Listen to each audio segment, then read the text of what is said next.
Good morning, everybody. I hope you've had a great weekend so far. Well, weekend. It's only Saturday, Dave. At least good Thursday and Friday.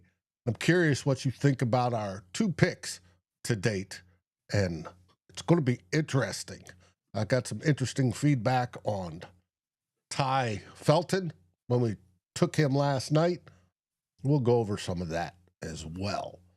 Today, people are going to be joining us, and of course, my co-host, Tyler Forness, the real Forno, will be here momentarily. But we have just two picks today, as of now. They both reside at the top of the fifth round. And my question is, who are they going to pick? We've got needs and positions that we need depth. And this is the point in the draft where you're going for depth. Could it be a safety? Could it be a tight end? Could it be a linebacker, corner, defensive tackle? It's going to be interesting what Kwesi and the boys do. So let's get it started with this special edition, the draft edition from Vikings First and SKOL.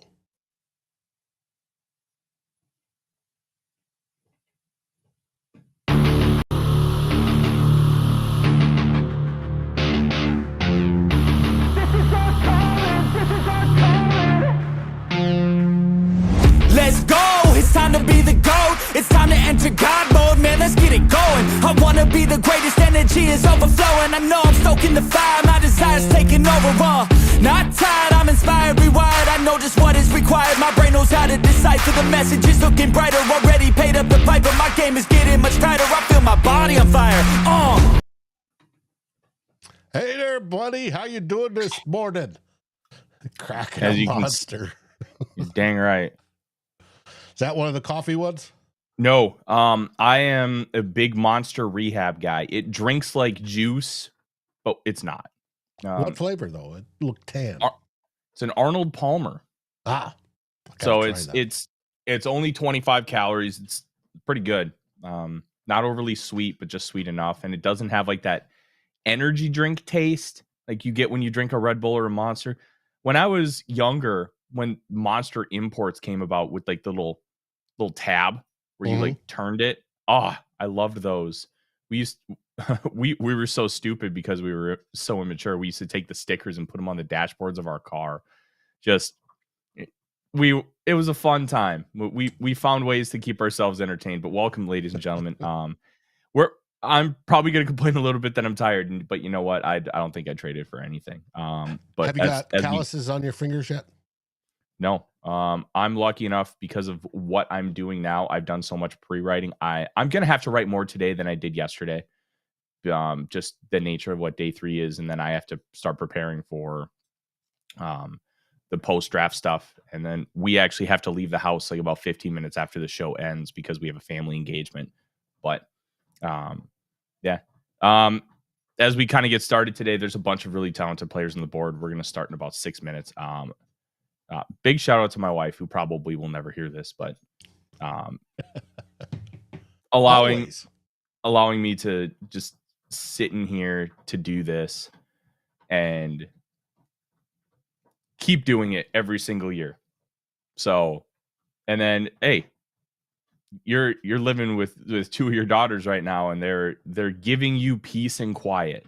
Yes, they are. Shout out to them as well. Shout out to the coffee that you're about to pound before you start cracking into the rest of that bullet bourbon that you were finishing last night.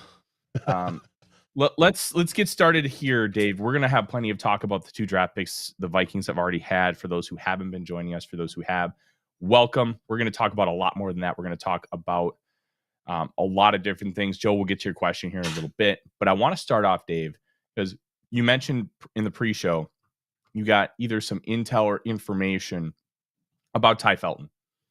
I wanted to give you an opportunity to kind of share that, and we can kind of grow. I did not, because of my writing responsibilities, I haven't watched his film yet. I did not get to his film before draft day. I didn't do a lot of focus on wide receivers this year because as much as I wanted it, I didn't know what the Vikings' focus was going to be. Right. So I only watched a few guys. So what do you have, Dave?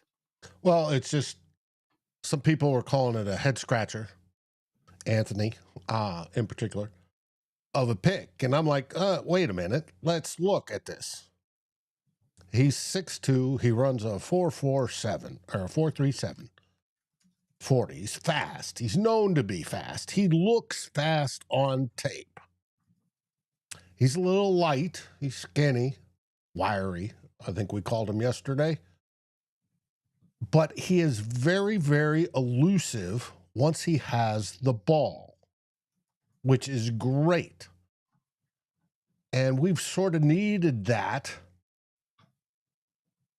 added to this offense, whether it be through screens or across the middle or wherever it is, besides being able to take the top off. He's got that speed, right? And he looks good while doing it. Now, does he have some drop C's issues? He didn't drop a whole lot in college. He had more last year than previous years. Is he a good contested catch guy? That's debatable if you're looking at the stats, but he's adequate.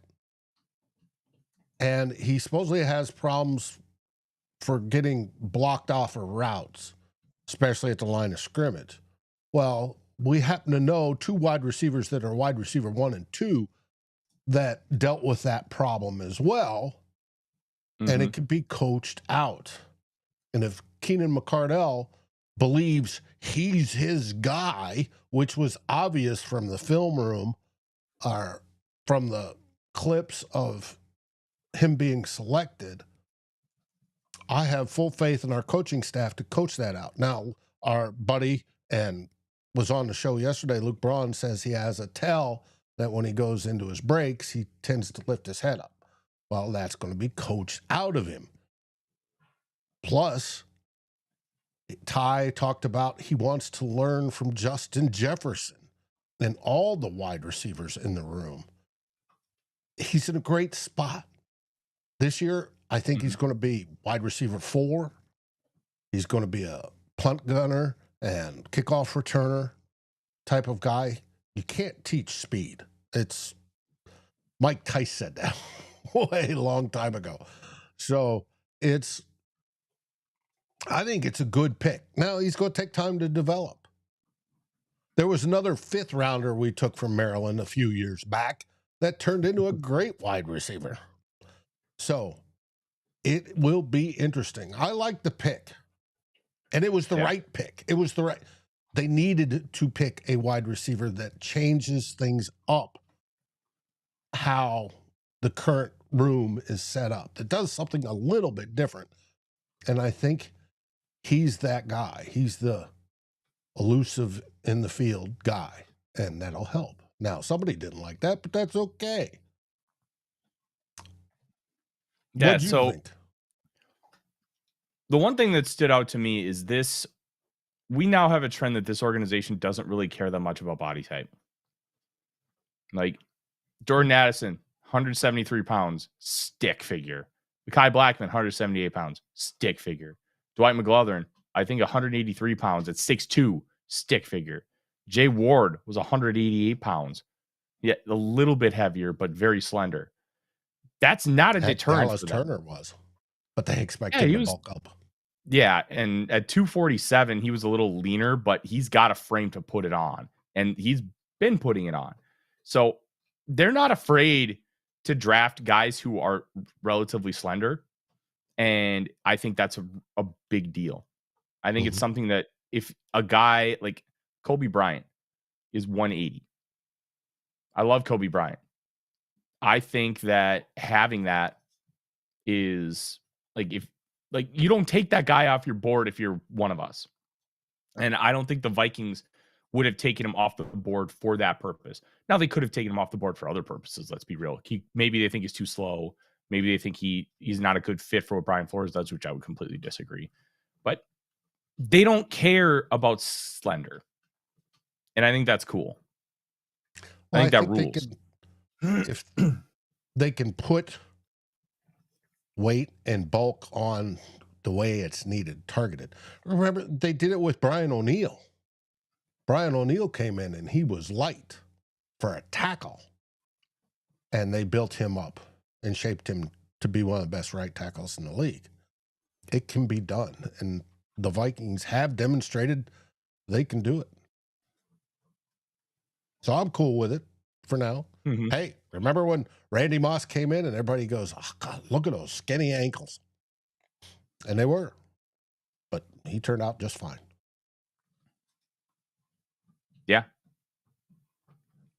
Absolutely. So it's about to start right now. Let's kind of read off some of the top players available on the consensus board. Chitter Sanders, the Colorado quarterback. At this point, it's not about football anymore. It's about everything else. There have been multiple reports that he had really bad interviews. I think that's part of it. I also think that he's Deion's kid, and people don't want a headache because, look, Deion might want to coach in the NFL. So if Cheddar goes there, maybe that coach and GM is like, do I really want to invite the potential of Deion taking my job? That I think that's always going to be a possibility, potentially in somebody else's mind. Talent-wise, I thought he was a first-round quarterback. Look, he's not flashy, but he does all the boring stuff. And like Kurt Warner was not flashy. He did all the boring stuff, and he made the Hall of Fame. I think Kurt Warner had a little bit of a better arm than Shedeur does, but he's incredibly accurate. Like but teams just want the versatility. They want the flash. They want the athleticism. And I understand that, but I still think he was a first-round quarterback. I liked him a lot. And I think if his name was Steve Johnson, he would have gone in round 1. But he's Deion's kid, and for better and worse, I think that's the biggest reason why he's falling, for reasons in his control and out of his control. But outside of that, the number 1 player on the consensus board is at 63rd overall, Marcus Bowe from Purdue, the interior offensive lineman. Jack Sawyer at 65th, the Ohio State edge rusher. He had that game-sealing strip sack of Quinn Ewers that he took for a touchdown in the semifinals. Braden Swinson, the edge rusher from LSU, is at 68. Elik Ayomanor from Stanford, the wide receiver, at 70. Wide receiver Jalen Royals from Utah State at 74. And Dylan Sampson, the Tennessee running back, at 76. Sampson's a guy I would not want to touch. I don't like guys who come from that offense. I just don't. They create so much open space and make things just so incredibly easy. It just worries me. So I'm good there. Cam Scadaboo, a favorite. The running back from Arizona State, is 86th on the consensus board. And Mike mentions that he would love Gunnar Helm. Well, let's find out where Gunnar Helm is on the consensus board. He's at 104, so he could be going pretty quick. He had a disastrous testing, but it was found that he had a false start on one of his 40-yard dash attempts. It looked like he pulled his hamstring, and then he still ran it. He should have just bowed out, but that stuff happens. My big board, Quincy Riley's at the top at 28, the cornerback out of Louisville. I love Quincy Riley. He's so good. Running back DJ Giddens from Kansas State at 41. Running back Trevor Etienne from Georgia at 49. Cornerback Kobe Bryant at 50. Marcus Mbow, the Purdue offensive lineman, at 54. And to round it out, my 6th player in the top 60, wide receiver Torrey Horton out of Colorado State. That was the guy I really wanted. That was the wide receiver I was hoping for. But alas, I understand the Tai Felton pick. You can't teach speed. And there is growth potential. Yes. As I told folks, he could, be a wide receiver 4 this year, but he could work his way up. I think his top is wide receiver 2. But he could work his way up for next year, the year after, as a wide receiver 2. If he takes to the coaching and, gets a little bit thicker and deals with his issues, which I think can be coached out. I think it's a great pick. Yeah, we'll find out when I watch the film. And kind of what I see. I know friend of the show, Luke Braun, not a fan. He did not like it. Yeah. He thought you spent a 3rd round pick on a special teamer. But a 3rd round pick, it's okay for them to have flaws. So maybe get a little bit more film in there. Maybe the opinion evolves and the vision can become a little bit more clear. But I trust Luke. Luke is, in my opinion, one of the best. And you know what? He doesn't listen to consensus. And that's what I try to do every time. Because you know what? Consensus may be right, but form your own opinions. Mm-hmm. I know it's the meme and we make fun of Aaron Rodgers for doing his own research. But outside of the meme, do your own research. But don't let new information prevent you from changing your opinion.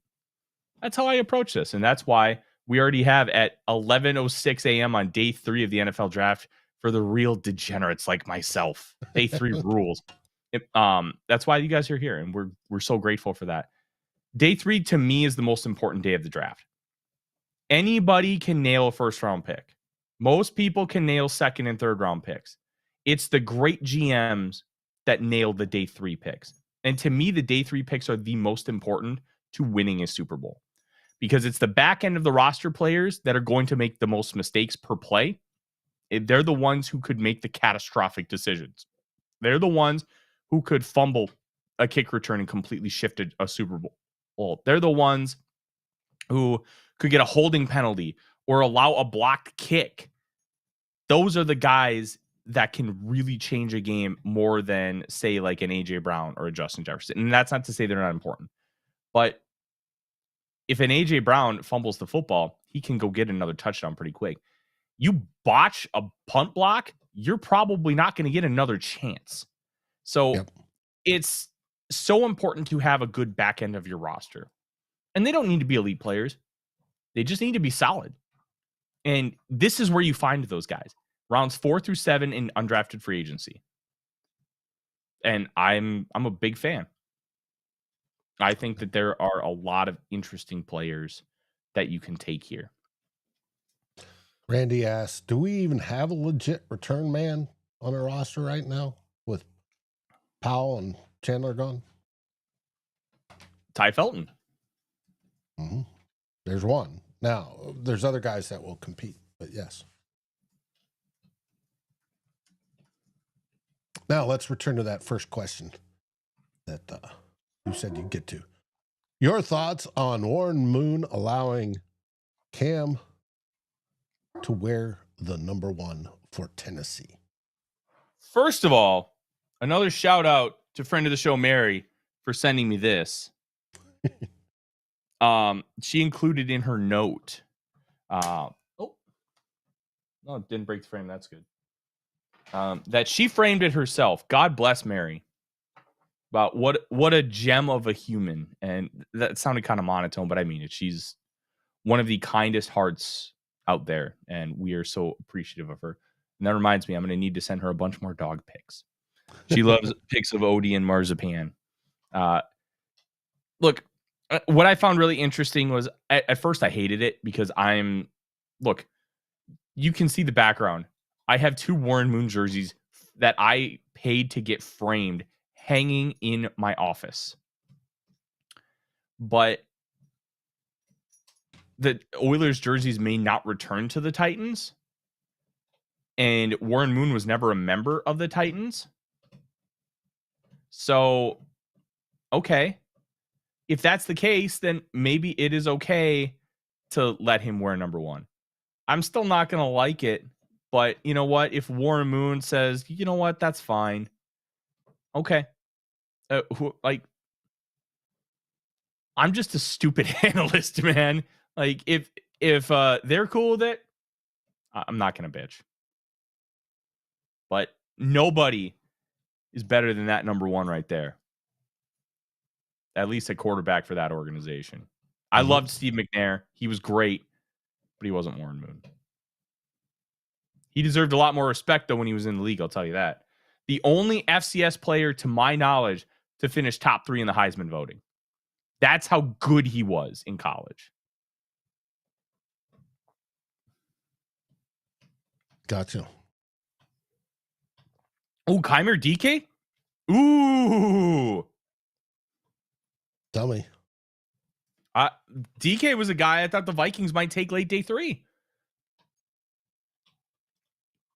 Gotcha. I liked DK a lot. At the very least, you're getting an elite special teams guy. I think he's got return ability. He also ran a 4.34.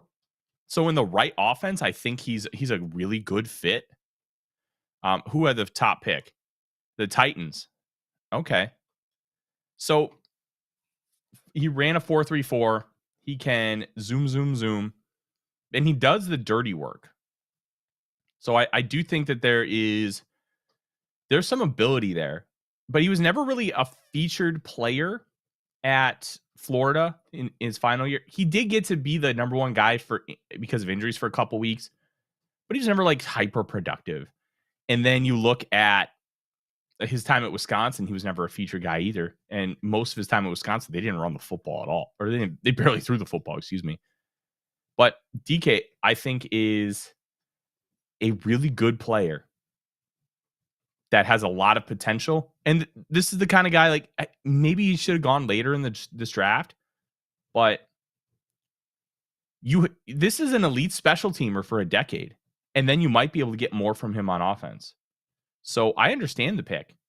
Is it better than a guy like Torrey Horton?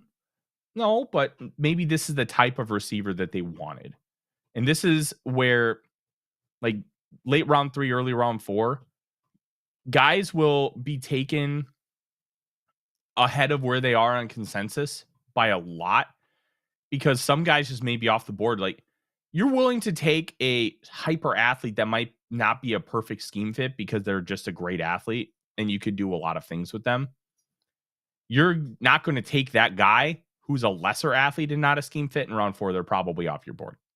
So boards are very, very, very different across all of it. Ooh, JP's going to like this. Bayshal Tootin, the running back for Virginia Tech, just went to the Jacksonville Jaguars. Okay. Tootin. What a name. Mm-hmm. Now you can turn it into Tootin' Totin' Rock. King Tutankhamun.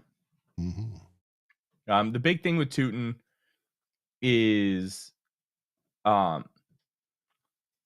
he fumbles a lot. He fumbles a lot. Like a receiver that drops the ball a lot. It's in your job description. You're supposed to not do that. Yeah. Insight from my my writers group chat. My friend JP, who writes for SB Nation, he was on when we talked about the All Forno team. We talked about our favorite players, and we just had a great time just talking football. He's a big Jacksonville Jaguars fan. He lives in Florida. Because Bayshal Tootin is a really fun player, but he fumbles a lot. Another one of the writers in there just messaged him, "Congrats on Fumble Boy." Just funny. But Tootin's a good player. If he can figure out how to hold on to the ball, that's a really good pick. And with how Liam Cohen likes to utilize that offense, I think Cohen wants a bell cow, and that's not Tootin. But man, Bayshal Tutankhamun. Gotcha.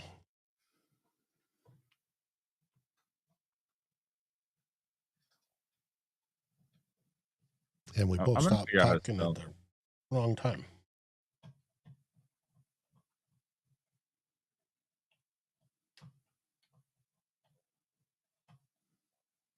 And Bulldog says, Donovan Jackson, a made man. Okay. Larman says he wanted DK. Mm-hmm. Yeah. I would have really wanted him too. Plus, it's always cool to have a Florida Gator. I love my Gator. I will say, welcome, Jonas. He got turned down the mic. I hope the TV isn't too loud. It is right now. Yeah, it is. It is. Okay. Wait a minute. Wait a sec.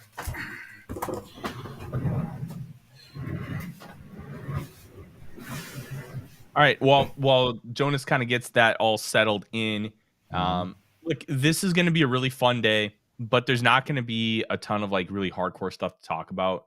We'll probably have some guests popping in and out, hanging out, having a good time. But if you guys have questions, fire away, because there will be some interesting things to talk about. Other than just the picks themselves. So if you got questions on players, you got questions on what other teams are doing, we'll talk about all of it. We'll have a good time. I'll be popping in and out a little bit. I'll probably be on screen most of the day, but I do have to do a bunch of writing today. So kind of was able to maneuver around that yesterday, but not today. Well, speaking of popping in and out, I need to go finish making my coffee, or you're going to have a very, very grumpy Dave. That is one thing we don't want. So I will be right back. The Giants selected Scadaboo. Yeah. Man, Scadaboo and Tyrone Tracy rules.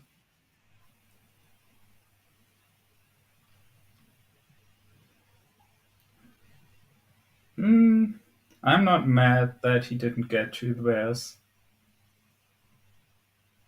Yeah, I like Scadaboo as a back. I didn't like him for the Vikings per se, mainly because like Scadaboo, he's not really his own guy. He's not solid player, good player. I kind of think he's like, he kind of runs like Mike Allstott, but he's got more of a passing game profile. I'm good without that. I'd rather have a guy like DJ Giddens who's still on the board. I'm actually kind of surprised how many Vikings fans in the comments in many other platforms were kind of mad about the fact that the Vikings took a receiver instead of a running back.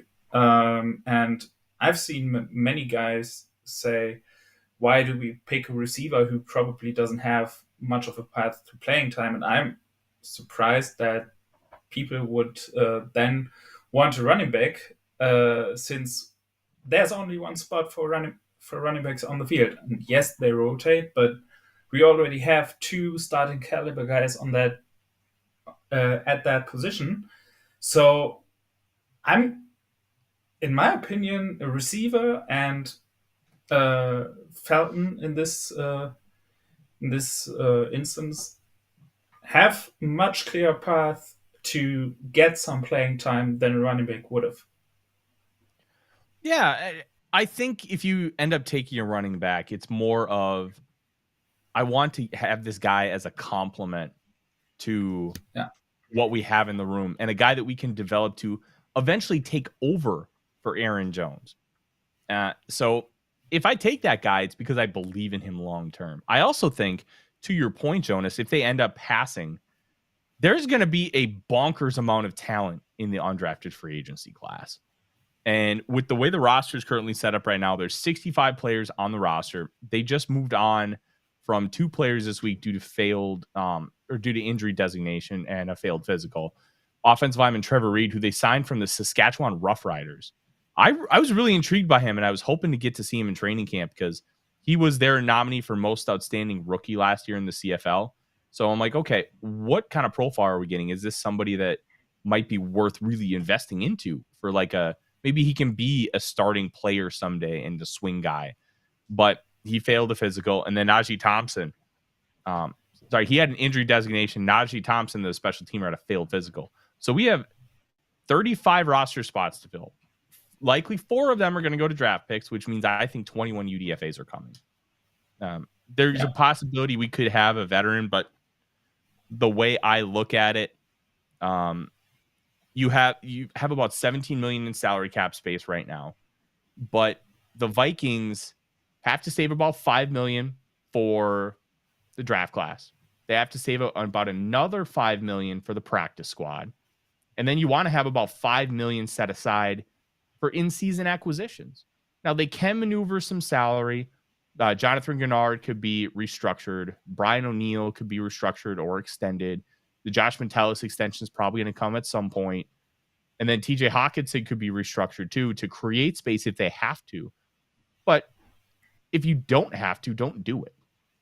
So yeah, I think having like a bunch of UDFAs, maybe you can get 2 or 3 running backs in here. Be like, hey, Ty Chandler is not a guarantee to be on this roster next year. I was a big fan of him coming out, but he's just never been able to figure out the consistencies with his vision, especially in zone concept. Once he hits the hole, he goes zoom, but it's hitting the hole. If you're a 4.3 guy and you take an extra 0.2 seconds to hit the hole, you're a 4.5 guy. And that's where Aaron Jones's vision, even though he's a little slower, he looks faster on film because he makes those quick decisions. And if you can get a guy who can improve on that fact and be a good special teamer like Chandler has, because he's been a great personal protector on the punt team, but you don't keep a guy because he's a great personal punt protector. So I'm really intrigued. It seems like you're iffy on the running back. What positions would you prefer to take today, Jonas? If you're Kwesi? I actually don't have much of a preference. Just don't take some specialist like that. That's my bar right now. I really think they have a completely open book. They can just go with the best player, the best value available. I don't think that they have to pick a certain position. Yes, another safety would be nice. Probably another tight end may be nice, but I don't think you have to do it. At this point, I don't think that cornerback is a position where you have to do it, because the thing is, if you want to upgrade that room, you probably have to do it in free agency, because right now, if you go take a cornerback in the 5th round, it's just another depth guy, and you already have some young players with potential. Like that's not necessarily what you need. I think you'd like to get another veteran in there instead of like 5th round cornerback who is probably just a guy for the lower half of the depth chart, because I think that area is already pretty much filled. So I wouldn't be mad if they find a cornerback that they think can contribute, but I don't think that this should be more of a priority than any other position right now. So it's just like I said, an open book right now. Yeah, this is going to be a really fun day 3 of the draft. I'm really excited to kind of see how they approach it. If I had a preference, I think I would like corner. I would like another guy. Hey, Marzipan, stop eating your bed. I will put that away. I would like another corner. I would also like to potentially find a defensive tackle. Adding another guy. But I also don't think it's a terrible thing if we don't find one, because we have solid depth. Taki Taimani, Levi Drake Rodriguez, and Jalen Redmond. They're high on those guys. And like Levi Drake, we knew he would need time. He had some explosive plays in the preseason, but we knew he would need some time to figure it out. And I think having that is going to help him a lot. Plus, Taki Taimani is just your solid nose tackle. Don't get me wrong. There are some guys where if they took him, I would love it. CJ West. That's probably the one guy left that I would really, really want. I also love Cam Jackson from Florida. Nose tackle. He's like 6'6", 330. He's got some good movement skills for that size. And he's not going to really give you much as a pass rusher, but he can move. And as a nose, that's kind of what I want. And when you're a nose tackle rushing the passer, push the pocket, hold blockers. I think he can do those things. He's also 6'6". So he's a big football player. But I think corner, I think there's some good players here. Obviously, if you guys have listened to me at all over the last 3 months, Quincy Riley from Louisville, I love him. Kobe Bryant's still available. There are some other good corners. Let me pull up a Reefs consensus board to kind of give you some other guys that are available. Dorian Strong from Virginia Tech. Robert Longerbeam. That is one of the best names in this class.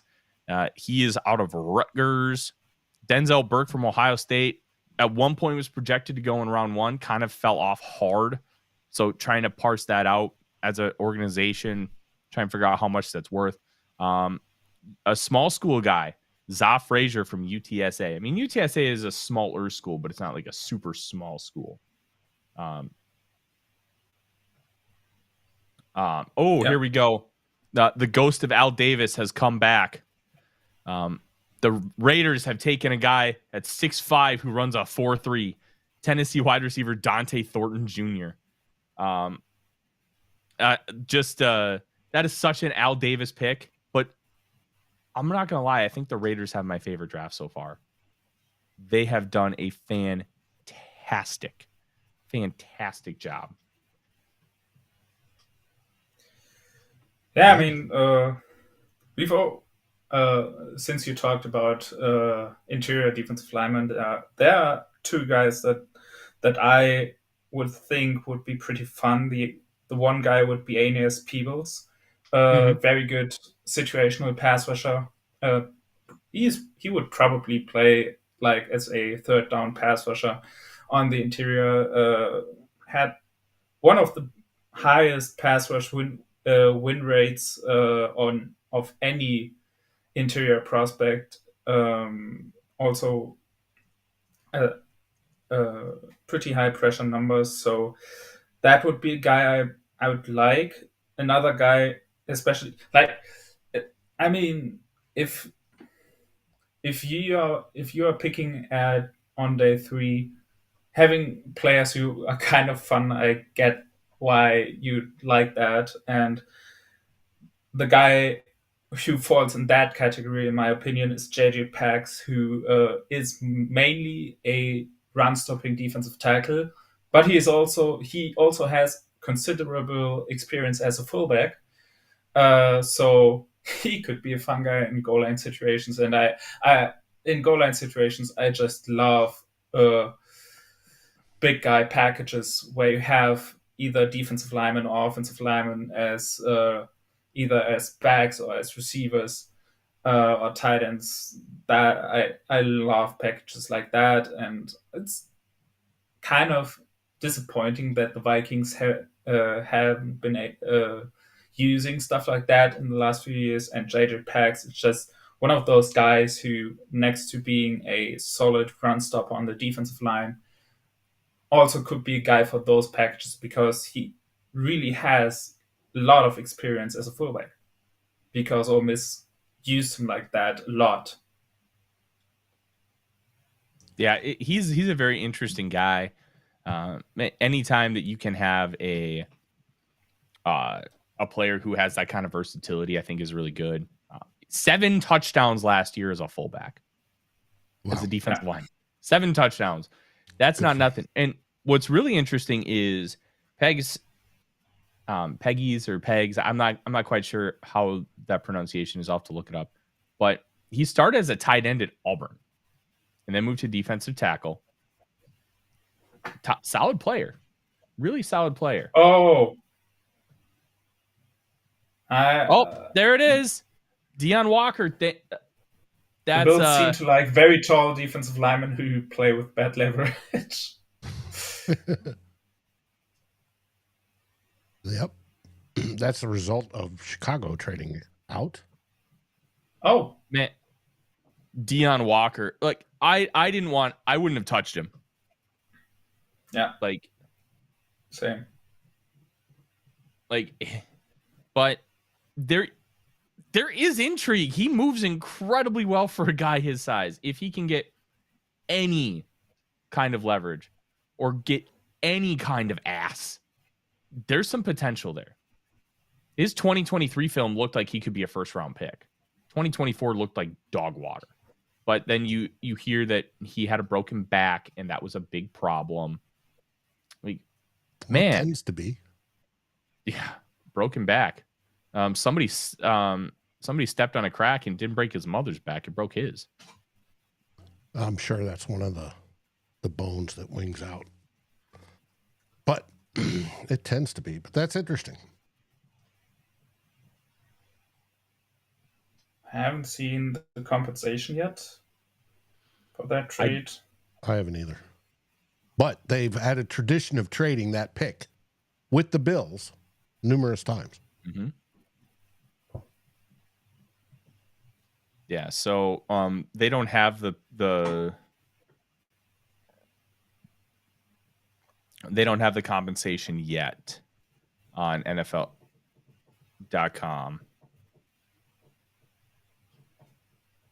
Yeah, I haven't seen it on Twitter either. Mm-hmm.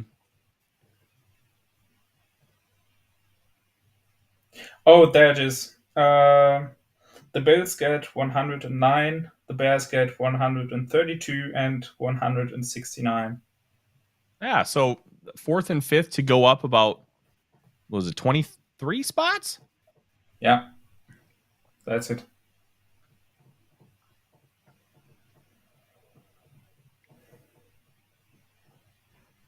That's not too bad.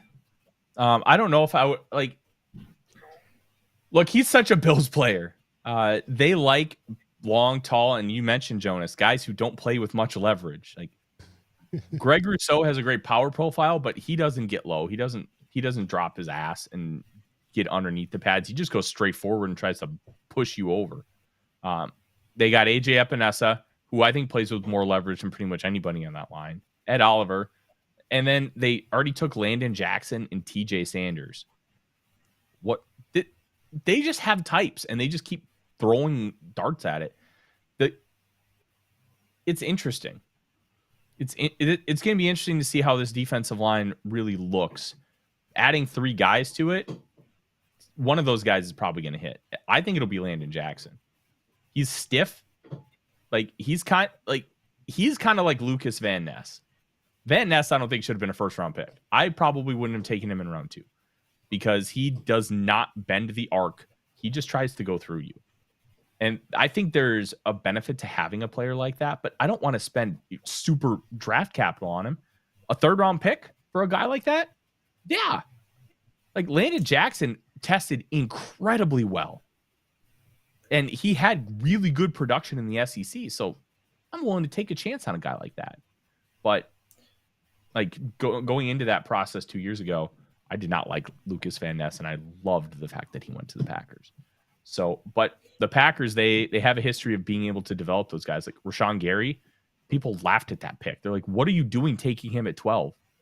I mean, he wasn't good last year, but he was good enough to earn a $24 million a year contract. So the Packers usually get the last laugh on a lot of these situations. All right, we're going to stop talking nice about the Packers. Yeah. Arian Smith went to the Jets, wide receiver. Okay.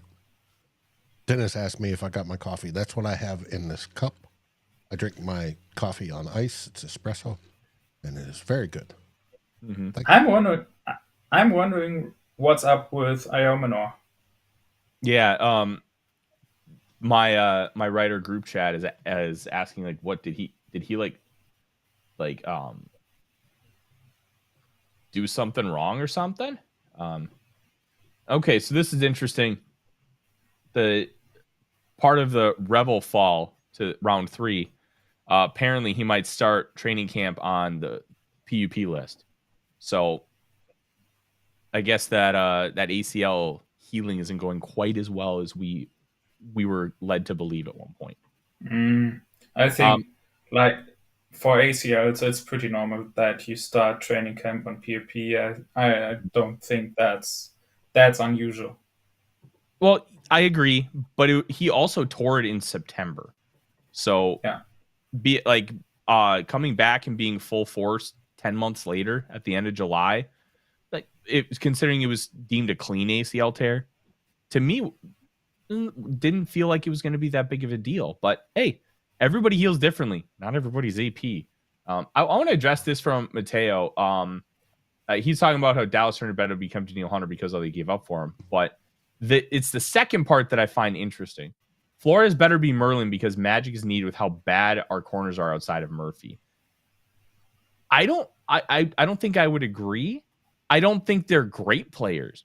But what I think they're counting on is cornerback is kind of more of a weak link system. It's not too dissimilar to how the offensive line is.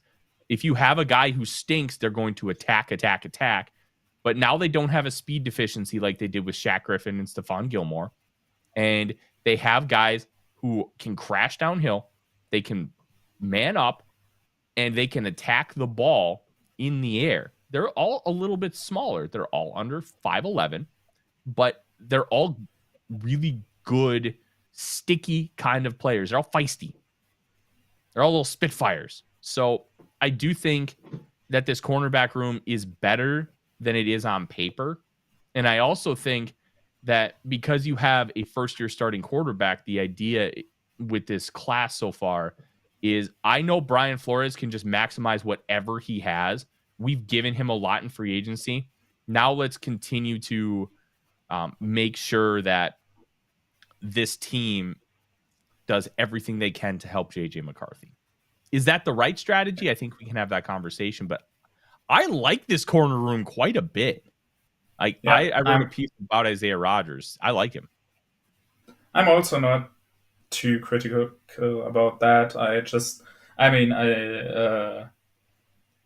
said a few minutes ago that I wouldn't prioritize that much above other positions on this day.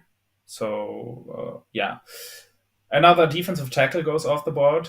Of course, to the Philadelphia Eagles. They just selected Ty Robinson from Nebraska. Good football player. For the Eagles. Much better testing than production for Robinson. I didn't think maybe I'm misremembering. I don't remember him being a super productive player, but a super disruptive player. I know Jonas mentioned it, but I find it funny that Arian Smith already went in the 4th round because he can't catch, which is very funny. Some interesting players coming off the board, but I think the only guy that was in the top 100 of the consensus board that came off was Cam Scadaboo. Mm-hmm. Cam Scadaboo, that was it. Now, if we go tight end, is Brian Flores going to feel slighted because they go 3 offensive guys first? Nah, they gave him a bunch in free agency. They got him his cornerback. They got another cornerback, and they got him 2 defensive tackles to work with. On the offensive side of the football, they just did 2 offensive linemen. They didn't bring in, they brought in like a depth receiver, but they didn't do anything else. I think in hindsight, I think we should have seen it might have been a more offensive draft because of how it's playing out. It makes some sense. I really thought that they would try and fortify the defense more. And you know what?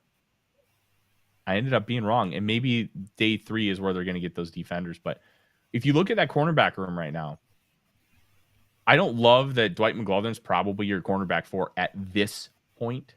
But you have Tavier Thomas, who is a slot guy, and he's a special teams maven as well. So maybe McGlothern's your CB5. Like, that's not a terrible room. Mm-hmm. It's not an exciting room. It's not flashy, but it's solid. Right. And I think you're okay with that. Nobody's got this, nobody's over 27 in that room, except for Thomas. Thomas is 28. But you don't have like a 30-year-old guy who's just completely unathletic anymore. Like Gilmore just had no juice left. Griffin never had a lot of juice, but he played pretty well. Like if the Vikings chose to bring him back, I don't think it would be the end of the world. Good depth player. But it's a solid room.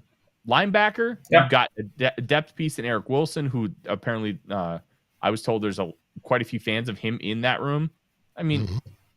I'm not that big of a fan, but in a depth role, the Kamu Grugier-Hill role, I think that's a good role for him. And you have a good defensive line. You need you probably need one more edge rusher to feel comfortable, because I don't think you have that fourth guy right now. So I think edge rusher could be in play here. You don't think Gabe Murphy can step up? I think he could. I'm not convinced that he's going to. I would like to have competition for him for that role. Okay. Yeah, sure. I would like to have another veteran in there. I could see Gabe Murphy to be a contributor, but I would still want a veteran in there.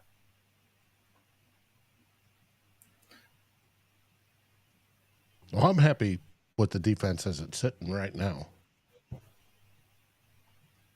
Yeah, sure. I'm not unhappy. I think if our pass rush upgrades pan out the way we want to, this would be a big step, because over the last few years, as good as that defense was, you knew that as soon as we started rushing with just 4, you just had to step up into the pocket and you were fine.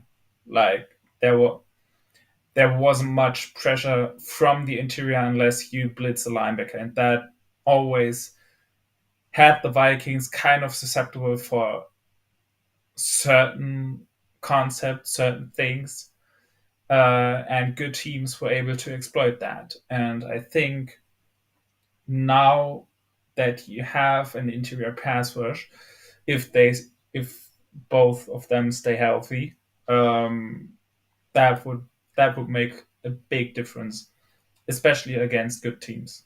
Mm-hmm. Mm-hmm. People are reminding us we forgot Bo Richter as well. I don't think they view him as an edge. Yeah. More of a 5 tech? No, off ball. Yeah. At Air Force, he played both off-ball linebacker and stand-up edge rusher, because they ran more of a 3-4 style defense. So there is versatility. Like, I think you can do a little bit of both with him. Like, archetype-wise, he's a poor man's Dallas Turner. Fudge! CJ West to the 49ers. That was a guy I really liked. Man, the 49ers are nobody's going to run on them.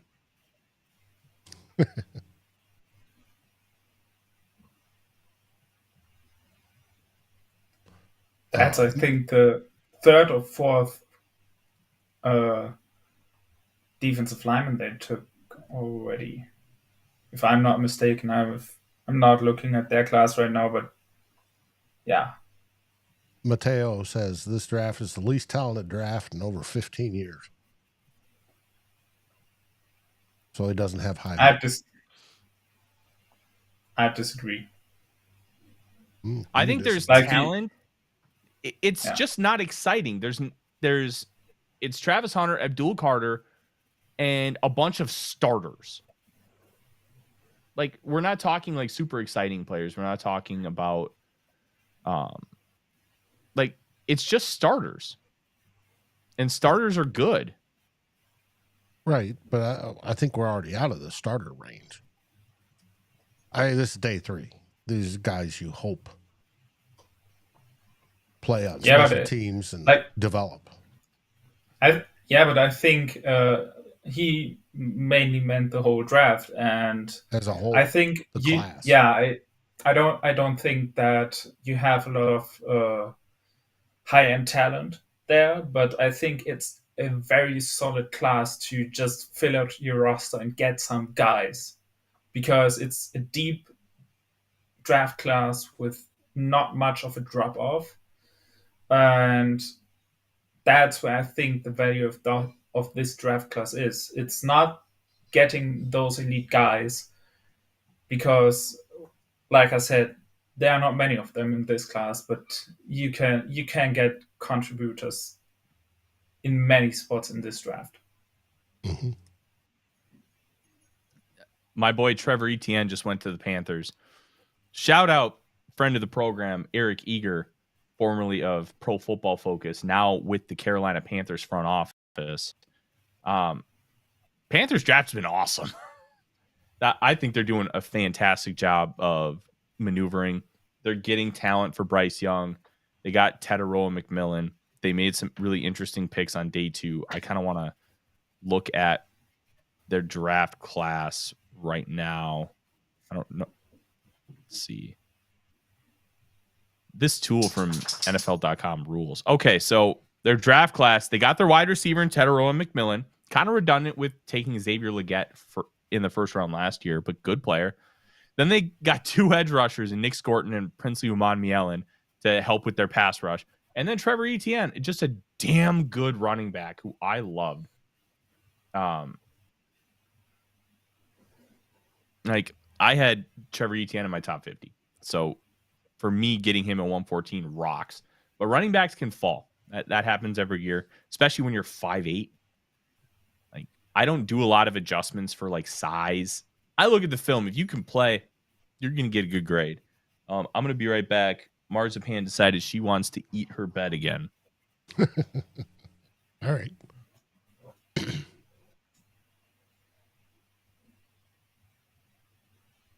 Well, everybody's talking about, Mike says, our biggest problem is we only have 4 picks. That's because we've spent them already on players that actually play.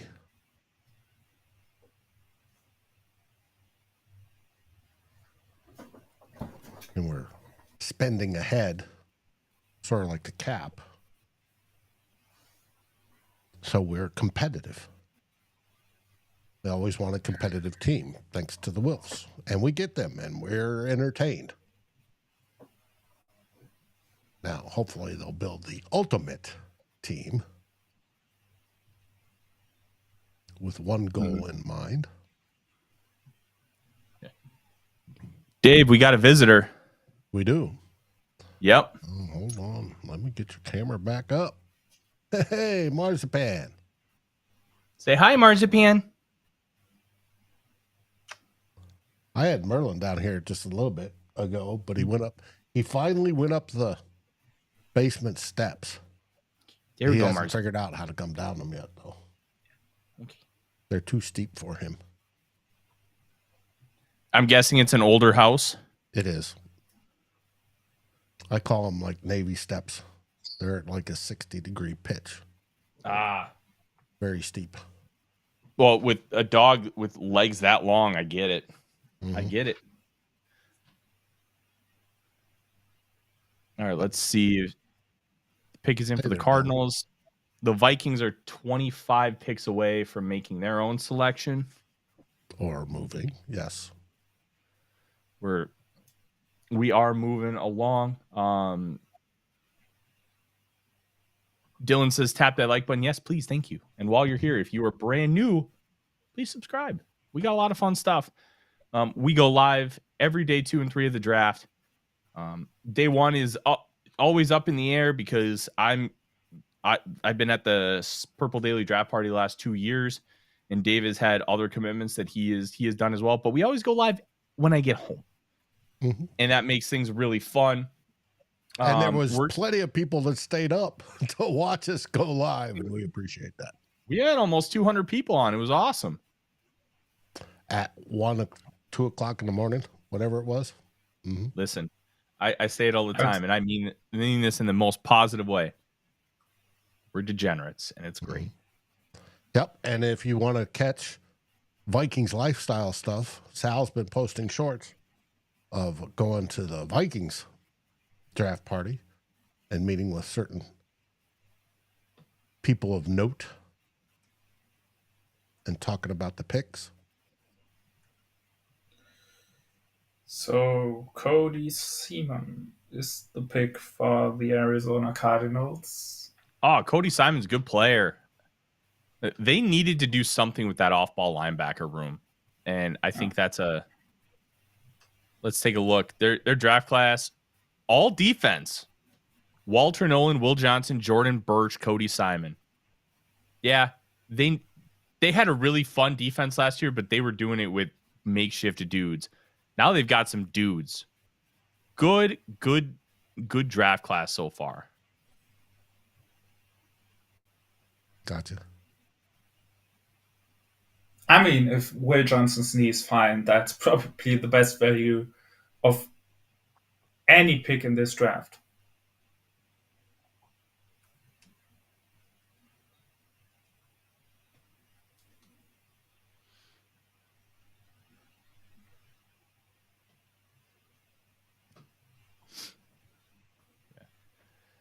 All right, let's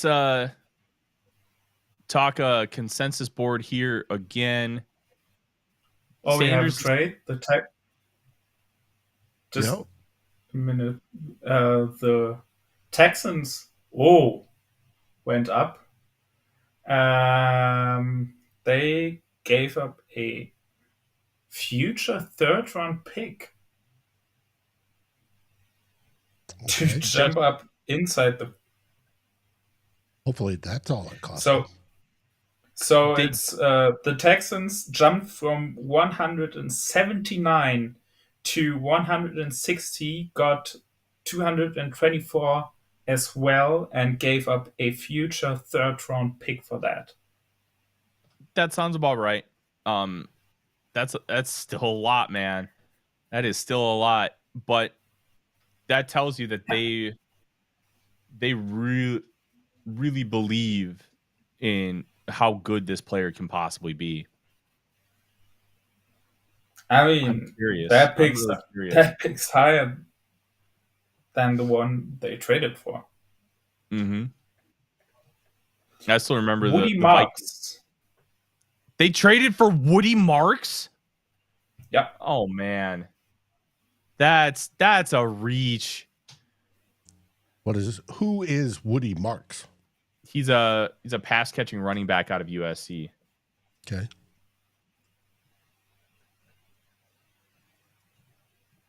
Randy Lewis says Texans deal picks like Spielman. What are the Texans doing, man? It's one of those franchises that makes you scratch your head. And they're talking about new stadium possibilities too. The Texans? Yeah. Why? Because Reliance Stadium it's city owned, but yet it's not keeping up with the Joneses, literally like the Jones Dome in St. Louis. Okay. And they're talking about buying their own piece of land type deal and building their own. But we're talking years out, probably a decade. Mm-hmm. Look, Woody Marks is a good player, and he's a great pass catcher out of the backfield. But to give up a third next year to get that guy, that's bonkers to me.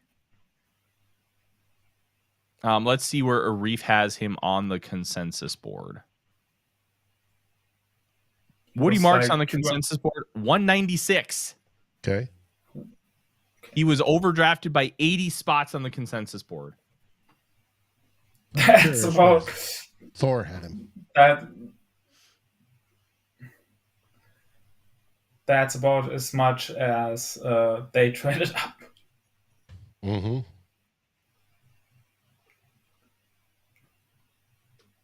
Like their pick was in the 170s, and he was 169. So, okay. Yeah, I don't know about that.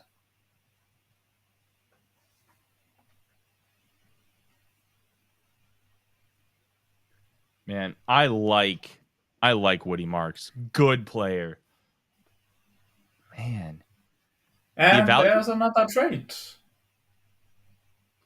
The Rams just traded up from 127 to 117.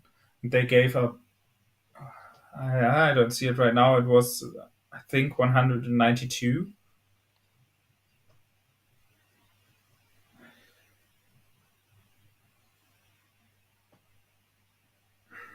Thor had Marks as 258 on his board.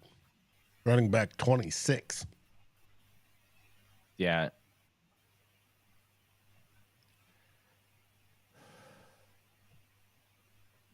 Edwin asked, Rams getting Sanders? Doubt it.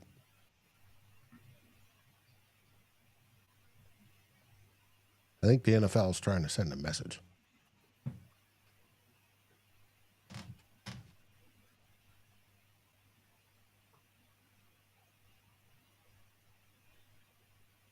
But we'll see.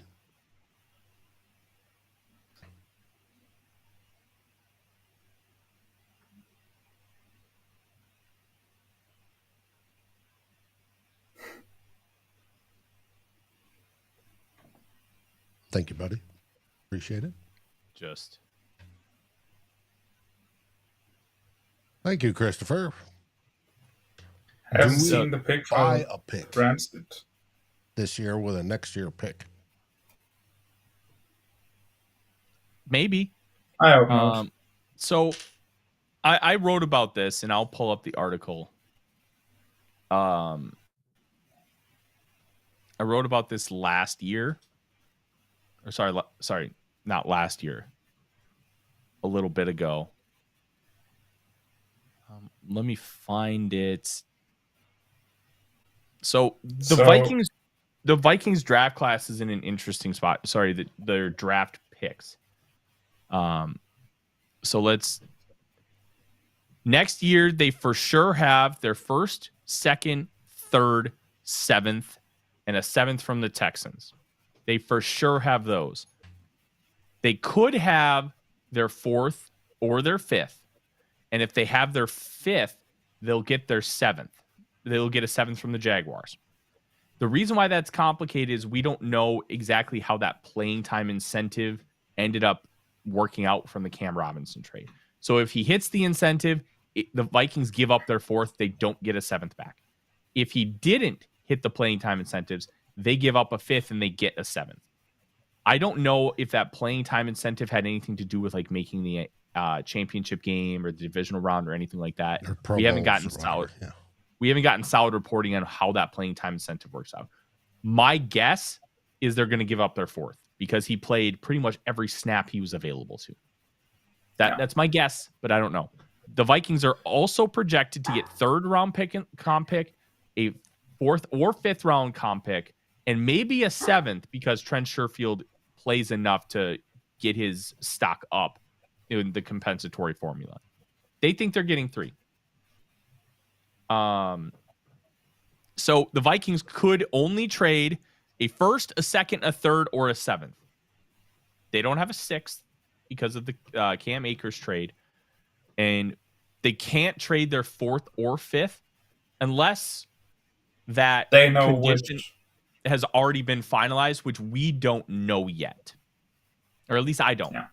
Maybe that's been finalized and they can trade that pick. So if it's a fifth, then they can, if they have the fifth, then they can trade it. But I'm guessing that because there's not a lot of roster spots available, that they will trade. I'm guessing it's a no. Just a little pick update. Jaquez Hunter was the guy the Rams traded up for, and then one pick after that, the Falcons selected Billy Bowman Jr. out of Oklahoma. So the Bengals should be up right now. Yeah, that safety room is really interesting in Atlanta because they took Xavier Watts at the end of round 3, and they take Billy Bowman here. And they have Jesse Bates. You got to wonder if maybe they see Bowman and or Watts playing a little more nickel. Now, the Vikings could buy picks for next year. They could. I think maybe that fifth part round of somebody's pick. Salary. Yeah. I think if you're going to get picks from next year, you're probably trading one of those at the top of the fifth and getting a fifth next year. That would be my guess. And the Vikings have done that. They traded down the Jay Ward pick, netted them a fifth round pick. They've been willing to do that kind of things. And you know what? Rick Spielman did it all the time. He had a trade with the Bears that netted them a fourth. He traded a third round pick in one draft for a sixth and a third the next year. Mm-hmm. And that third ended up being higher than the one that they traded away. So he's willing to make those kinds of moves. There's that way, and the other way was what I was referring to as Kirk Cousins. Mm-hmm. I think bringing Kirk in is a mistake for many reasons. I don't disagree, but it's a possibility. Yeah. And that probably will not happen. I don't know if they can make the post-June designation if they traded him like next week, or if they have to wait till actually June 1st because of where it is in the schedule right now. Yeah. Barrett Carter, the Bengals. Yeah. Interesting pick. I kind of like it. We are now less than 20 picks away from the Vikings having their first pick today. If they decide to stick there. Which is, I'm guessing one of those picks gets traded, and I'm guessing they get multiple picks later on in the day. Maybe they trade both of them and they try to get up to 6 or 7. I'm not 100% sure how they would maneuver that, but or they take him and just focus on convincing people to go UDFA. I think UDFA might be the thing. Like, I think they're going to sign 20 guys. If they only have a draft class of 4, they'll have 21 open roster spots. So 1 for a backup quarterback, and then 20 UDFAs, I think, is the play. Mm-hmm.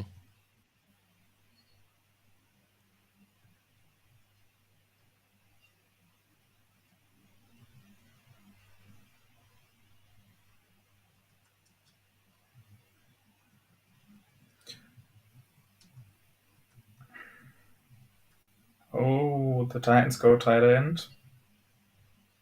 Who'd they take? Gunnar Helm.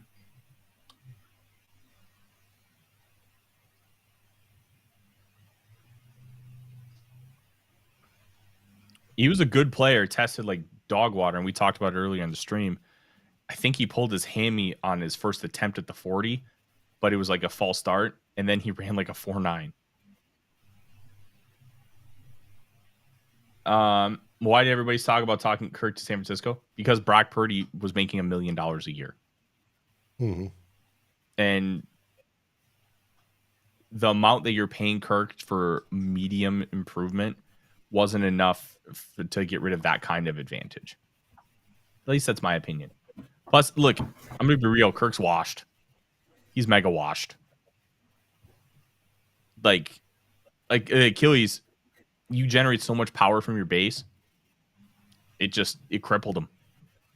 It sucks, but that's just kind of the reality. For an NFL player, he's old. That stuff happens. He had a really, really, really good career, especially for a player who's a 4th round pick. You should be very proud of that. And you should be very proud for how brilliant he and his agent were maneuvering the market and making so much money. Like, just king stuff when it came to maximizing your value.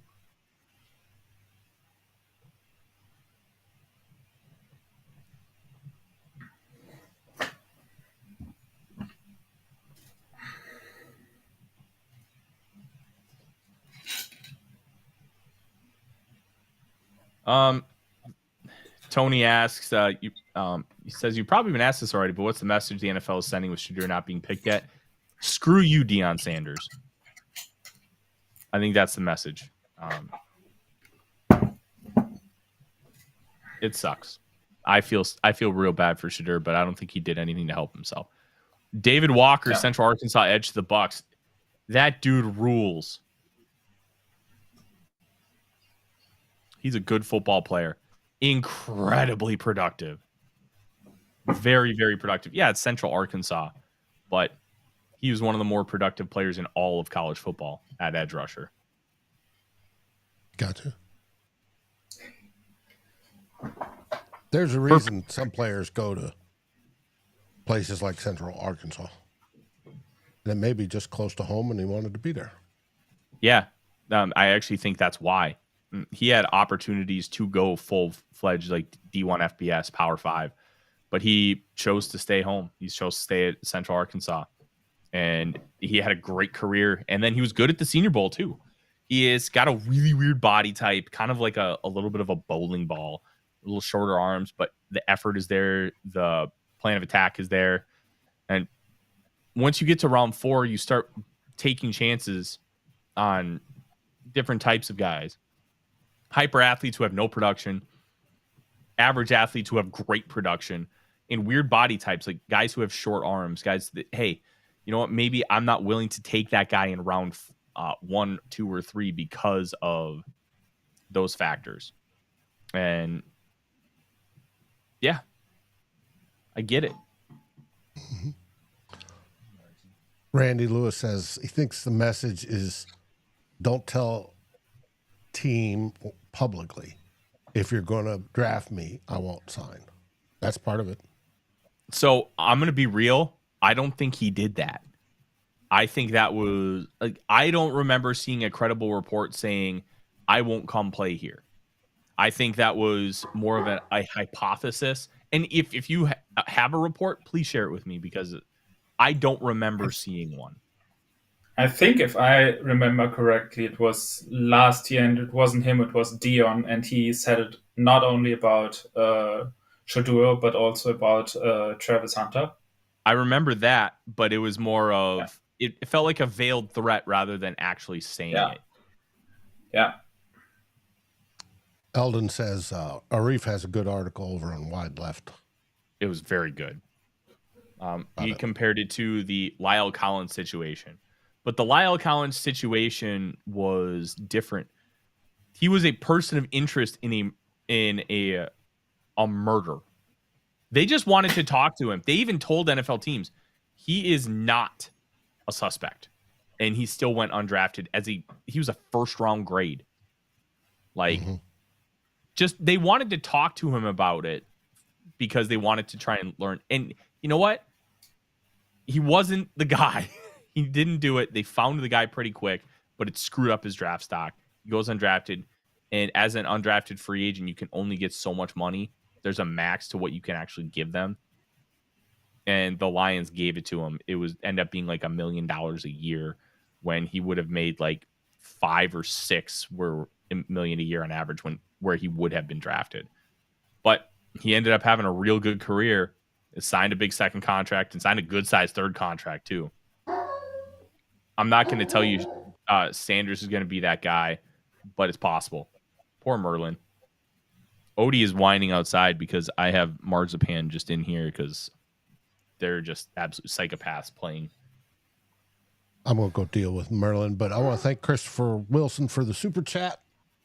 And he says, looking at Cam Jackson, Q Riley, B. Smith, Giddens, Neal, etc. Thinking the NFL blackballed Sanders. Keep up the good work, guys. Thank you. Thank you. And I'm going to go take care of my dog.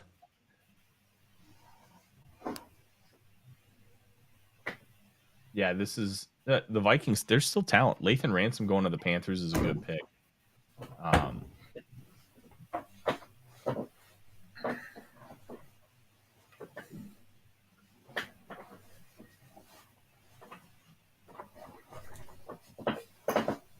Fun fact about the Rams, when they picked Jarquez Hunter a few picks ago, they have taken a running back in 8 straight drafts.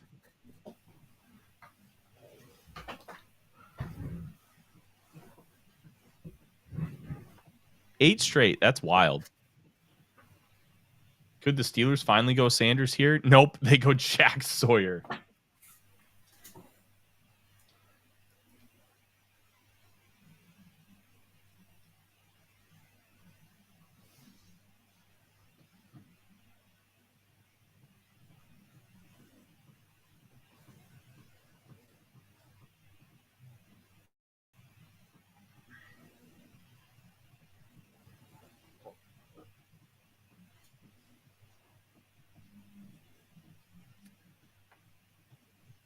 I mean, at this point, I'm not even sure if we have to look at those teams that we thought would be potential QB needy teams right now, because if they would have wanted him for that kind of need, they probably would have taken him already. So I think right now you also can look at some teams like I don't know. I mean, it could be anybody who just wants to have a solid backup and has a solid roster, so you don't have to fill that up much more.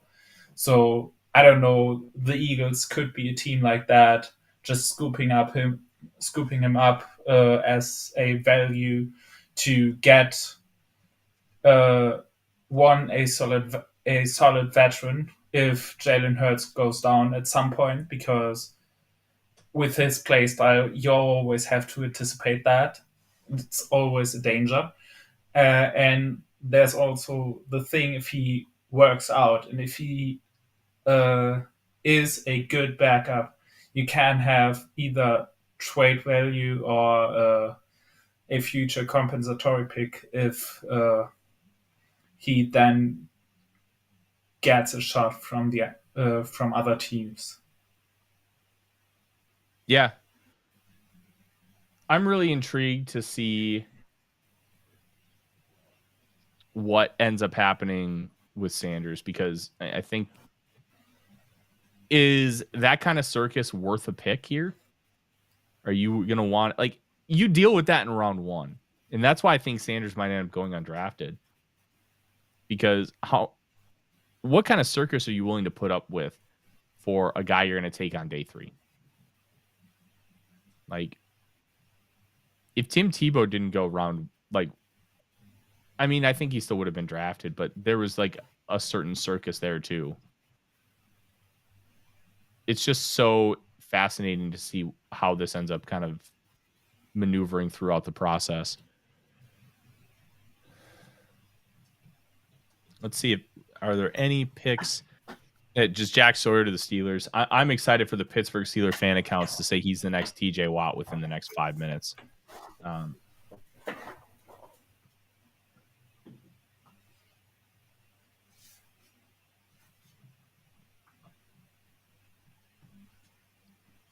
Let's see. Oh, Baron Sorrell, the edge from Texas to the Green Bay Packers. Chargers are on the clock at 125, which means we're getting close. The Vikings have the first pick in the 5th round and the 4th pick. No, the 5th pick in the 3rd round. 1st and 5th, 139 and 143.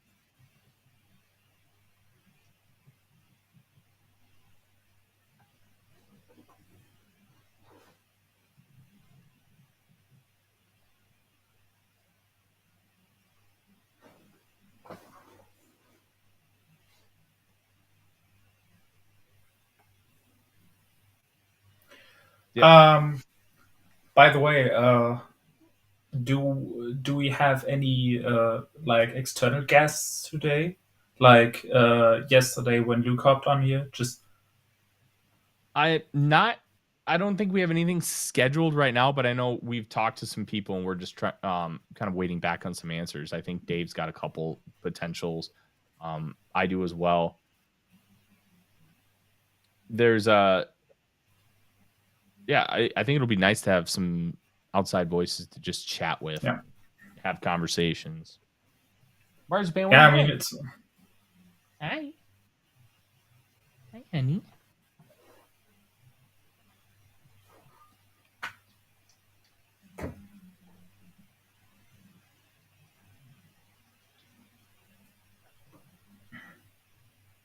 Oh, this is funny. Baron Sorrell, the Texas edge, apparently was in the green room, and he's on stage.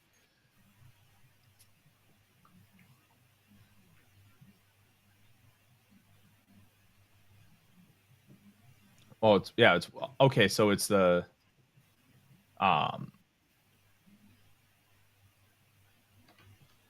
so it's the 4th pick. It's 142, not 143. That's my bad.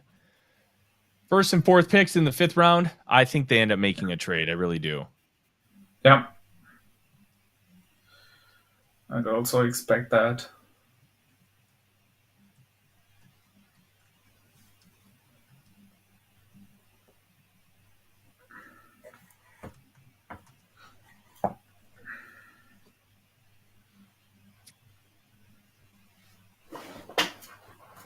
right. Well, let's kind of update the consensus board here. Obviously, Shitter Sanders is still at the top. Marcus Bowe is at 63rd, the offensive lineman. Offensive tackle from Purdue is probably going to kick inside, maybe play center long-term in the NFL. 68th on the consensus board is LSU edge rusher Braden Swinson. 70th is Stanford wide receiver Elick Manor. 74th is Utah State wide receiver Jalen Royals. 76th is Tennessee running back Dylan Sampson, who I don't like much at all. And the Browns just took him, apparently. Josh Farmer, the Florida State defensive tackle, is 89th on the consensus board.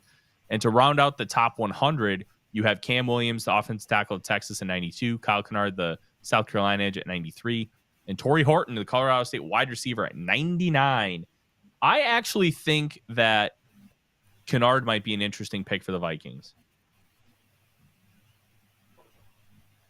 I'm wondering. I haven't seen the Cleveland pick, and I also haven't seen a pick for the Chargers who pick ahead of Cleveland right now. So, okay, that's kind of weird.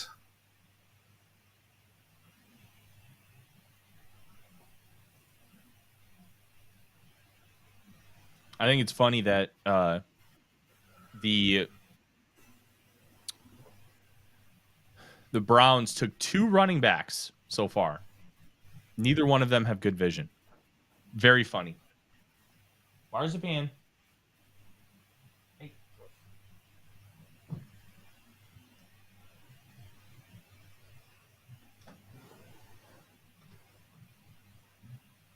Did you get to Green Bay taking Baron Sorrell?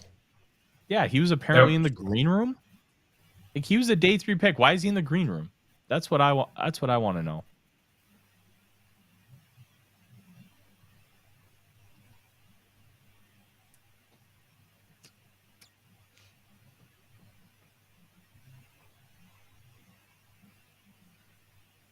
Was he considered a top one, round 1, and you just went blue? No, as far as I know.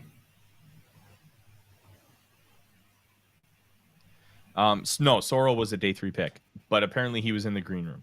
Mike asks, is Bo a center? Yes, he's a center.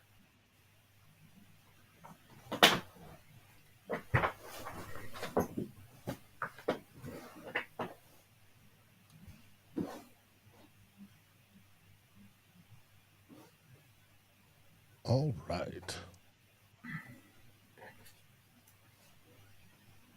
Yeah, but any interesting tight end still on the board? Rondé Gadsden the second from Syracuse. That's the guy that I would want. Thomas Fedone the second, the Nebraska tight end, is more of a balanced player, really good athlete. I would prefer to take a guy like Gadsden, who's already an elite receiver, and then he's a willing blocker. You have to improve technique. You have to improve strength. But you can't, like, at that point, if you get a guy who's balanced, they're probably not good enough at either side. I'd rather take a guy who's really good as a receiver and then develop the blocking. You're taking him to be tight end 3. He's going to get maybe 10 snaps a game. That's a developmental piece. You want a developmental piece. That's the whole point. Mm-hmm. And that's why to be willing to block. He's got to have that I'm an offensive lineman gene in him, masquerading as a wide receiver. Mm-hmm. Yeah, that's why I like the idea of Rondé Gadsden. Plus, his dad is a former wide receiver, so he's got a pedigree. That's how I would approach it. Take the pass catcher, and then grow. Randy says Luke Lachey. You're right that Iowa breeds top tier tight ends, but I don't think Luke Lachey is good. I don't like him. So even though Iowa has a pedigree, sometimes they're guys, even with the pedigree, they're just bad. I don't think Luke Lachey is very good. But hey, maybe I'll be wrong. Mm-hmm. Paul's like, would you take Quincy Riley in round 5? Yes, I would have taken him in round 2. But I'm also higher than the industry on him. I think early day 3 was probably always the spot for Quincy Riley. Mm-hmm. I hoped you could sneak into day 2. But when you're 24, it's it can be tough. Our Emmer's still hoping for Brashard Smith, Giddens, or Frazier. Mm-hmm. I just I talk to Giddens' agent every now and then, and he's hopeful today. Kyle Kennard to the Chargers. I was just asking if anybody saw the Chargers pick so far.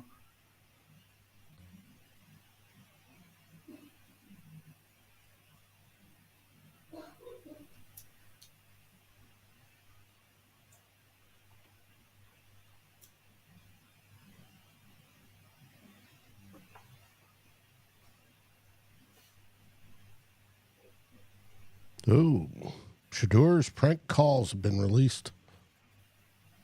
A video call, truly nasty work. That's, I mean, you can say Probably what AI. you want about. I mean, you can say what you want about Shadur, but that's just shitty stuff. As reported on Complex Sports, whoever they are, and then Sam Monson. Oh, that's. I'll take a look. I bet if it's from a spot called Complex Sports. Oh, prank callers. Oh, that's awful. Yeah.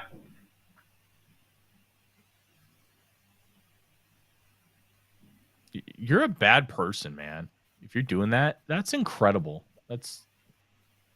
Yeah. This is supposed to be like one of the best weekends of his life. He's been working his entire life to get here. And then to have that, just brutal.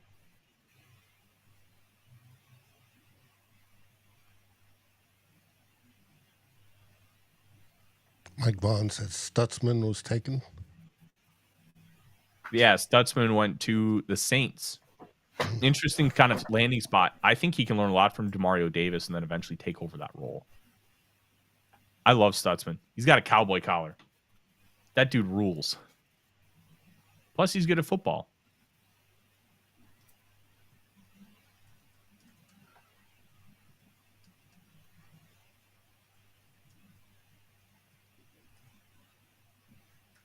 Conrad, we're 11 picks away.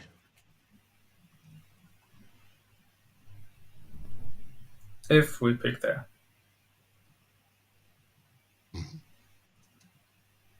I think one of them will get traded. Yeah. Mike, it's 5 minutes. 10 minutes for round 1, 7 minutes for round 2, 5 minutes for rounds 3 through 7.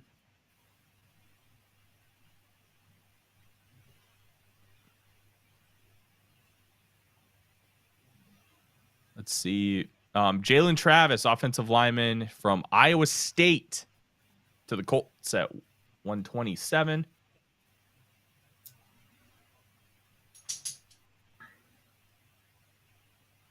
Just the Vikes got a free interview with Travis because he's from Minnesota. So Jalen Lane, wide receiver, Virginia Tech, to the Commanders. Good player. Isn't that the second wide receiver they've taken? I think so. Look real quick. I'm gonna look it up fast. No, Josh Connerly Jr., the offensive tackle Oregon, then Mississippi cornerback Trey Amos, and then Jalen Lane. Now they have a 6th-round pick at 205 and a 7th at 245 because they had the trade for Marshawn Lattimore that got rid of their 3rd and I think a 5th. Oh no, they traded for Laramie Tunsil. Oh, yeah. Now on the main broadcast, you now have both Vikings picks right now on the screen. So we are getting there. Good. Yay. Ravens pick is in. Eagles on the clock at 1:30. So 10 picks away officially.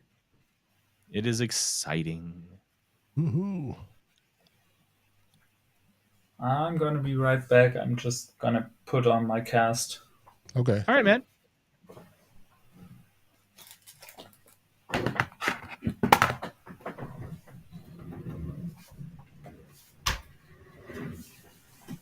All right. Dave, we're in a good spot. Picks. Oh, he didn't. Okay. There we go. Perfect. I was gonna say, yeah, Jonas didn't mute his. No, I just muted it for him. Perfect. Conrad's like wants Ollie Gordon or Giddens. I think Ollie Gordon's bad at football. I personally wouldn't touch him. DJ Giddens, yes, please. That dude's 40th on my board. Mm-hmm.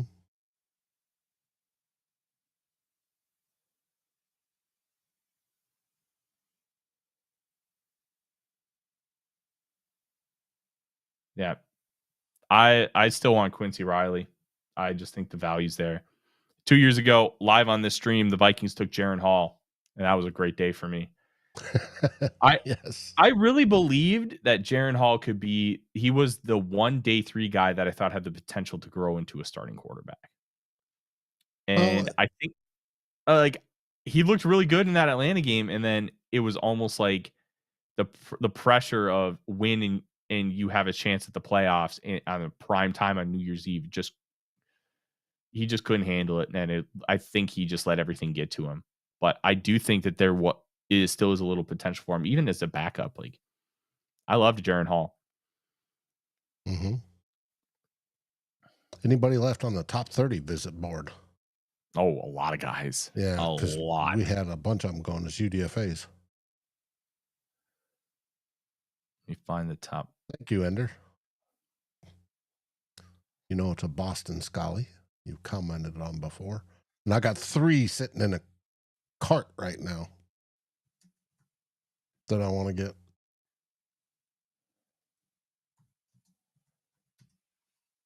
All with purple.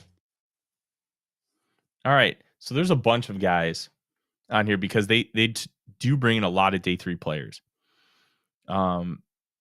Ja'Cory Krosky Merritt, the running back from Arizona, linebacker from Minnesota, Cody Lindenberg, Jacob Bayer, the center from Arkansas State, Rashard Smith, who we've talked about, Kentucky DB Zion Childress, Georgia tight end Ben Urasek, Marcus Bowe, the offensive lineman Purdue. I don't know why he's still on the board. Ariante Ursary, no, he's off the board. Never mind. Warren Brinson, the D lineman from Georgia, another D lineman from Georgia, and Nazir Stackhouse, and another D line from Georgia, and Tyrion Ingram Dawkins, Chandler Brayboy, the wide receiver Elon. He's probably a priority UDFA kind of player. Max Brosmer, the Minnesota quarterback. I like Brosmer. I think there's tools to develop with him. He's really good throwing in the intermediate range of the field, which is the majority of the Vikings offense. Za Frazier, the UTSA cornerback. Khalil Mullings, the running back from Michigan. Jared Penning, offensive lineman, Northern Iowa. His brother is Trevor, who is a first-round pick of the New Orleans Saints.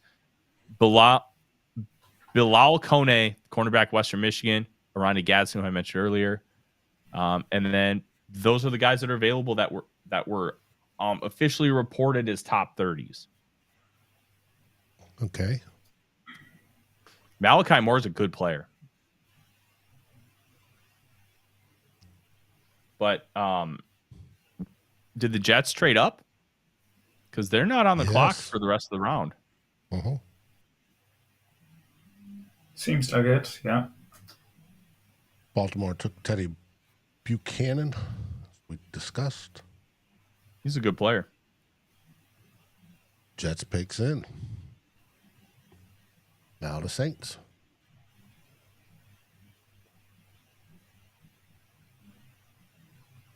And then the Bears.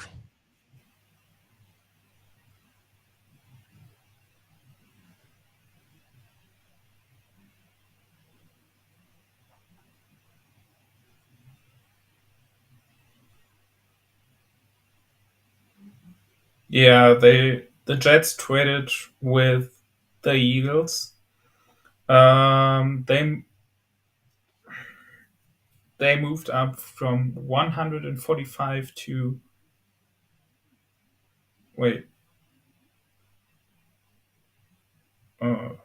that doesn't really make sense right now. Because they say they have traded pick 140 and we aren't there yet. So Weird. Has to be a typo, right? Yeah, it's Right. one. The Eagles traded pick 130 and got 145 and 207.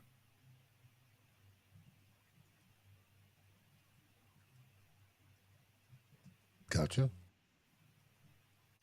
Mike, you can never have enough DBs. Enough corners. Yep. It's one of those positions.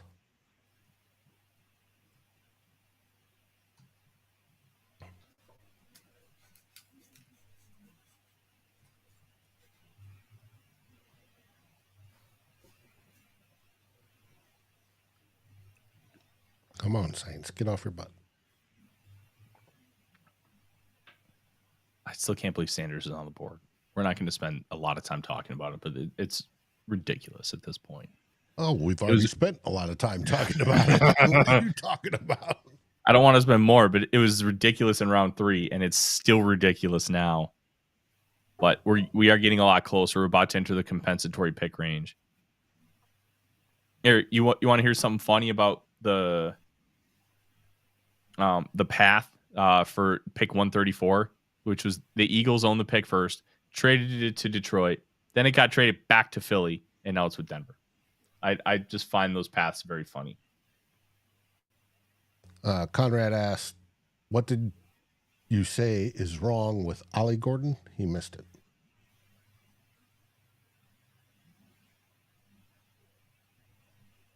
Did you say something was wrong with Ollie Gordon?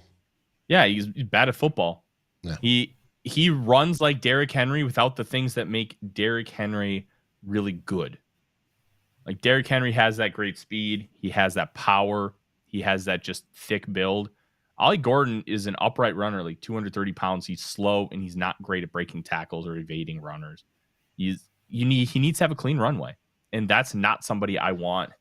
I want a running back. Yeah, because you're quite limited in the NFL with clean runways. Mm-hmm. Ryan asked, would you draft Sanders at this point? I'm going to be honest. I would have had the conversation at 97. I don't know. Like, you need to have buy-in to deal with that kind of thing. Whoa. Thank you, Larman 237. The $50 super chat. That's incredibly generous. I love you. Thanks. They say, thanks for an entertaining weekend. Here's something for the Bourbon Fund. Would you expect to get out of trading back? I don't know what a trade would look like, but it'd probably be fifth. Riley apparently just went. New Orleans Saints. Why do the Saints take everybody I love? Just to piss you off. That's why. They look at your list and go, hey, this is who we need to take. The Saints take every single player I like. Do we have any moderators watching? Curious.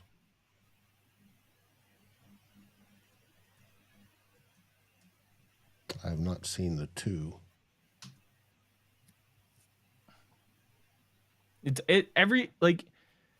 Peyton Turner was like my favorite prospect in 21. Saints. Mm-hmm. Chris Olave was my favorite prospect in 22. Saints. Quincy Riley, my favorite prospect this year. Saints. I don't like the Saints.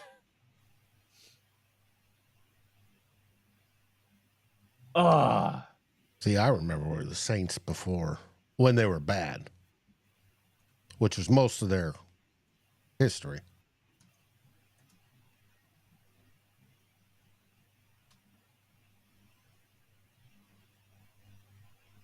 Yeah, Eldon says Saints are secretly using me as their college scout.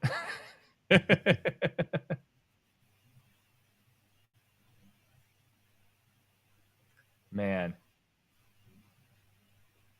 I'm curious if some scouting departments say an owner wants to cheap out on things, go to, hey, let's go to consensus board or something like that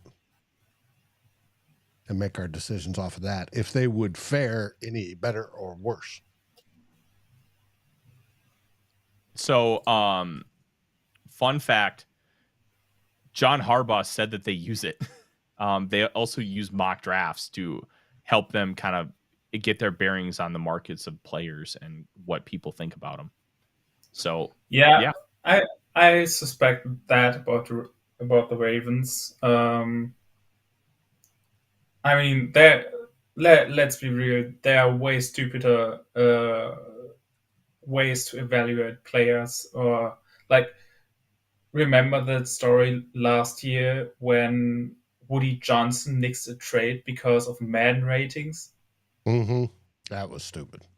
Yes. Mm-hmm.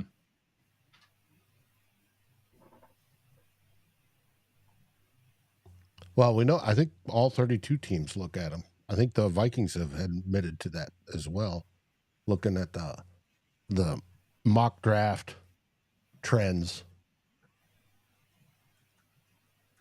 No, they have a much more involved process, but Oh, that's an elite name. all right. Bears select Ruben Hippolyte. I'm sorry, what? Hypolite? Hyppolite, the second. Okay. That's the first prospect that I don't know who that is. He literally at the PFF board, he's not on their board. In their simulator. It's a linebacker from Maryland, apparently.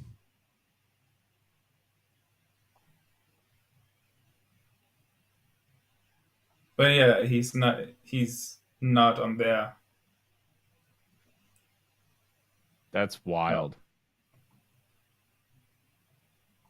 Thor has him as the 373rd on his board. Linebacker 38. I'm actually kind of wondering what I'm going to do now with my simulator that I have been using here, because I could just throw in somebody who's ranked like at beyond 300, but we know that these guys can be taken. So yeah, I don't know. TV said he thought he was a 7th round pick. Yeah.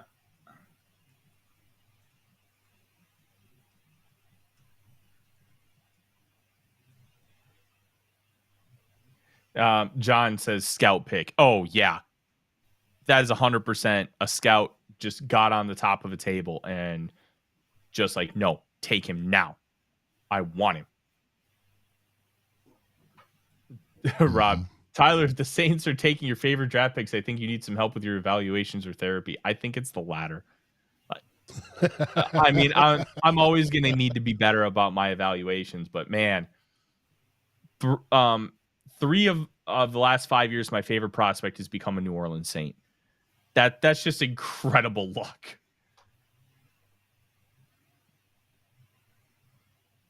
That's funny.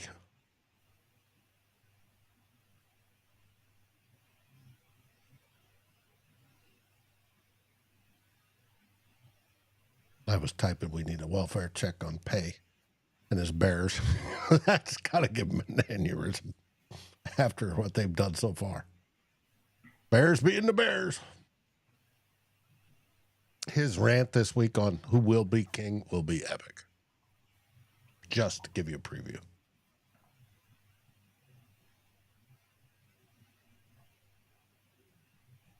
We're just a few picks away. And for those that don't know, Pay runs the Frustrated Chicago Sports Fans Network. It's got to be love, Ben. Partner here on Fans First Sports Network.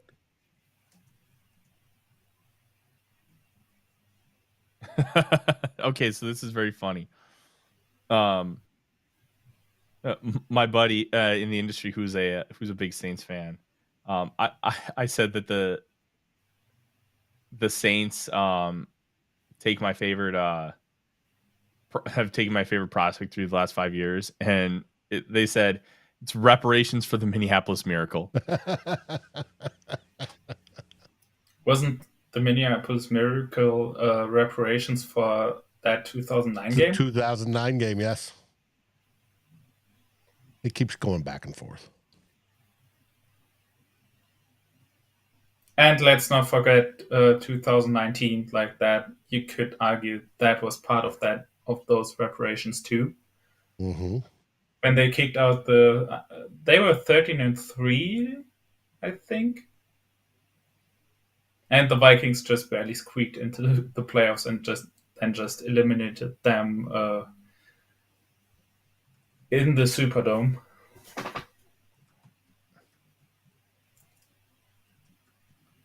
Jalen Royals goes to the Chiefs.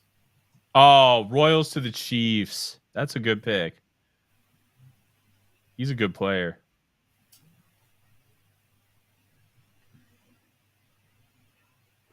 Doc Proto says, Pay's always awesome. Probably the coolest Bears fans he's ever met or seen. Yeah, he is. I'm hoping to get Pay on in June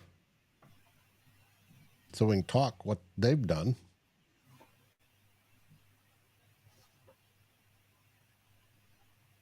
And if you want to research and follow other teams or see what they're doing, there's quite a few going live already. Steel Curtain Network's been live for all the rounds. You can find every team in the league has a representative except for one. They're too chicken to join.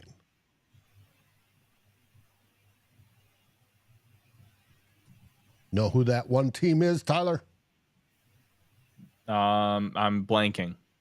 The Green Bay Packers. Screw them. Exactly. But hey, if you're a Packers fan that's watching right now, God bless you. And if you want to start a podcast, contact either me or guys over at Fans First, and we can get that going. But there's a lot of great content coming out this weekend. Hey, if you are a Packers fan watching this, thank you. Good for you. You rule.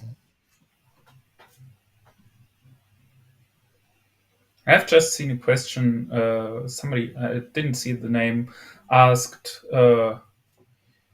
which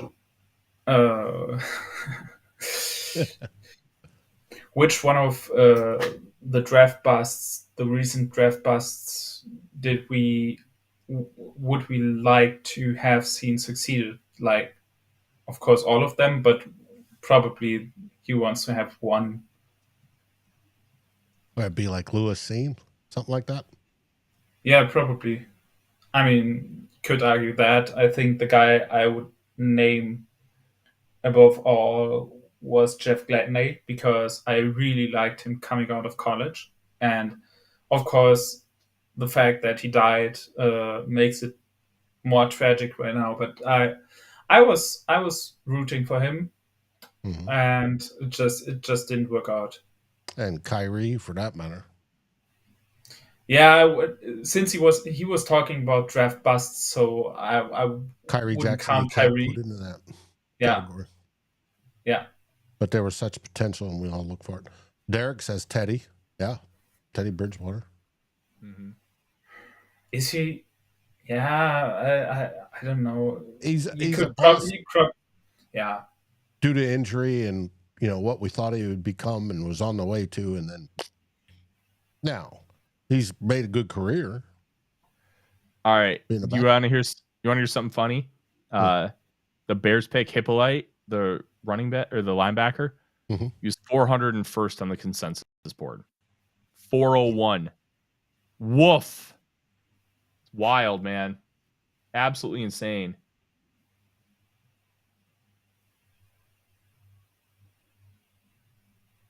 Man, I still can't believe the Saints picked Quincy Riley. Man, the football guys don't like me.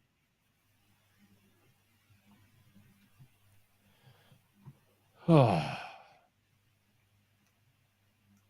Robinson goes to the Broncos.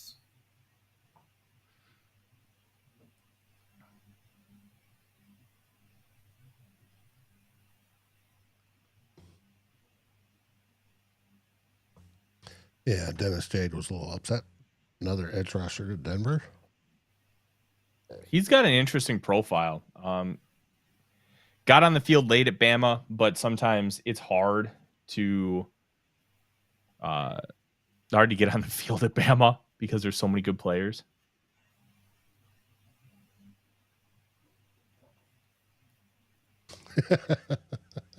Zimmer wishes it was Kellen Mond. I doubt that. I think that was one of the picks that was forced on him. It was. He didn't want him.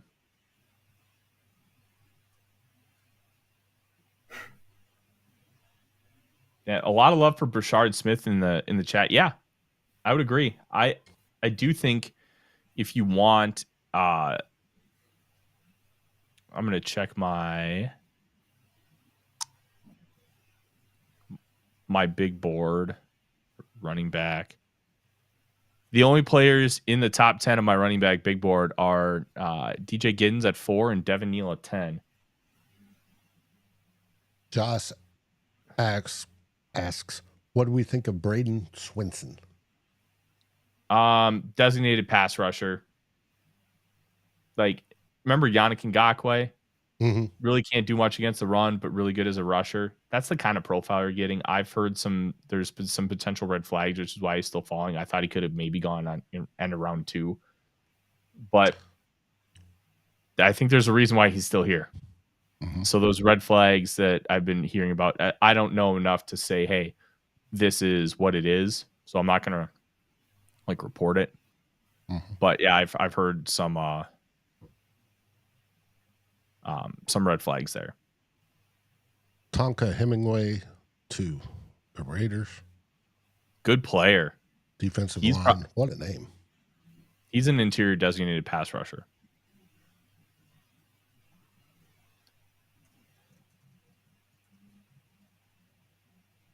Yeah. Emmer, I agree. It's Tonka's and Tonka truck. I love that. And Hemingway is the author. Poet. I feel bad Odie is outside and he is whining. He is not a happy boy. But I'm not going to have him come in here and disrupt Marzipan, who is finally resting and sleeping.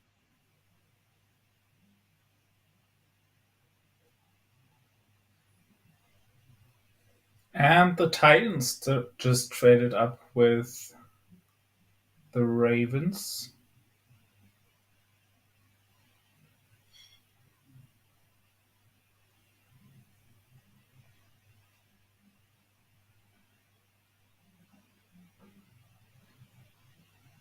Interesting. I wonder what the Titans are going for here. They took DK at the very top of this round, the wide receiver from Florida.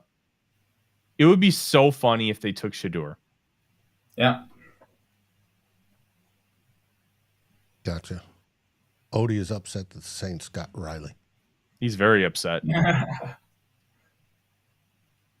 I do think I'm worried about the overall defense he's in because Brandon Staley has not had a good track record over the last few years. He had the one great year with the Rams and then just kind of not so good. But I do think he's a good he's going to get an opportunity to play. That's what I'm trying to say. So I'm very happy for him in that sense.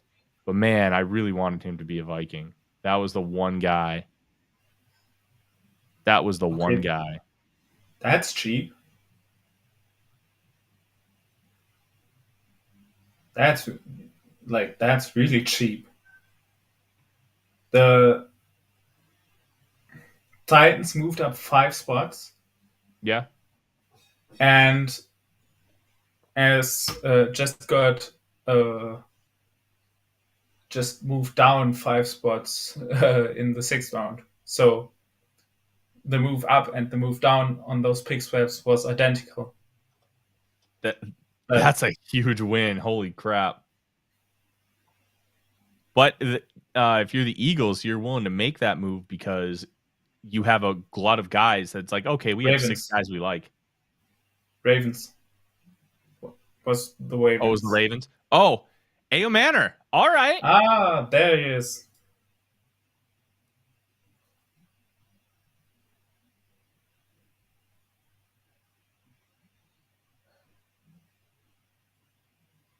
I thought that would have been the pick at the top of the round. Yeah.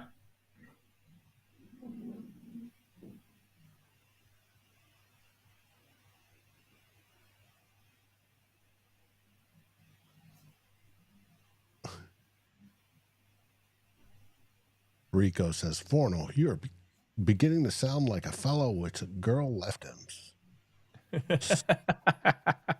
Stoop upwards and onwards, yes.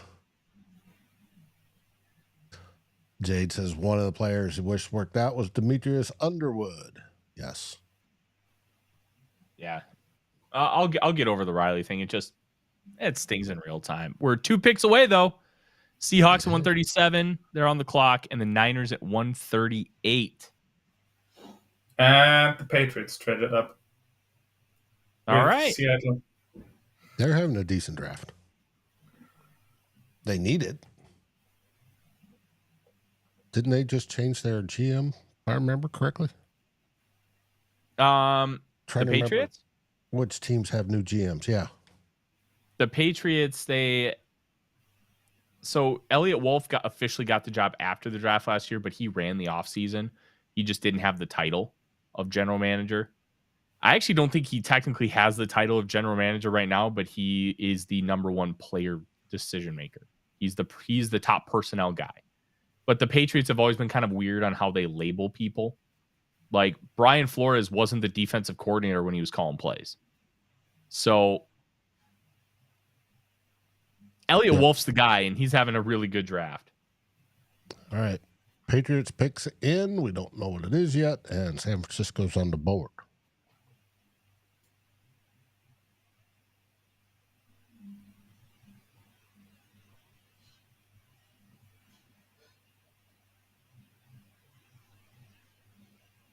So they gave up a late 7th round pick. So, yeah, you're probably not getting much of value right now with those trades. Mm-hmm. 238 to go up those 7 spots. That's nothing. Yeah. So, okay, according to Arif Hassan, some consensus board lore. Congrats to the Bears to be the first to pick a player off the top 300 on the consensus big board this year. Hippolyte ranked 401st on the consensus board, and this is the second latest that a top 300 or outside of the top 300 player has been occurred. The Patriots took the 796th ranked player, Justin Rohrwasser, at 159 in 2020. Oh, he was a kicker, right? I don't remember. I actually remember he was an Austrian, so he was a German speaking guy, so it was kind of a topic here. That's why I remember him. But yeah, I remember that pick was really weird, and it didn't work out. Again, I think he was a kicker. I'm not sure about that, so don't pin me down on that. Yeah, it's interesting. I'm curious to see where the Vikings go. My best players are Marcus Bowe, Shitter Sanders, DJ Giddens, Kobe Bryant. Okay. Those are my top 4 on my personal big board. Just waiting on San Francisco. Bowe was a top 30 visit, so was Brashard Smith. Those would probably be the two. Maybe Za Frazier from UTSA. I'd say those are the 3 top visit guys that could be in play here. I really don't know what direction the Vikings go. I'm going to be honest. They can go. I think the only positions that are probably a no, I would guess O-lineman's off the board because they drafted like Walter Rouse last year. The Patriots just selected Farmer. Okay. Good. I wasn't the biggest fan of Farmer, so.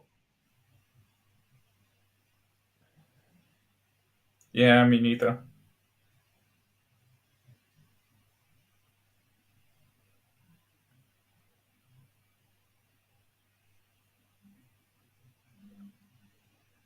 Derek saying, Brashard Smith and Kobe Bryant, please. That'd be a good pair to finish out the draft.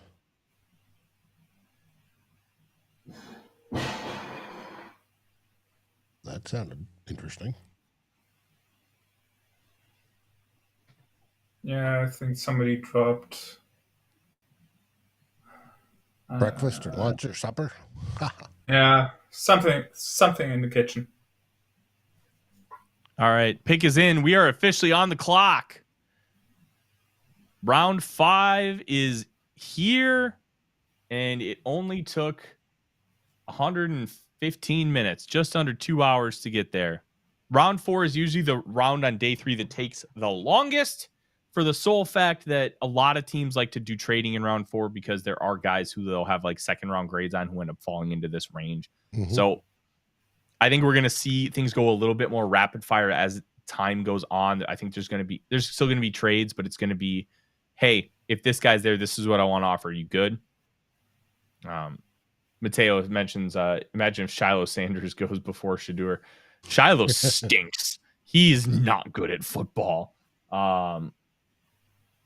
It would be very funny.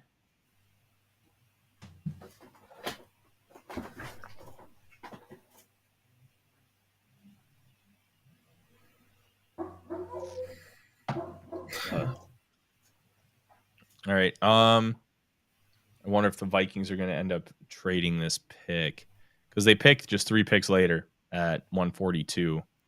Yeah. This is one of the picks the Vikings got in the Zadarius Smith trade. And then 142 is obviously one they picked up last night when they moved down 5 spots with the Houston Texans. I would guess one of these is traded, but I don't know which one. There is a good amount of talent on the board. I think, did the Niners pick get announced yet? Jordan Watkins, wide receiver, Ole Miss. He's a slot guy. Interesting that he went there.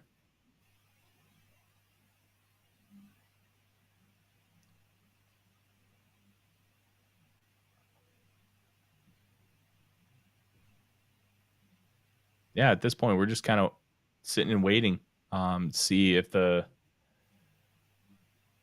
Vikings end up trading down. Yeah. I keep refreshing Twitter on my phone and getting nothing. No word yet.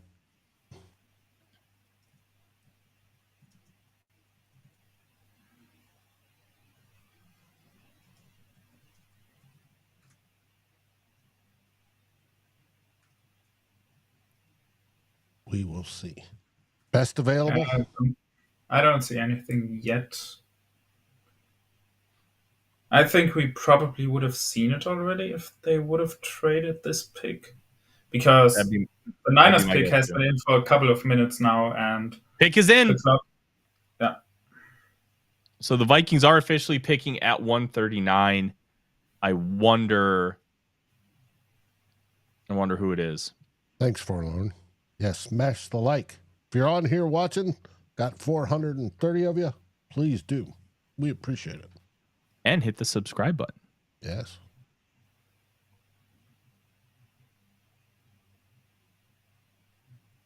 I'm curious about wide receiver Torrey Horton, too.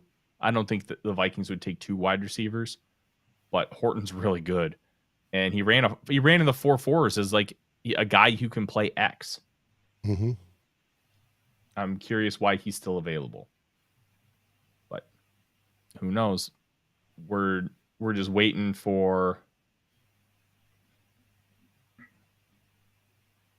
who the pick is. Yeah, I'm just refreshing right now. Pretty much every.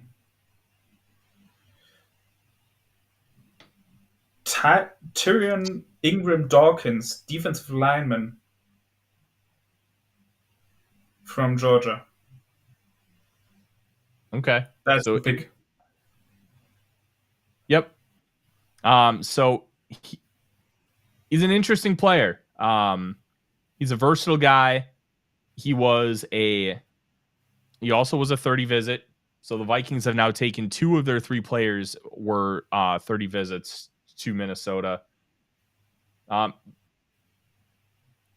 It's going to be interesting. I did not get a chance to watch him, but these Georgia defensive front guys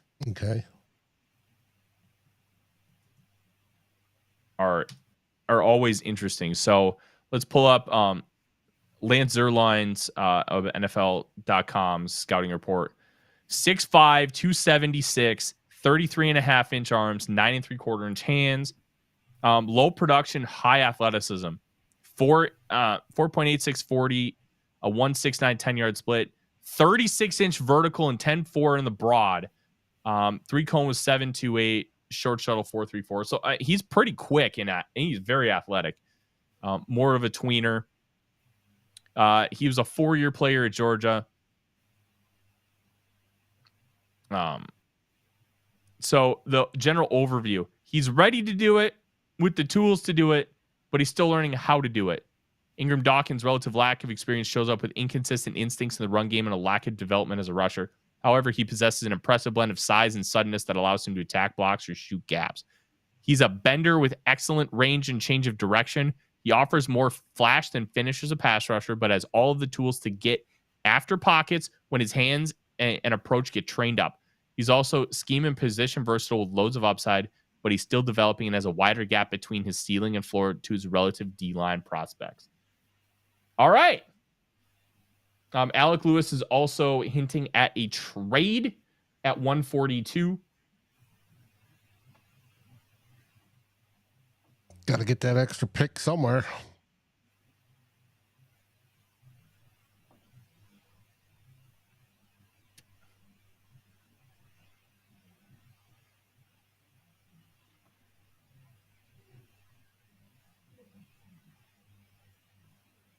Rico says reach. Nah.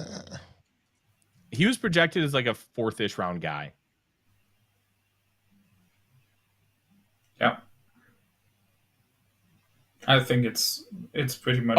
Here we go. The Vikings are trading for Sam Howell. Ha! I wrote that a week and a half ago. All right. Okay, so the draft is done for the Vikings. Probably.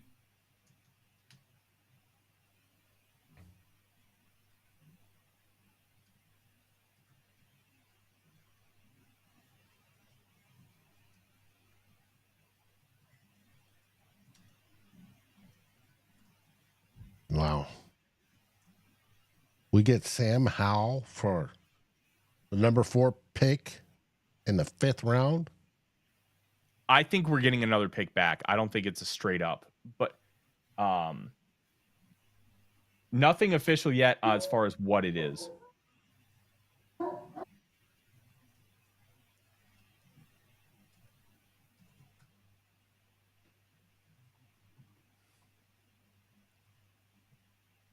Oh, it's a pick swap. They just go to 172.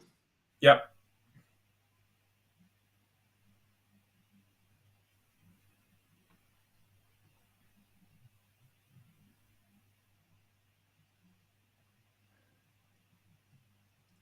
So 30 picks and a quarterback. I'll deal with that.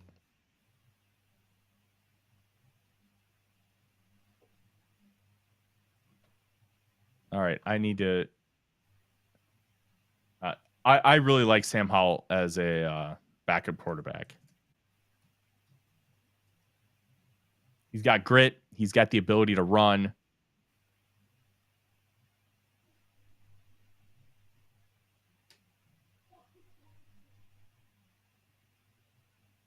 Luke saying another basket case. Well, that's what KOC's for. And his School of Quarterback Reclamation. Yeah.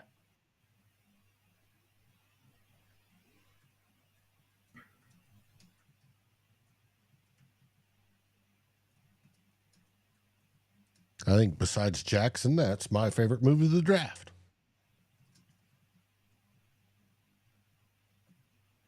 I'm fine with that. Yeah, he's a backup quarterback. We needed a backup. That's fine. Didn't cost us a pick. Huh.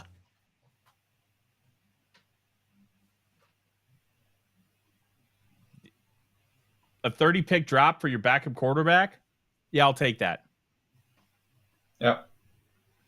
Definitely. Like, very, very low cost move.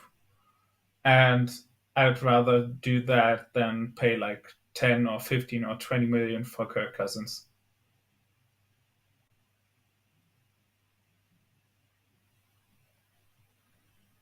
Could be, Mateo, could be. There is some benefit to being a backup quarterback. Yeah. It's always funny how people get worked up about backup QB moves.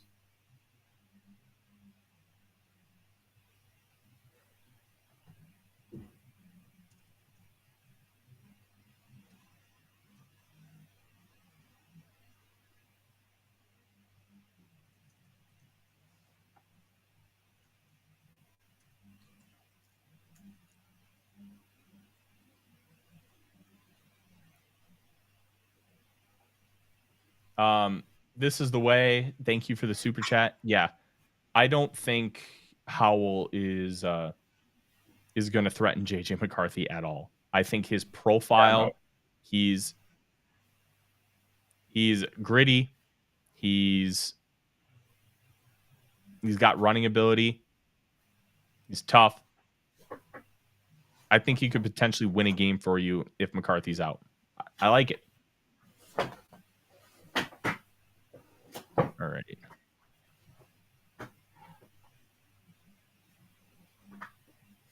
Paul says, no need for an inaccurate backup. They're backups for a reason, Paul. Yeah. The thing with backups is you can't expect them to be really good. You know what I mean? They're backups. Yeah. I'm perfectly fine with that.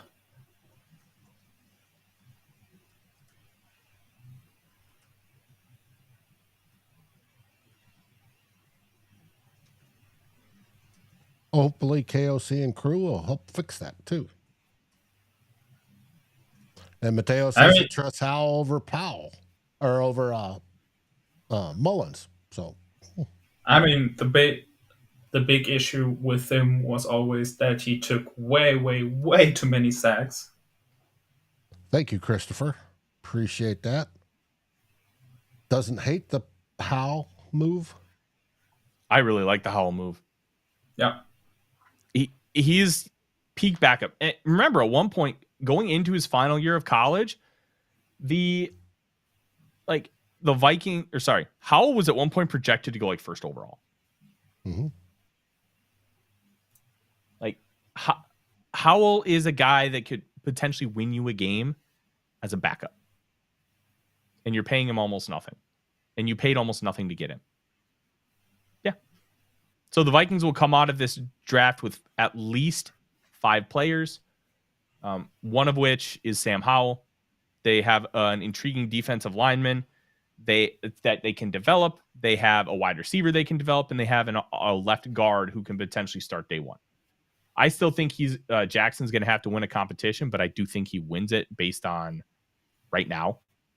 Mm-hmm. I don't think they're going to hand him the job. That's not really how the Vikings operate. He'll have to win a competition, but I think he does. John says he'll take Howell over Kirky and Sharon any day.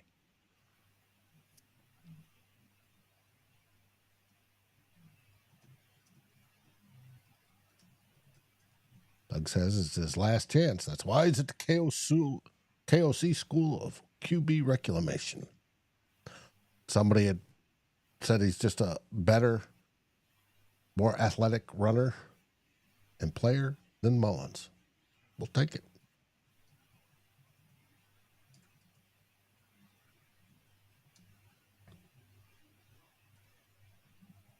Kwesi's cooking like crazy. And that's what he gets paid for.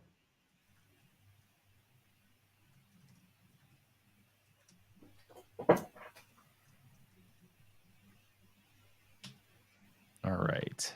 Paul, we still got undrafted free agents and one more pick. We're not getting any starters at this level of the draft. It's all depth. Yep. Hopefully somebody will eventually grow and become one, but nothing's guaranteed. Taking a guy like Ingram Dawkins is a really smart type of bet because he's got real upside. And he's just not polished. He's not developed.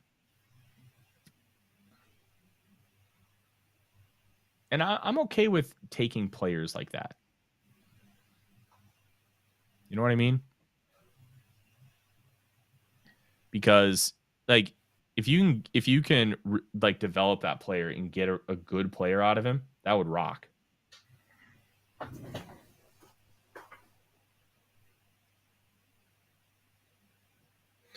Also, Sam Howell is kind of that guy who can be a guy who gets paid as a high-end backup or some bridge solution once his rookie deal is up.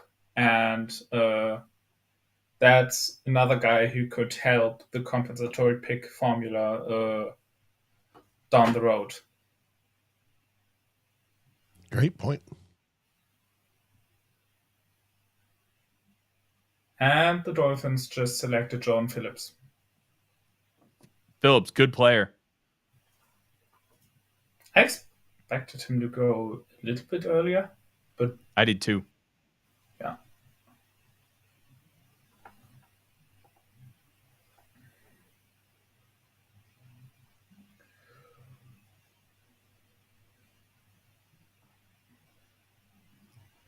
All right, now I need to...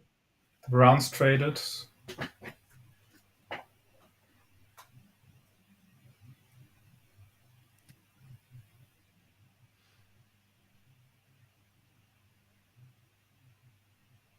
Oh, apparently the Shitter Sanders slide might be ending.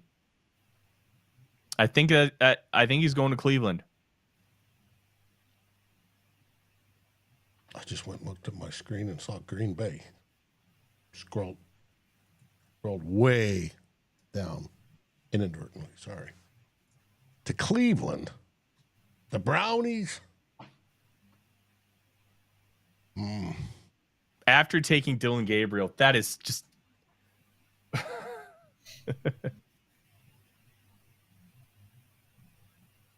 The Browns picks in.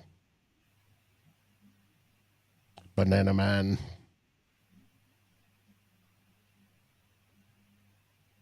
Yep. They're taking Shador. Mm-hmm. Yeah. Okay. This is going to be interesting. I'm curious to hear what Dion's going to say after this.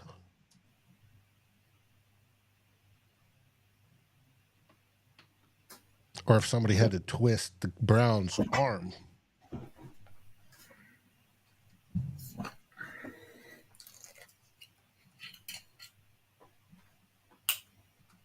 I mean, it's going to make them look kind of ridiculous to draft him over Dylan Gabriel. To draft Dylan Gabriel over him. I would definitely expect Shador to beat him out. I think it's so funny. It's also kind of interesting because right now they have Kenny Pickett, right? They have Flacco, if I'm not mistaken. and now they have 2 rookies. So one of them there has to be one man out. I don't think they carry 4 QBs into next season. So I think Dylan Gabriel gets cut. But as a 3rd round pick, yeah, Dylan Gabriel is bad. Yeah, sure, but I just don't think that you can just go in there and cut a 3rd. That would be bad. If you want to see what the Browns are saying, the fantastic Tactical Elves channel on Fans First is live as well.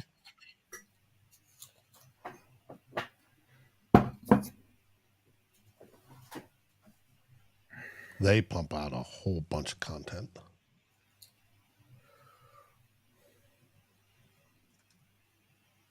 Yes, Biggs. Sanders has no choice. His only choice is to play or not play. Edwin saying Stefanski pounding the table. I need a QB. So much for Kirk Cousins going there.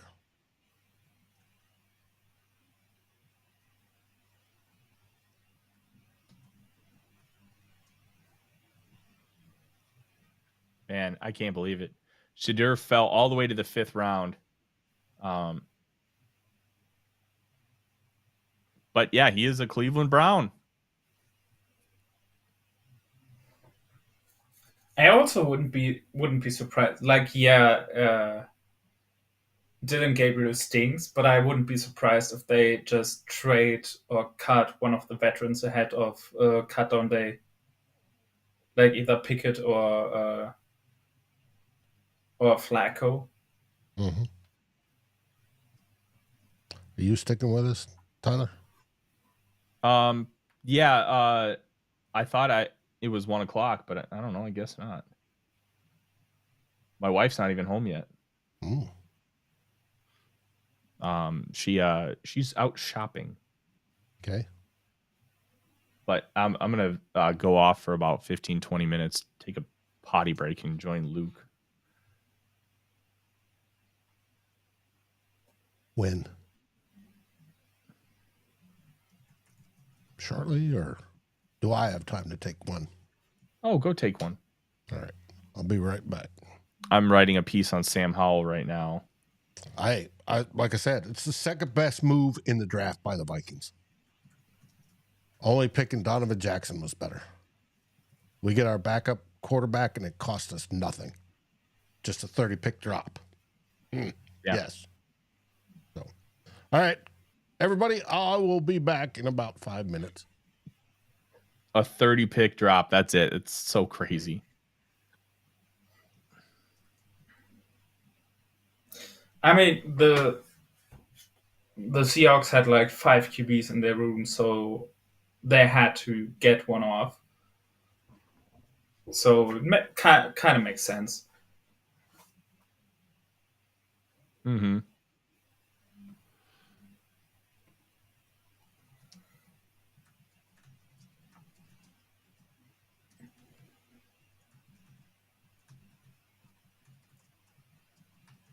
I mean, the thing is, Shadur Sanders is a Stefanski QB. I'm just, it's just really weird that they went Dylan Gabriel over him. I can't wrap my head around that. I know. But the league is, look, as much as we're bad at this as like analysts, the league is also very bad at this. Like it's just wild. Like, how do you take Dylan Gabriel? I don't get it. I really don't get it.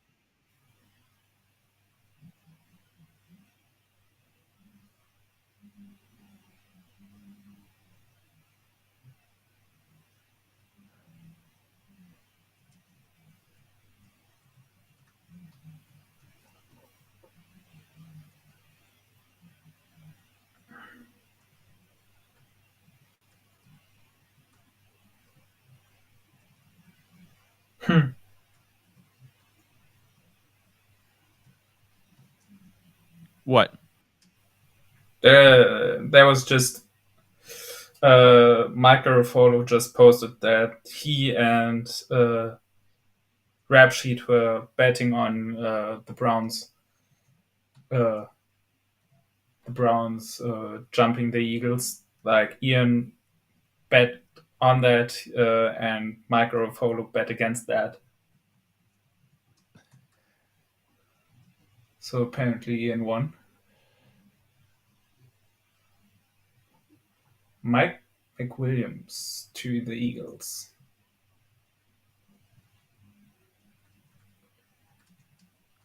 Who to the Eagles?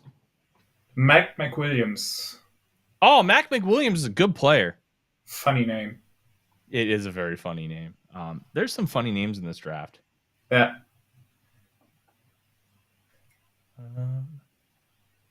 I mean, there's nothing like last year with like a guy like General Booty, but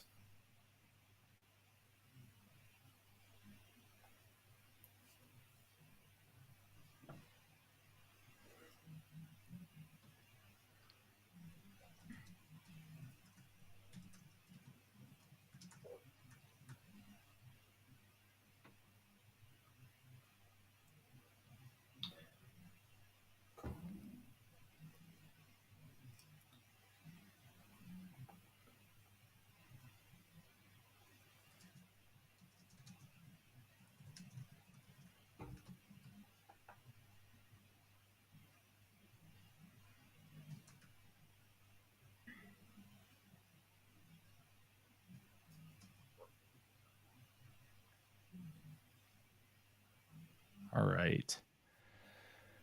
Still have 400 of you guys in there. Thank you guys so much for sticking with us. We have about 25-ish picks left until the Minnesota Vikings are back on the clock, and it will be one of the last picks in the 5th round. There are a lot of compensatory 5th round picks. 8 of them. And the Vikings will have the 4th one at 172. Hopefully, my guy Kobe Bryant is still on the board. I mean, for his sake, I hope he's not. But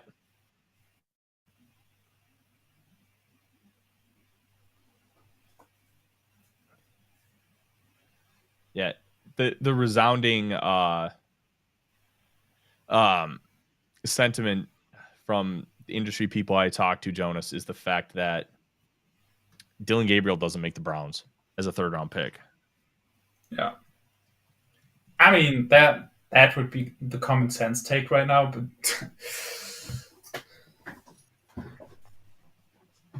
but in that case, you really have to wonder why do you do that? Why do you draft him there? I know. I do not understand it.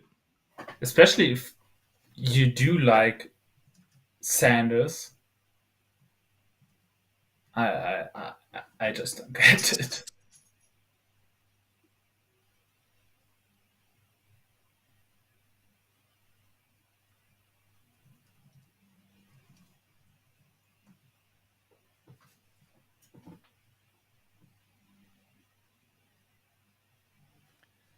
All right, getting this piece up.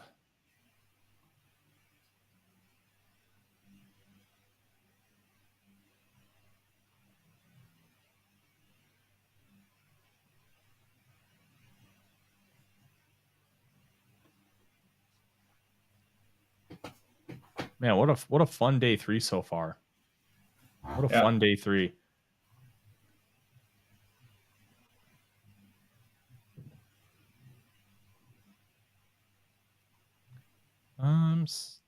Yeah, I'm really excited. I know we've talked about it already, but I'm really excited about Sam Howell. I don't think he's this great player, but I do think he's a very good archetype for the backup running back spot.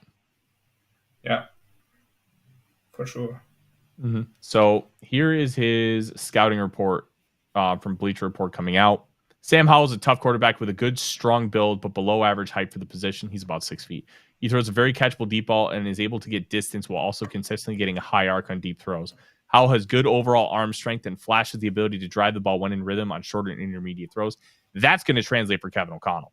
Being in rhythm is important for Howell. His footwork is inconsistent, which causes balls to spray, or he will take an extra bounce at the end of his dropback that makes him late on more timing-based throws.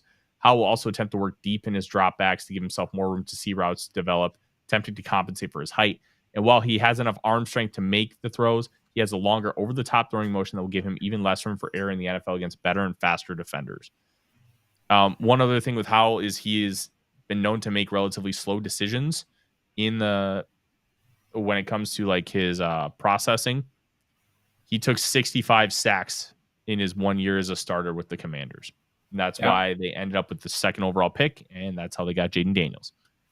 So you're not getting a perfect player. You can't expect to get a perfect player, but it's a good pick. Yeah, I like it. I like it as a backup QB. I like at this point. This was probably one of the best available options, and I also like it that they opted for someone who probably doesn't threaten JJ McCarthy. I'm glad they are committing to him as the number one guy. So overall, yeah, I'm happy with that. Me too, man. Me too. I'm very excited about it. I think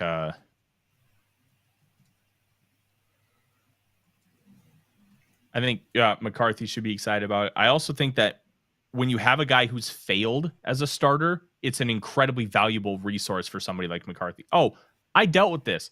Here's what I did. Here's why it worked or didn't work. Those things are great to have in your room. I mean, Josh McCown provides that in droves, but having more voices is always a good thing. The Rams just traded up.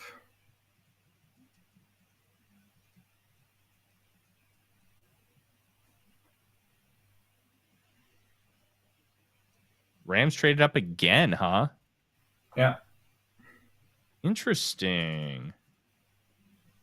It's kind of out of character, I think, because usually in a lot of years they didn't have high draft picks because first it was because of the Jared Goff uptrade, then it was because of the Stafford trade, and there were multiple trades between that also stripped them off pretty high picks, but they always had relatively big draft classes because they usually traded down a bunch on day 3. So it's kind of weird to see them trade up a number of times here because they are usually doing the opposite.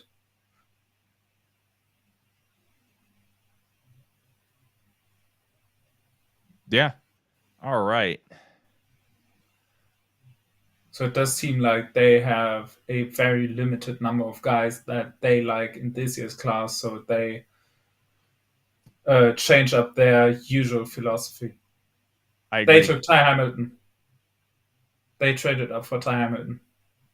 Ty Hamilton. Okay. Hamilton's an interesting defensive line prospect. All right, there's that. ESPN Cleveland shows a picture of Shedeur in his new Browns hat. And he doesn't look pleased. Well, you were projected to go in round 1, and you go at the top of round 5. Hell, I don't blame him, man. He got the short end of the stick. No, I didn't speak with Jimmy Haslam. Browns would be better if that was the case. All right. I'm going to take a quick break. I need to use the bathroom and stretch my legs a little bit, so I'll be back. Roger, roger.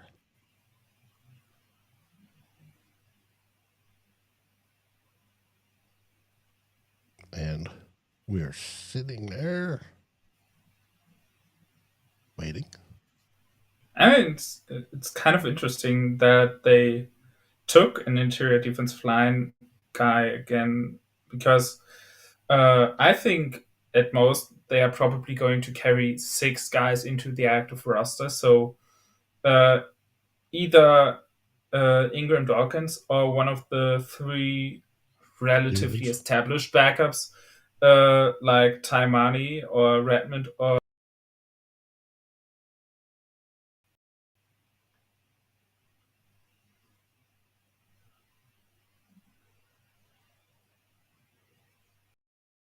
Turn back on. I'll use this one for now. Just had a power surge, knocked my camera off. Line. Oh.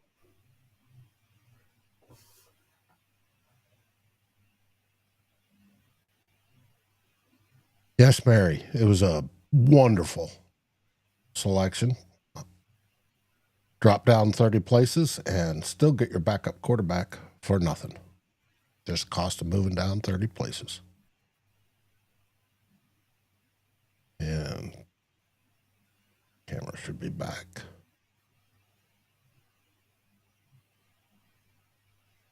I hope the new place power is a little bit less surgy. That's a word.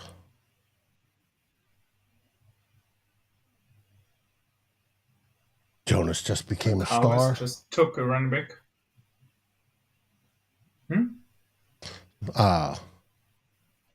Eldon says you just became a star. Okay. Yeah, I don't know about that. Eldon says lights flickering in Southern California too. Interesting.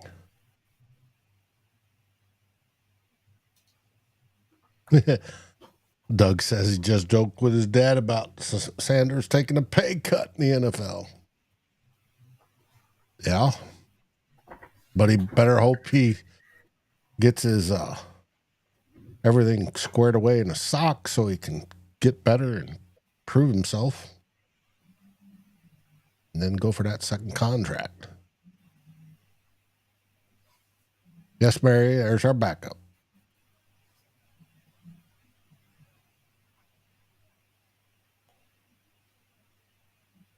$30 picks is a lot for Sam Howell. No, I don't think so. Not in the 5th round. No, 30 picks is fine. That's probably, I haven't looked at the charts, but that has to be like a late 6th or early 7th round value, I think. And in a class that's relatively flat talent-wise, yeah, I think that's a good price.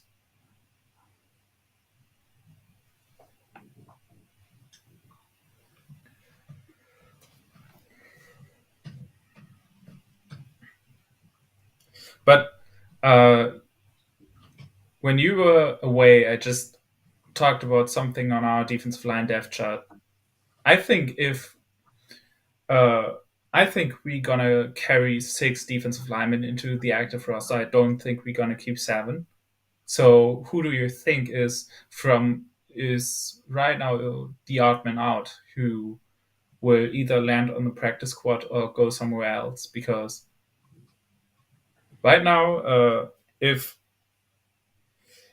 Ingram Dawkins makes the team, one of Taimani, Redmond, or LDR has to be out. Mm-hmm. Who do you think is it? If I had to guess, Levi Drake Rodriguez. I like LDR.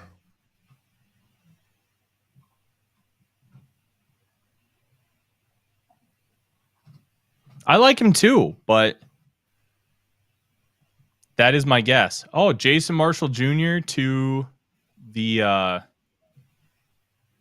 Dolphins. Yep. Yeah, I think Redmond is pretty safe after last year, after he continued to get more and more playing time. So I don't think he's gonna be the odd man out. And then I think it's just between Taimani and Drake Rodriguez, and I could see Levi Drake Rodriguez being the odd man out. Going to be interesting if the Vikings could get him on their practice squad or if somebody is going to poach him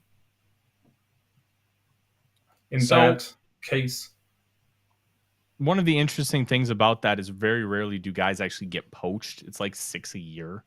So, I mean, it is possible, but I remember having this conversation last year with some people, and it's just like, it just doesn't happen nearly as much as you think. It feels like it does, but it doesn't. Yeah, I mean, it kind of depends how his preseason goes. I mean, if he has like a preseason where he gets like where he has like 1 or 2 crazy games and still doesn't make it, then you could see him get poached. But otherwise, yeah, I think there's a good shot that the Vikings might get him on their practice squad. Jose asks, chances of Minnesota drafting Devin Neal? It's possible. He's definitely a zone guy, but it's weird. It felt like he lost all his juice and athleticism from 23 to 24. He just didn't look like the same athlete. Why is that? Answer that question, and yeah, I don't know. It could be misapplications in the weight room. Problem is, once you working lose the wrong muscles. But once you lose it, can you gain it back? There's a lot of times when you gain weight and then lose it, you don't get that athleticism back. That kind of thing. So it's being able to parse out the why and figure out if that matters or not. And like Dave said, we're just opining. We don't know for sure. Right. Just theory. And DJ Giddens gets to the Colts. Mm-hmm. Oh, I love that. Rules. That's a good place for Giddens. Yeah, it's kind of the change of pace guy behind Taylor. Australian Sculpture says, don't forget we have a second free agency coming up. Yeah. We have UDFAs and then the last of the vets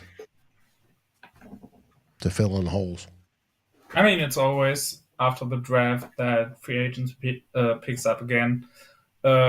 Once because you obviously now know which positions you weren't able to take in the draft, so you have those remaining needs, and you now know which ones you have to fill with veterans. And the other part is the deadline for free agents to count against the compensatory pick formula. It's coming up shortly, and once that deadline is gone, teams can now pick them up without them counting against their formula, and therefore you don't have to lose picks to get these guys. So that's why free agency usually picks up pace at that point. And therefore, yeah, I'm not worried about our cornerback room. I think we're going to get one more veteran in there. Might be the same with the safety room. I wouldn't be surprised if 172 goes towards the safety position if the Vikings stick and pick there, which isn't a given, obviously. But there are still very good guys on the market that could have this team. So, yeah. I wouldn't panic because they didn't address a certain position over the last few days. Mm-hmm. Like there's no position where I was like, okay, they have to pick somebody for that position or they are screwed. Mm-hmm. Just isn't the case in my opinion. Now, Nick Thoroldson asks, do we think the Asante Samuel Jr. rumor is true? No. Straight up, I don't think it's true. If it ends up being true, cool. It's just a fun thing to mess around with in like the reckless speculation stuff in the off season. Like the way I kind of figure it, and I love the guys over at Purple Daily. They're good friends of mine. I work with them, but like I think that's more of a bit than seriousness, because like so it came from the reckless speculation tip line, and the whole point was he was an NFL player going to a club wearing a team that he doesn't play for his gear, and saying that he was going to be a Viking. That just sends up a lot of red flags for me. So I'm not buying it. If it ends up being true, cool. Samuel's an intriguing kind of player, but he's got some brutal medicals. It's like a neck shoulder that kept him out of games last year.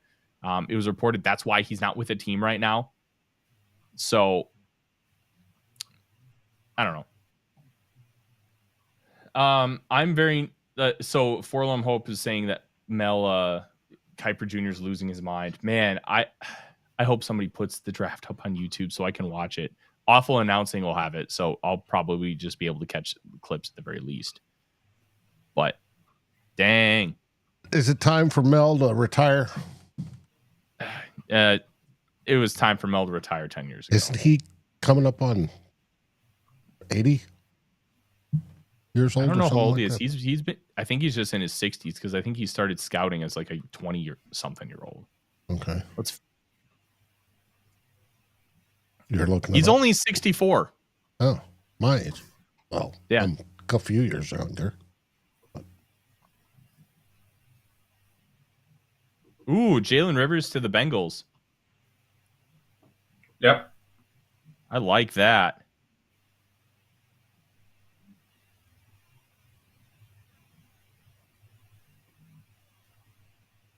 Yeah, you got a tidy school.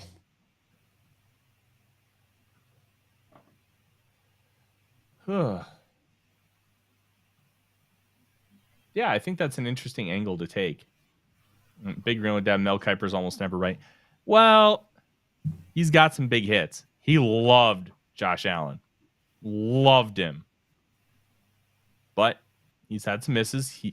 Jimmy Clausen, big miss. But he if he loves a guy, he believes in that guy. Mm-hmm. And he's willing to go to bat for that guy. And if he's wrong, he's wrong. He was wrong on Sam Darnold. Well, until he was right, that is. Quite a few years later. Mm-hmm.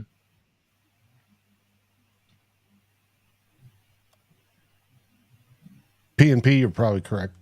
This has probably been in the back pocket, penciled in for a while. Okay, Marcus Mbo is now off the board. Giants got him. Giants. Mm-hmm. Damn it. That's a really good value.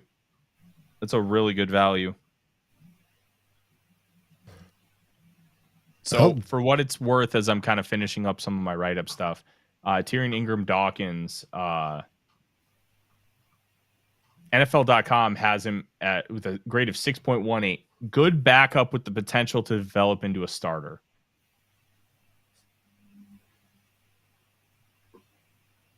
I'll take it. The measurables are good. He's got a tweener build, which is kind of perfect for like a 5 technique edge rusher for how the Vikings will probably want to use him. Hey, Odie. Odie is now joined the show. I'll see if I can get him to let me pick him up. He hates when I pick him up in the office. Odie, you want to come up? Possibly. Rob, possibly.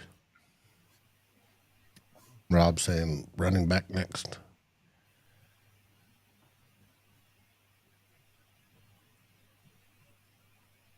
Possibly. What the hell? What? Did somebody see the video of the video of the room Quinn Ewers is sitting in? Yeah, it's a very Texas kind of room. Damn.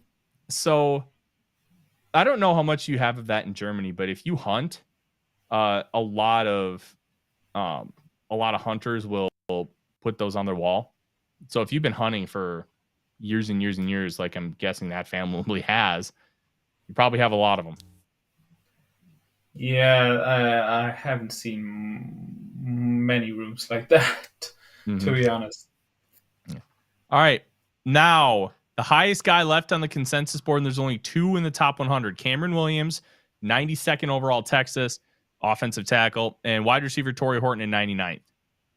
Then you're talking Damian Martinez at 103, running back Miami, Texas wide receiver Isaiah Bond at 106, and Chris Paul Jr., or also known as Pooh Paul, the linebacker from Ole Miss at 108. So you're only talking 5 guys in the top 108. Not bad.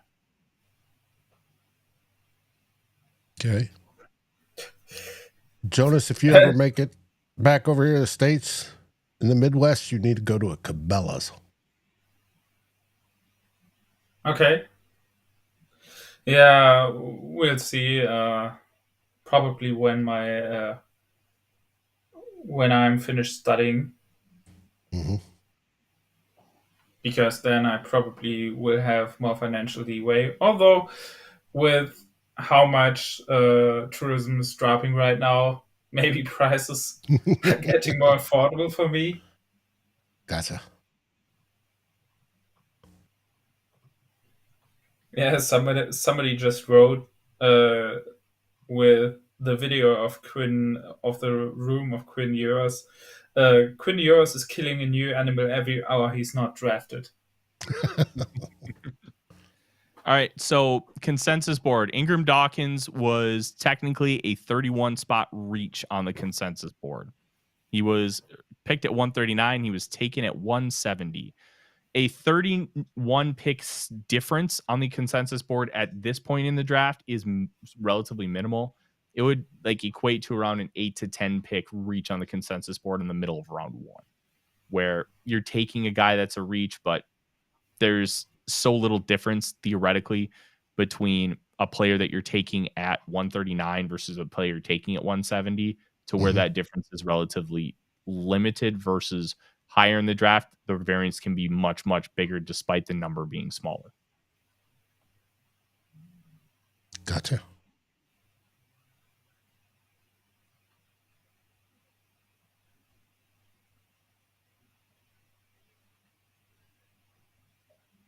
Nazir Stackhouse is interesting because he's got a lot of juice, but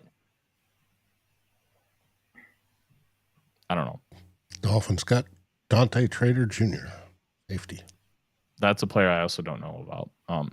I do think Shamar James, the linebacker at Florida, going to the Cowboys is very interesting. DeMarvion Overshown is going to miss the entire year. He's the same kind of player.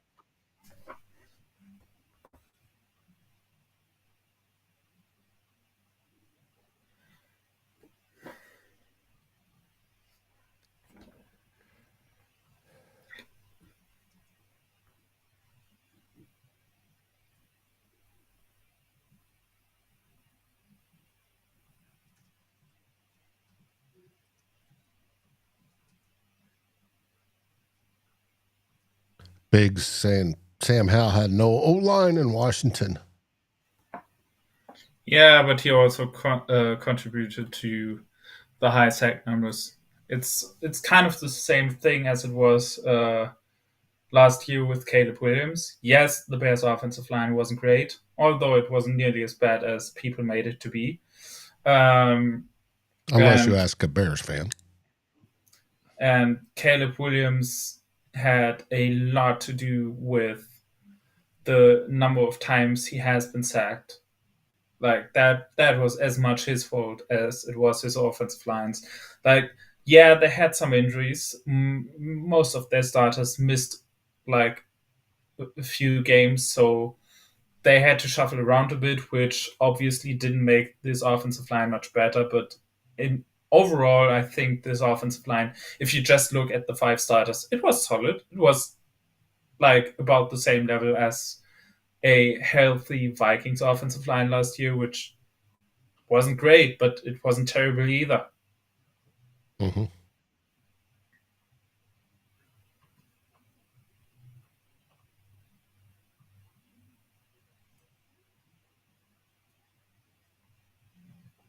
And Caleb Williams getting sacked a lot was also a theme in college. So that usually travels with a QB. Sack rates usually travel with QBs. So if your QB is getting sacked a lot, it's generally the QB. Oftentimes have much to do with that. Yep. Christopher says wouldn't mind JJ Pegus. I don't know how to pronounce that. Pegs. Yeah, that I already talked about him. That's the defensive lineman who also the guy who's got 7 touchdowns as a fullback. Mm-hmm. Cool. Yeah, would be nice. And right now on the main broadcast, the Vikings pick is on the screen again. Hey. Already? Dang. I didn't realize we had. Okay, so we're at 158, and the Vikings pick 172. Right. Wow, this 5th round is going pretty fast.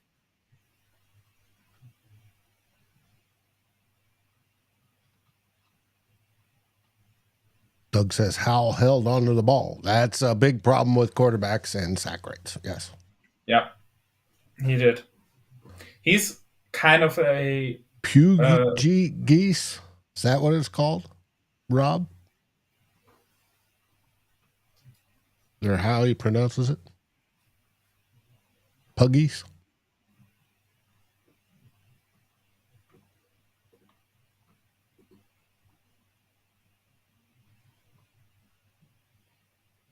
I honestly don't think the Vikings are going to pick another interior defensive lineman. We already talked about the fact that one of their 3 established backups so far probably won't make the team. So I don't think they gonna pick another body there. I would. Packers are on the clock. All right, so interesting note about Ingram Dawkins. He was at one point arrested, but it was for failure to appear in court related to a speeding ticket where he went apparently 15 miles over the speed limit. This is the funny part. He was released on bond, and the bond was $13. A $13 bond is the funniest thing I've ever heard in my life. Usually it's like a couple $100 or $1,000. $13 is just bonkers. The speeding ticket probably was more expensive than the bond. Mm-hmm. Minnesota speeding tickets are insane, but in North Dakota, it's $1 per mile an hour over. So if it's a 20-mile-an-hour speeding ticket, it's $20. Or maybe that's South Dakota. It's one of them. I've never gotten a speeding ticket because when I speed, I know where to speed. Oh, good boy, Odie. Yeah, you're just a puppy. Yeah, I got a few. But in Germany, usually speeding tickets are pretty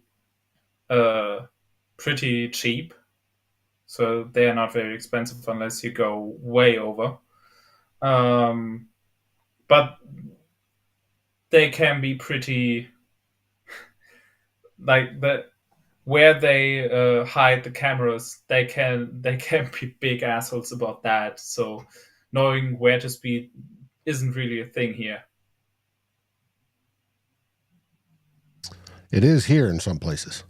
Hey, there's Odie, the bubby.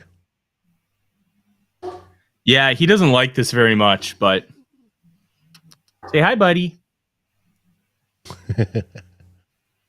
He's looking at the microphone. What's it taste like? Can you put peanut butter on it? Look at the people. I know you're such a good boy.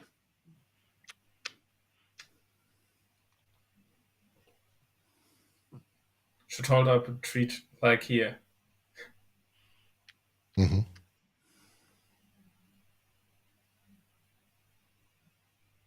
I know, Odie, you don't like this very much, but the people love you. They love you so much, they've asked for an Odie cam so they can watch you during the show.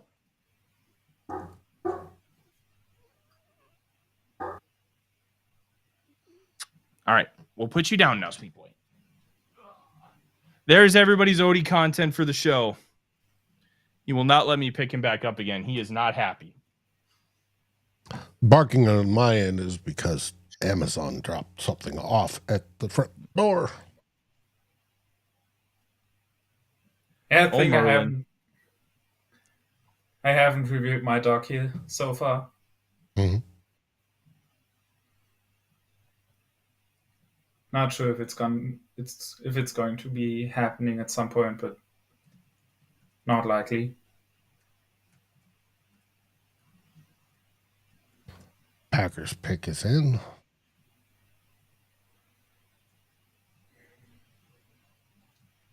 Oh no, it's starting to be like this typical day 3 rapid fire. Well, and it should speed up even more. Yeah.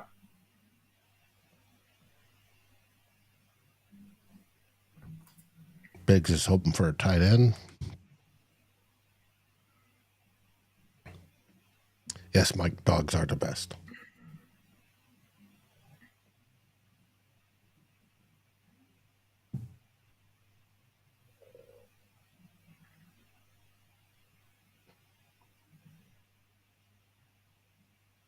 I love dogs.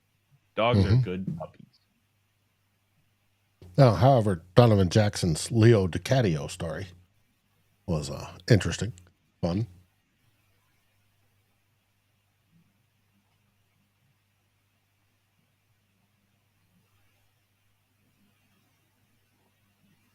Okay, so one interesting thing, we were wondering about Benjamin Morrison and his medicals, especially because it's hip stuff. And there's now a report from Jenna Lane from ESPN that the hip issues have been bilateral. So he did have surgery on both sides. Oh, okay. Okay. Well, it still doesn't sound good. And both. It's been lingering for quite some time. So he had surgery in high school and right now. Oh, so, I didn't know about the high school one. Not good. No, but first round talent though. Yeah. Yeah, but like hips are probably like the most important part of a cornerback. And if that's a lingering issue, I get why he was falling. All right. Tyler, you had a question here. Opinions on Nebraska's tight end, Thomas Biden. I know the Vikings have met with him. I know they've spent a lot of time talking with him. He's kind of a well-rounded, high-upside athlete tight end. I don't know a ton else about him, but he's the profile of a player, like generally, that you would want to develop as a third guy. And the third guy, like we've been spoiled with Johnny Munt. Munt's like an already developed player, and he can step in, and he could even be a spot starter for you. But the third guy is usually somebody you play around 5 to 10 snaps a game. Gotcha. Warren Sharp has Mel Kiper clip up.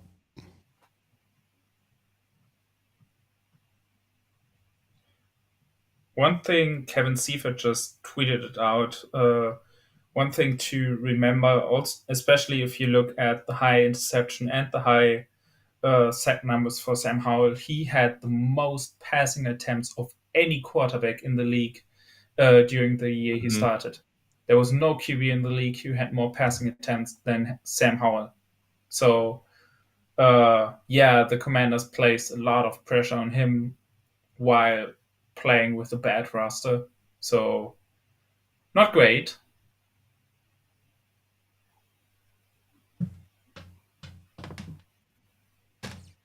Packers took Colin Oliver, Oklahoma State Linebacker. Designated pass rusher. I think they labeled him as a linebacker, but yeah, he's probably like some either blitz or pass rush guy.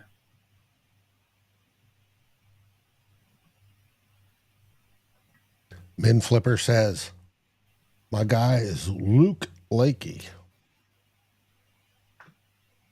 He's a good tight end when healthy. Luke Lachey. Okay. So I'm bad at pronouncing names. Hey, that's why you have me. Yes. We talked about Lachey a little bit earlier in the show. I don't find him that good, but maybe it's just, I think this is just going to be one of those differences of opinions.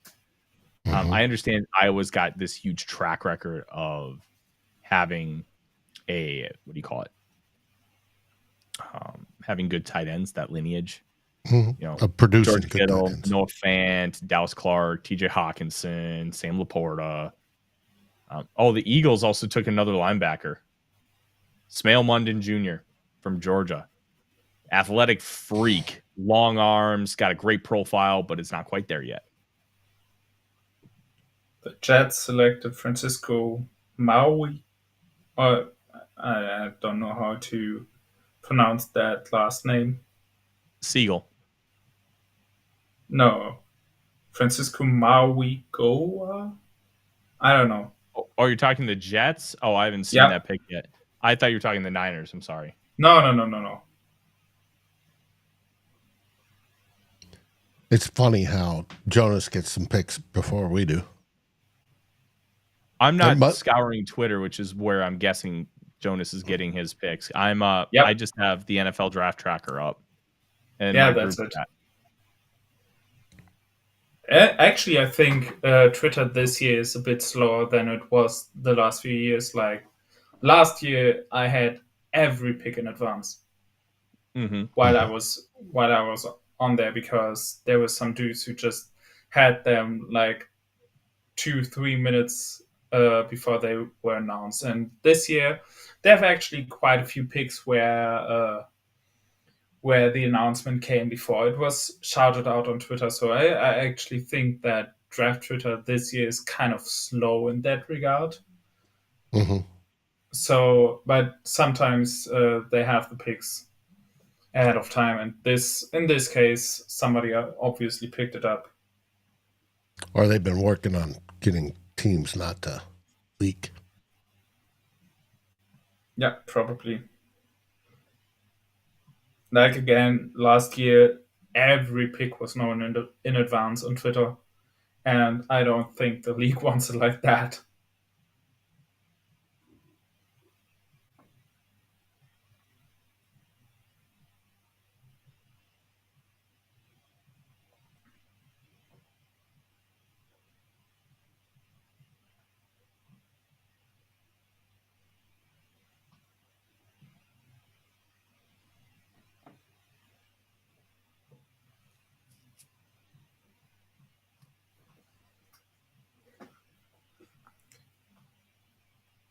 Sam Howell is on the final years of his contract, so if the Vikings can kind of revive him a little bit,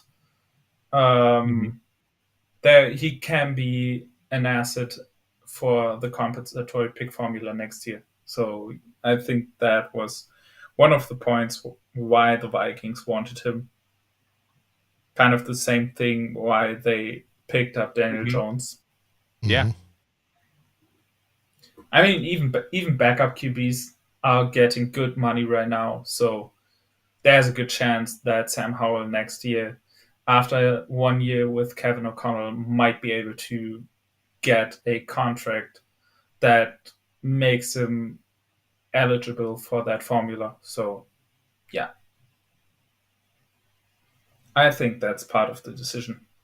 They didn't lose a pick this year. They just moved down a few spots, and they might gain a pick in a couple of years. So, good value in my opinion. Good.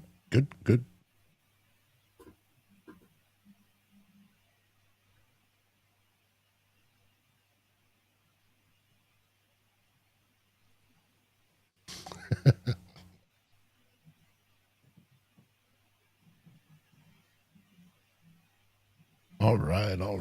Come on, Twitter update. There you go.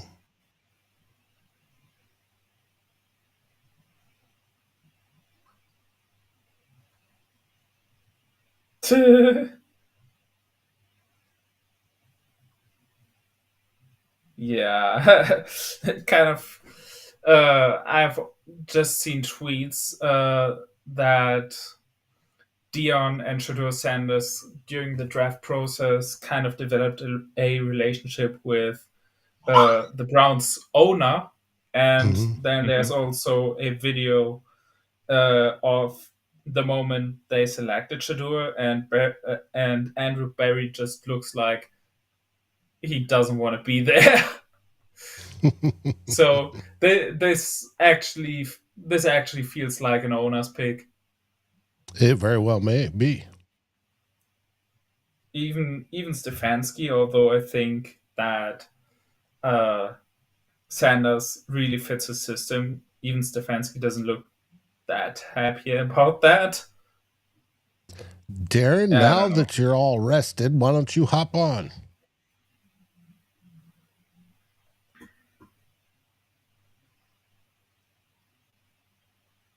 And by Darren, I'm referring to my partner in crime on tomorrow's show, 2 old bloggers, Darren Campbell. Damn, that's a bad video angle. They had a bone like I saw it. You know what I mean now, right? No. Yep. They cropped it in the wrong spot. Yeah.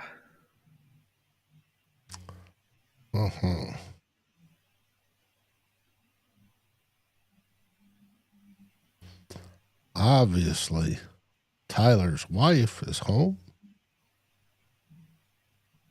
after draining his wallet. We're now less than 10 picks away from the last Vikings pick if they decide to actually use it and don't trade down again, which they very well could do. And I wouldn't mind that at all.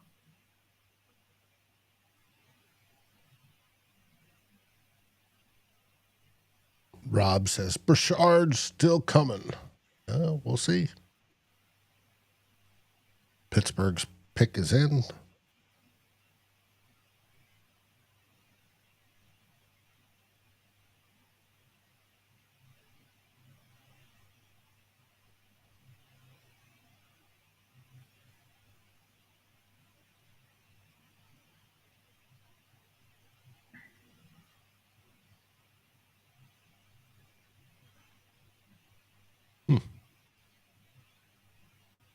The Steelers pick is in. Yeah, and the Chargers traded up. Oh, okay. Didn't see the Steelers pick yet. I haven't either. I also don't know what the Chargers paid to go up.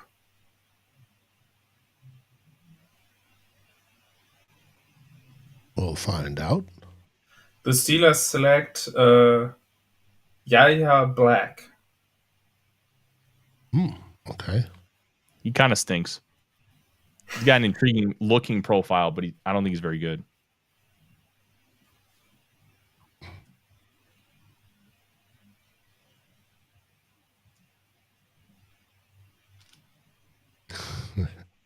NFL showing Travis Hunter's reaction to Shedeur getting picked. It's interesting. The guy's frustrated. I don't blame him.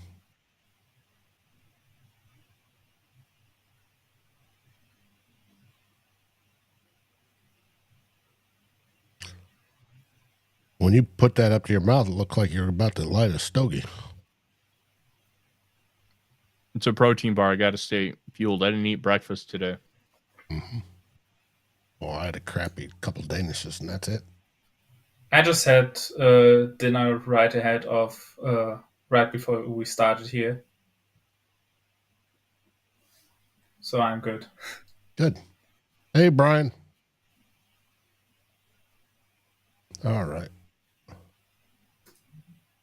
Looking at.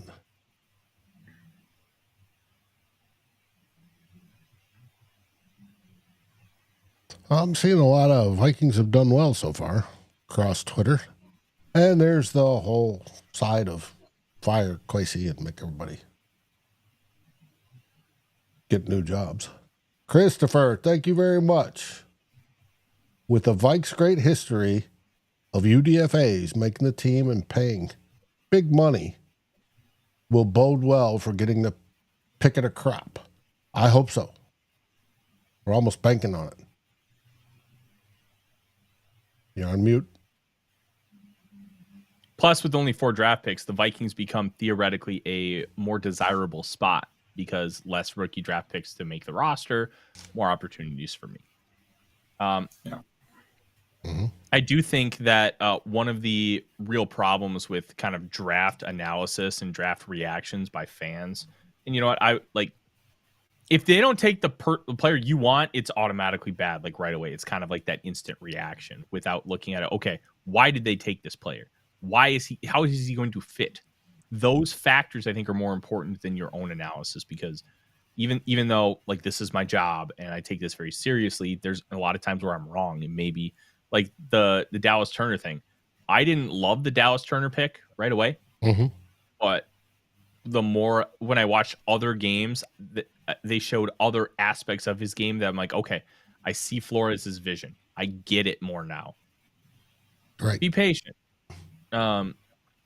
Be patient. Like Ingram Dawkins, I'm like, would they really take a tweener? The more I think about it, I think this is the guy to replace Pat Jones. This is the Pat Jones role. Like 6'5", 275, hyper athlete, but has a much stronger profile. This could be like the Jihad Ward too. I think he could step in and do those roles.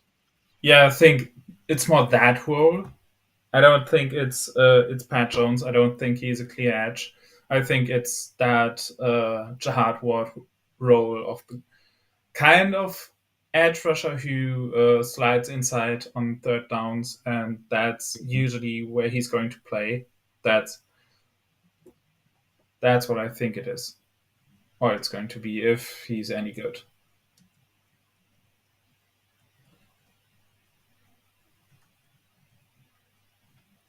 Yeah, he can go all the way from a 4-eye to a wide 9. That's that profile rules for a team like the Vikings, who love players who are versatile, who and they can do a lot of those different things.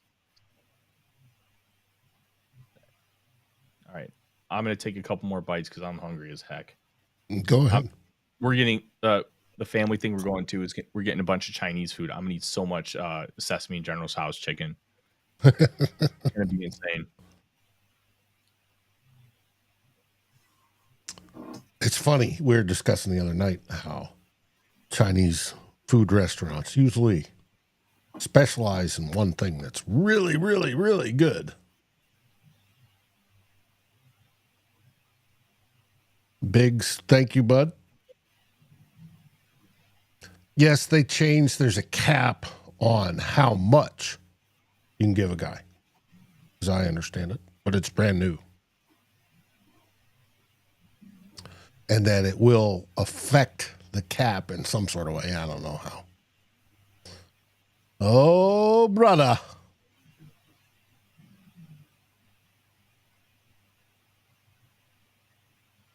Let me bring in this stranger.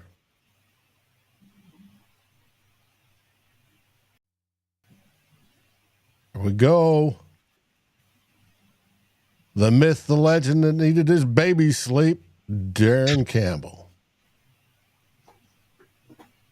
Good morning. Oh, wait, it's the afternoon. You know what? It's nice of you to finally show up for once, Darren. I'm proud of you. Oh, thank you, Tyler. I aim to please occasionally. All right. I'm going to finish my protein bar because I'm marathon man.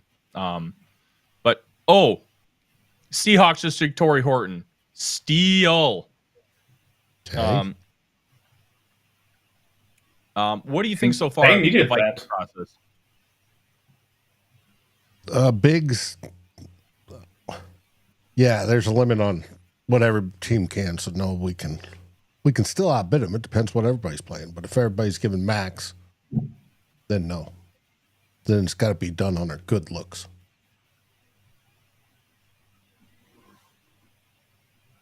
Darren, what's your thoughts so far? Well, Kwesi warned us that there might not be all this trading down and to add extra draft capital, and that seems to be.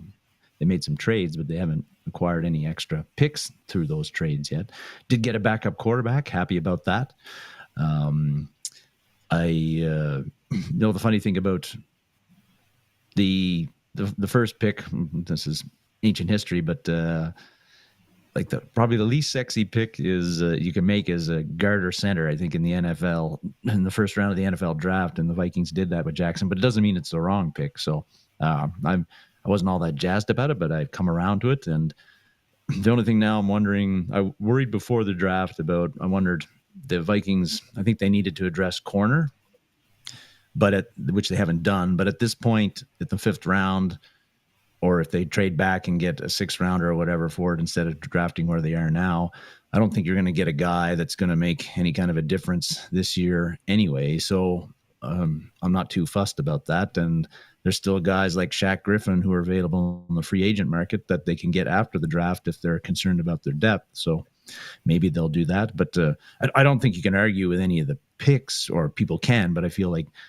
with the way free agency was, the Vikings didn't have a lot of obvious needs, and so they could pick the players that they thought were the best at the positions that they were picking at, and they've done that. And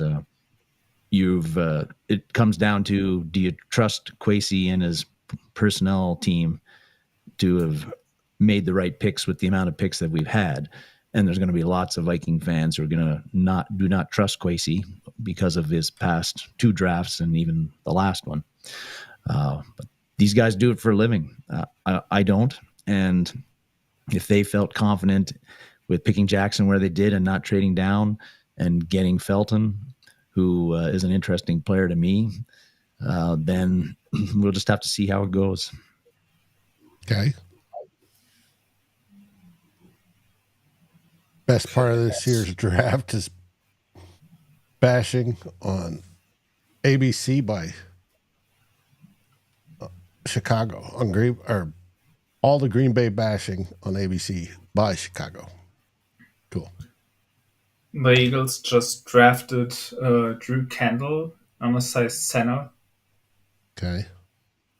Yeah, but center class this year is horrible. Yeah. Bears are on the clock, by the way. They have been weird. Ryan Poles is doing wonders there. Pick is in. So with the Bears pick in, there are only 2 picks left until the Vikings are on the clock next, if they stay there.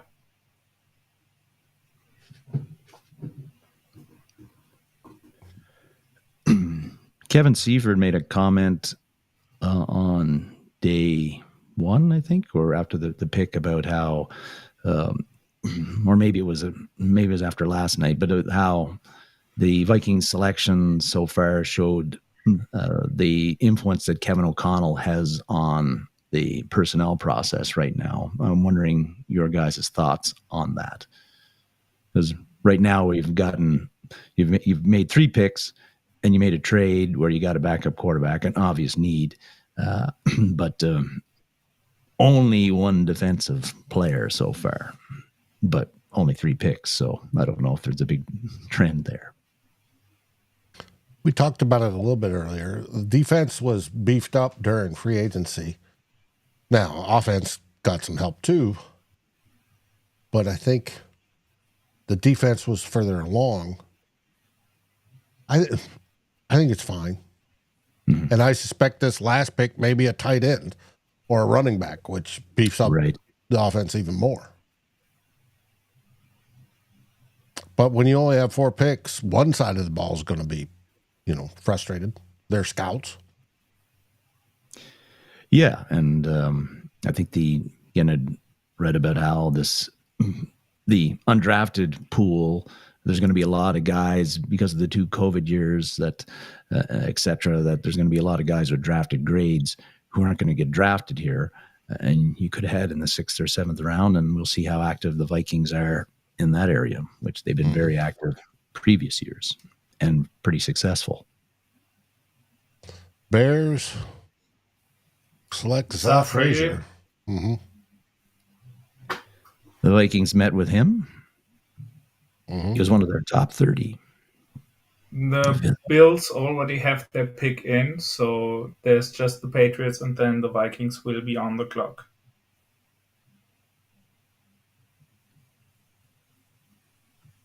Tyler, you remember anything about Zach Frazier? Similar profile to Tariq Woolen. Tall, long, fast. Not quite the same player as Woolen, but there's a lot to like there.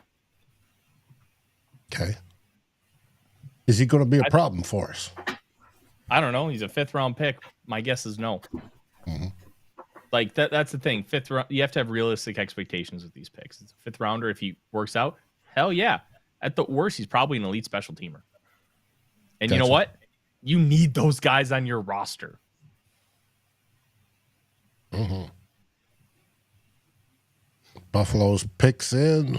New England's on the clock. 1 pick away. We're on deck.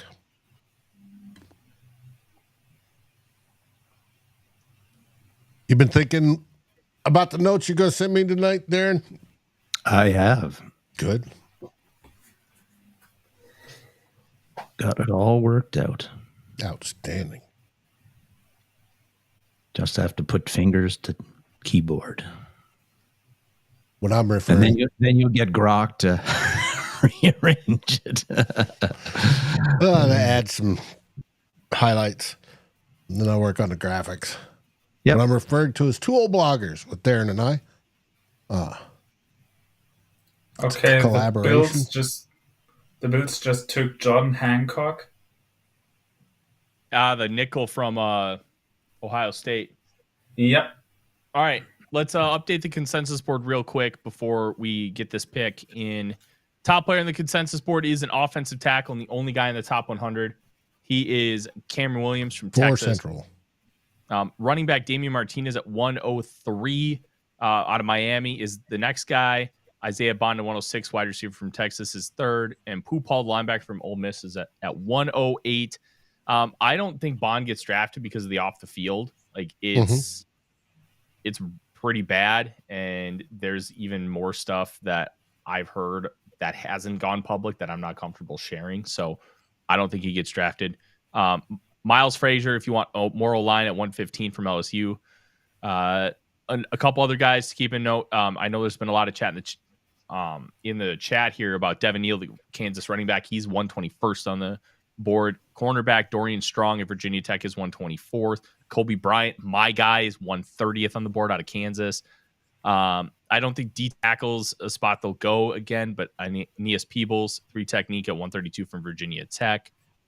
Brashard Smith, the running back, a lot of people have also been talking about, is at 142. There's a lot of interesting players that can fill roles for this team. Mm-hmm. The Lions traded up, so they now have 171. Yeah. That's what I wanted to tell you. They just jumped us. Damn it. All right. Biggs, thanks for the super chat. And he asks, how soon after the draft can they sign UDFAs? I think it's once the last pick is done. Yeah. The second that last pick is announced, UDFAs. Most teams will already have deals with UDFAs done, though. So. Mm-hmm. And Lions pick is in. We're on the clock again. Wonder what we got for that swap.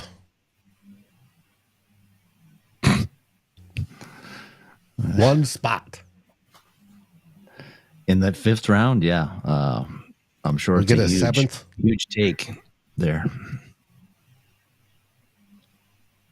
Their 7th round pick, maybe something like that. 6th round. So this hope they hosted. And that's fine. This tweet is very funny because it is from Deion Sanders in March of 2018. I love what the Browns have done this offseason, but if I'm a young QB, ain't no way I'm going to Cleveland. I would pull an Eli Manning if possible. Hashtag think about that. Hashtag truth. Mm-hmm. I mean, at that point, they were a disaster class franchise. So, like, I kind of get it. But even so, man, rough, tough scene. It's hard enough being a Browns fan. And then you have Dylan Gabriel go over Shitter Sanders. And then you take him 2 rounds later. Just absolutely rough. So Detroit gave up a mid-7th round pick to get the Patriots pick. So they jumped 11 spots. And the Rams are on the clock. So the Vikings traded back. Mm-hmm.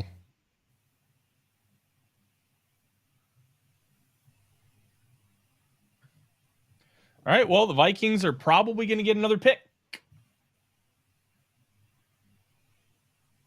I wonder how far they ended up going down. Definitely outside the round. I'm not sure where the next pick for the Rams was. I'm looking. 201, 202 in the 6th round. They have. I'm going to see if they have any 7th. So it wouldn't shock me if it was 201, 202. Yeah. They also have 242. None of which have been given to the Vikings as of yet, according to NFL.com. Same on CBS. Yeah, I haven't seen any. And ESPN not showing anything. I haven't seen any trade terms yet. So, yeah.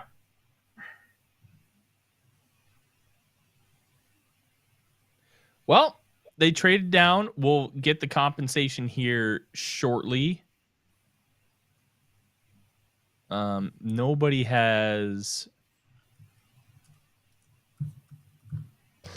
showing it. There we go. Finally, they updated it. CBS. Rams. But that took a while. The Vikings have 201 and 202. I like that.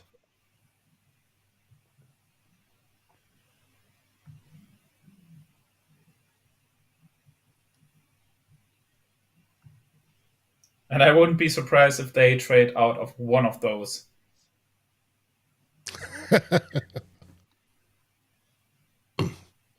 Okay, the Lions selected Miles Frazier. Yeah, that's a Lions pick. That's a good player. I think he can develop into a starter long term.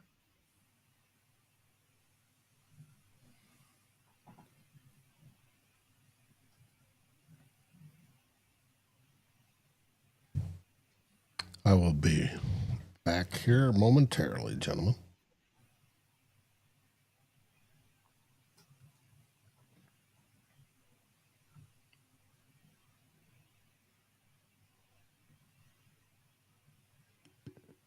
So now it's about 30 picks until the Vikings get on the clock again. It is just 201 and 202 for 172. The Vikings Twitter account has it. There it is. I like that. That's a good one. Yep.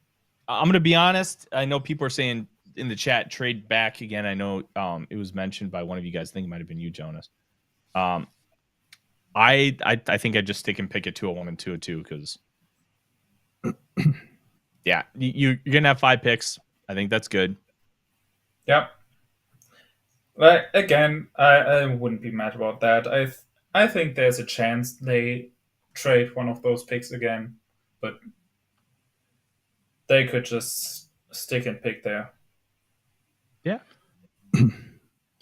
At that point in the draft, I don't know, like they stay fine. If they trade one and move back and get a later 6th or 7th, it seems like all the players at that point probably have similar values to the Vikings.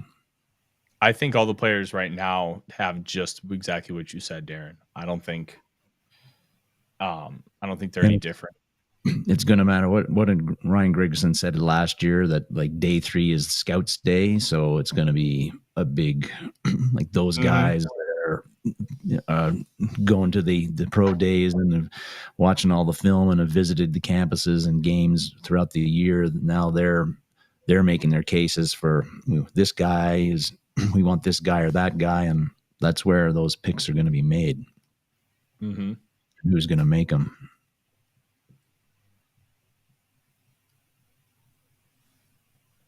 Well, the pick is in, and in my writers group chat, the Rams fan was just told, "Oh shit, Chris Paul Jr."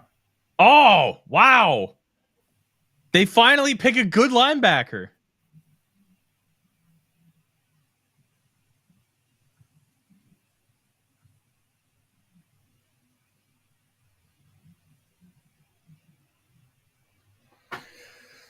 Okay, I'm also going to step out for a few minutes. So does that mean he's? Hey, you know what? I'll say this: the Rams finally selected a good linebacker in the NFL draft. They don't do that often.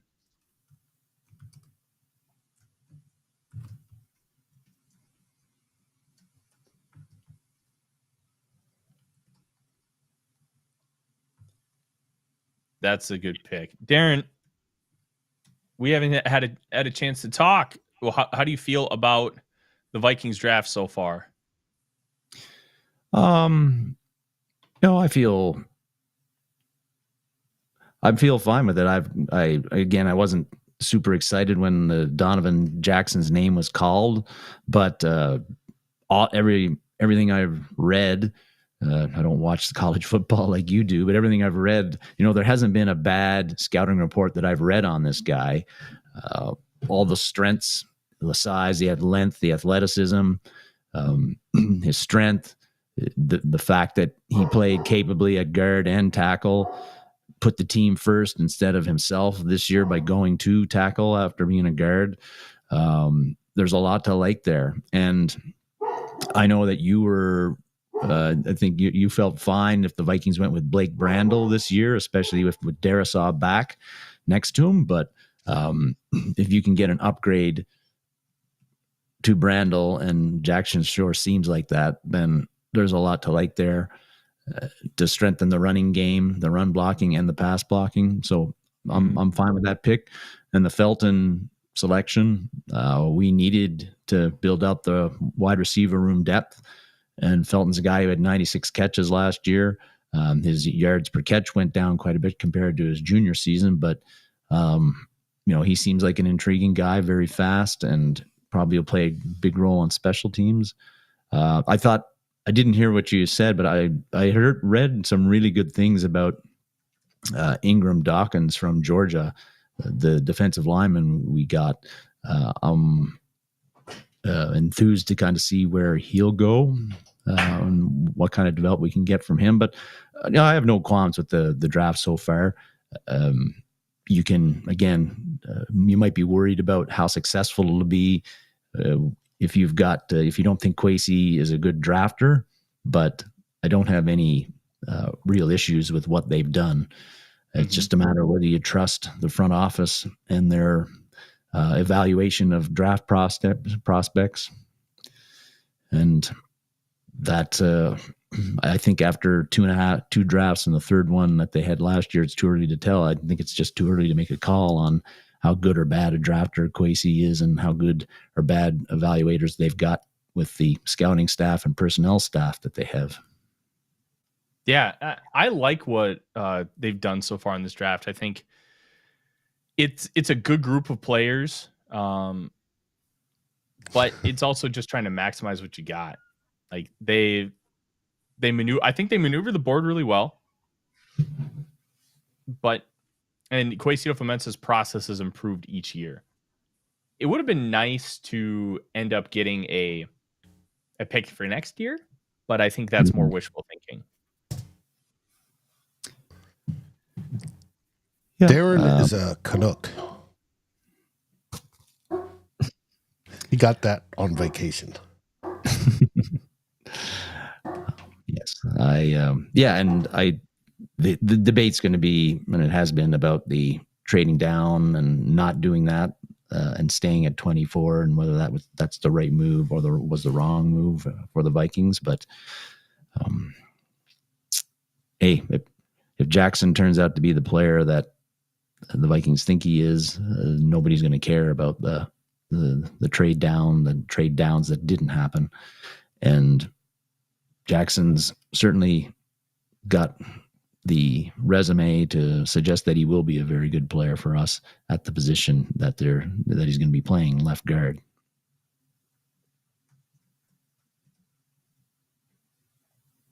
Yeah. I think it was a great pick, but you'll hear more about that tomorrow. Mm-hmm.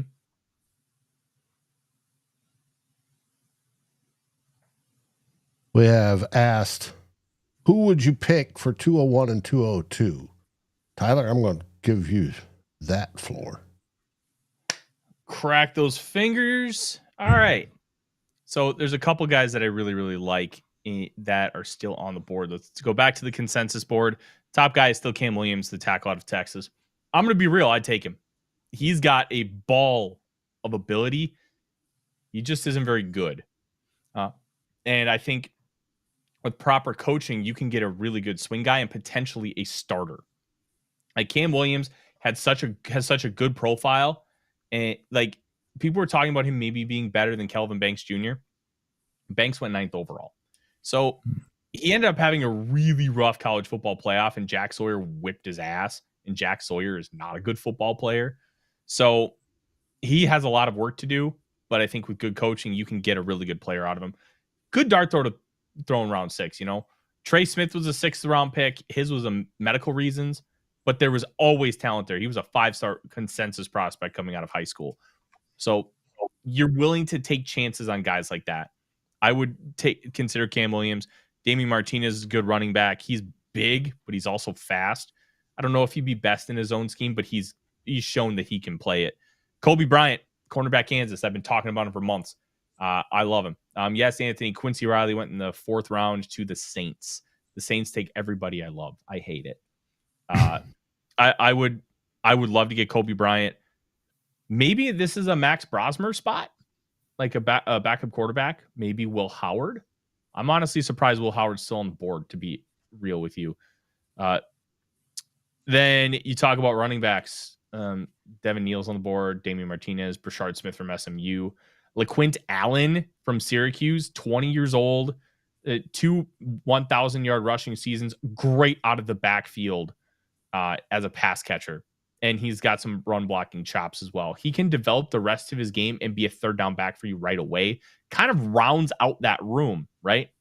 And because he's so young, there's a lot less tread on the tires, which is a little bit different when it comes to a guy like Brashard Smith, who's going to be 23 years old. So I really like the idea of taking LaQuint Allen here, but there's a lot of different running backs that you could potentially get. Let me go through and we can talk about some of them. Ollie Gordon is a big no for me. We've talked about why multiple times on this show. He runs like Derrick Henry without anything that makes Derrick Henry awesome. And for me, that's a problem. You can't be an upright runner without the ability to break tackles or break away from people. And he really doesn't have either of it. Taj Brooks is another running back who could be in that LaQuint Allen role, like a really good pass catcher. He's also a good run protector. Great running between the tackles.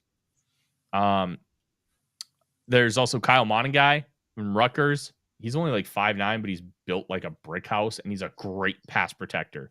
So he's only like a 4.6 speed kind of guy, but I do think that there is real ability there, especially in his zone scheme where he can kind of see things and attack. He was very productive at Rutgers. That should tell you all you need to know about some of that. Jai Joyner, the edge rusher from Minnesota, if you want to take another player from Wait, Ollie Gordon was drafted? Are you sure? The consensus board doesn't say that. And Jets traded up, by the way, to the last Penny pick. Boone. I don't like Penny Boone, I'll be honest.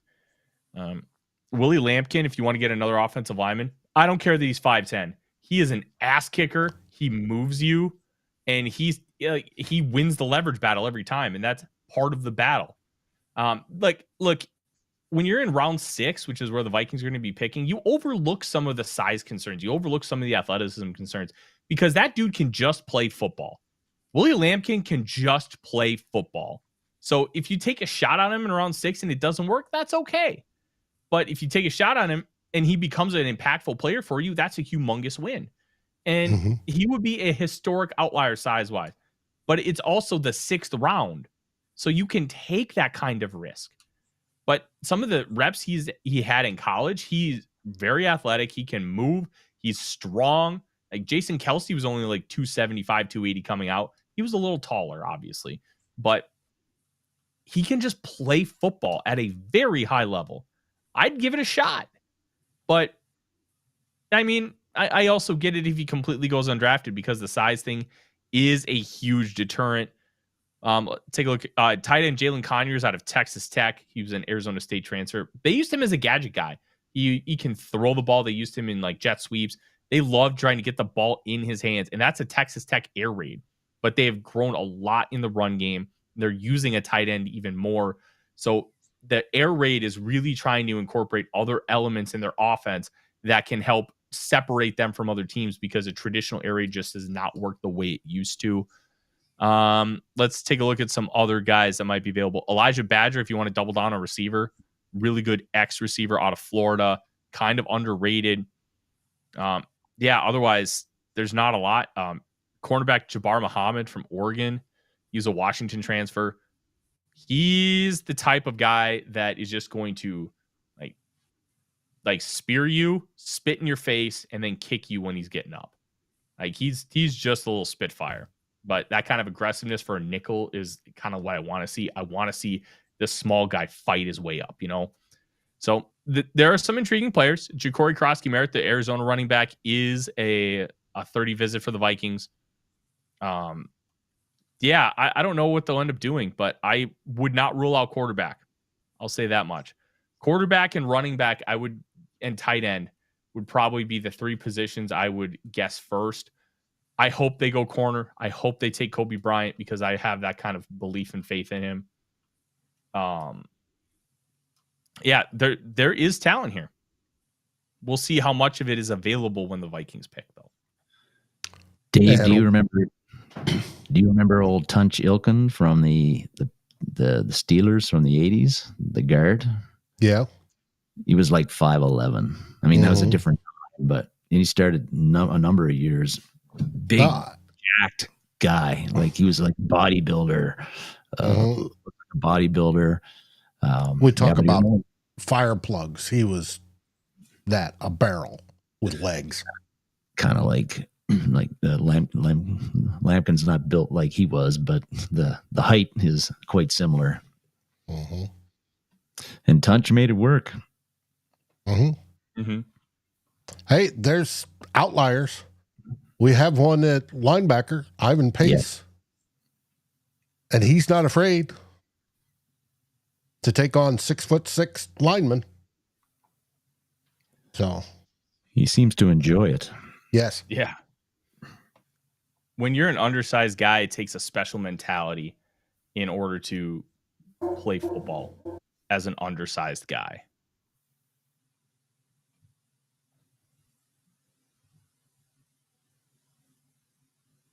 Yeah, more round belly talk. You got that right. Yeah, certainly if somebody like Brashard Smith is still around in the 6th round when the Vikings pick, the Vikings spent some time with him, top 30 visit. They've already drafted 2 guys that were top 30 visits. And so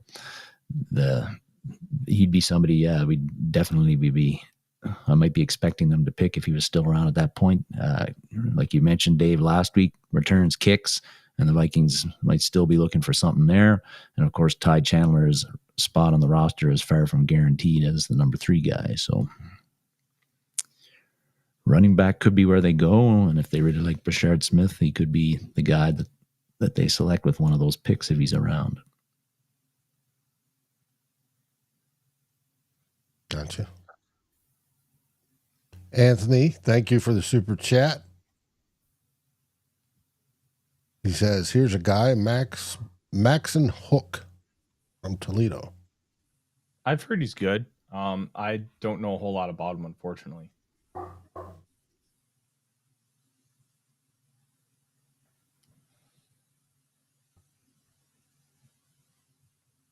Interesting.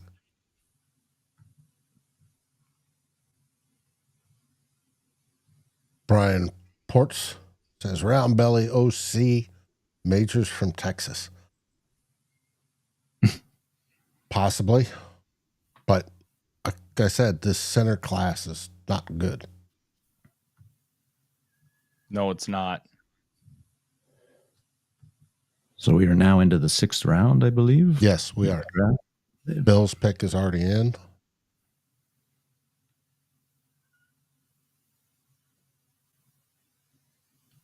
Luke Swanson asks, will Shiloh Sanders be the LeAngelo Ball? Yes, that's a great comparison. Oh, that's a great comparison. I'm sharing that with my group chat. Mm-hmm. Anthony Tullison, Jake Majors is the best center of the class. Mm-hmm. The best center was Gray Zabel.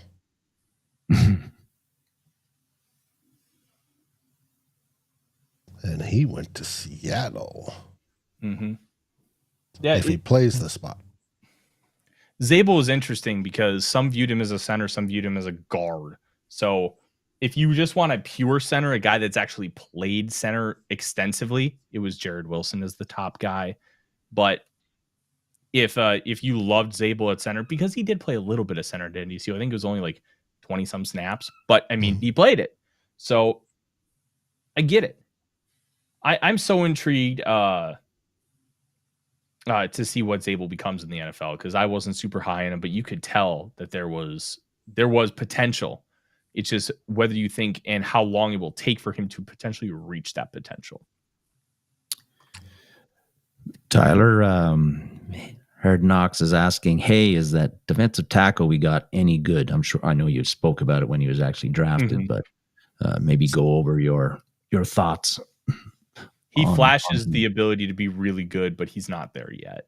That's why he's a 5th round pick.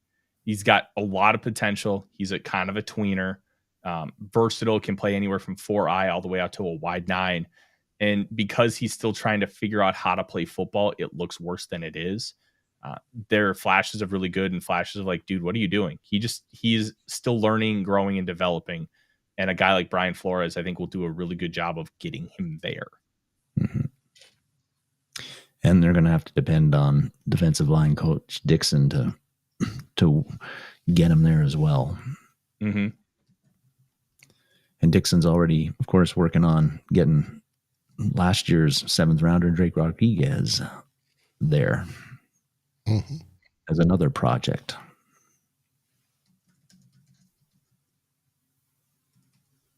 Yep. Oh, gosh, you asked about honey dill earlier. I actually don't like it. But honey dill? What is that? That's a Canadian food condiment. Interesting combination. Mm-hmm. Dill sour, honey sweet. Yes. Not my jam, but anyway.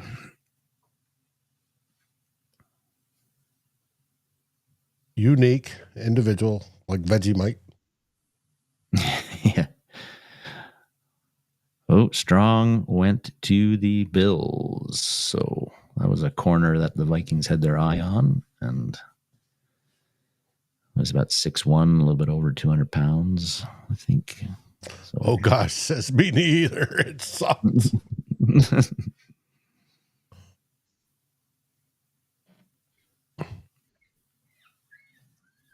Or with the people that love lutefisk. Mm-hmm. Ludafisk. We have our first guest. Here we go. Prepping the screen.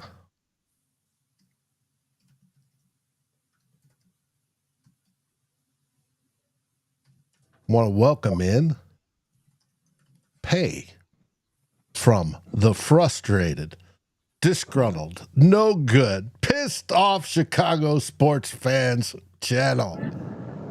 Hey, brother, how you doing and how are you feeling? Oh man, I think you already said it, Dave. I'm not perfect. Maybe a little disgruntled. Maybe a little agitated. The draft isn't over yet, so that could change. Yeah, but what do you think of that pick today? We're like, who? Can you pronounce his name for me? Because I want to say hippopotamus, hippolyte, or hypocrite. I don't know. Who is he? Explain him to me. Let's pull it up. I think it's Hippolyte. Hippolyte. Mm-hmm. He was 401 on the consensus big board. I think that pretty much sums up the draft for the Chicago Bears. We're drafting guys that most people that follow the team, most people that enjoy watching the Bears, did not have on their big board coming into this draft. Hippolyte, I want to hold out. I want to reserve my more critical thought until after I've actually seen him on the field.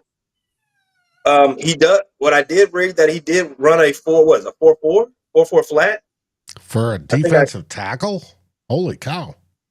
No, I think the 4.4 you're looking at that's the linebacker, the hippo guy. Oh, Hippo's a linebacker. I think that's why he ended up going that high, because otherwise, I just think he's a core special teamer.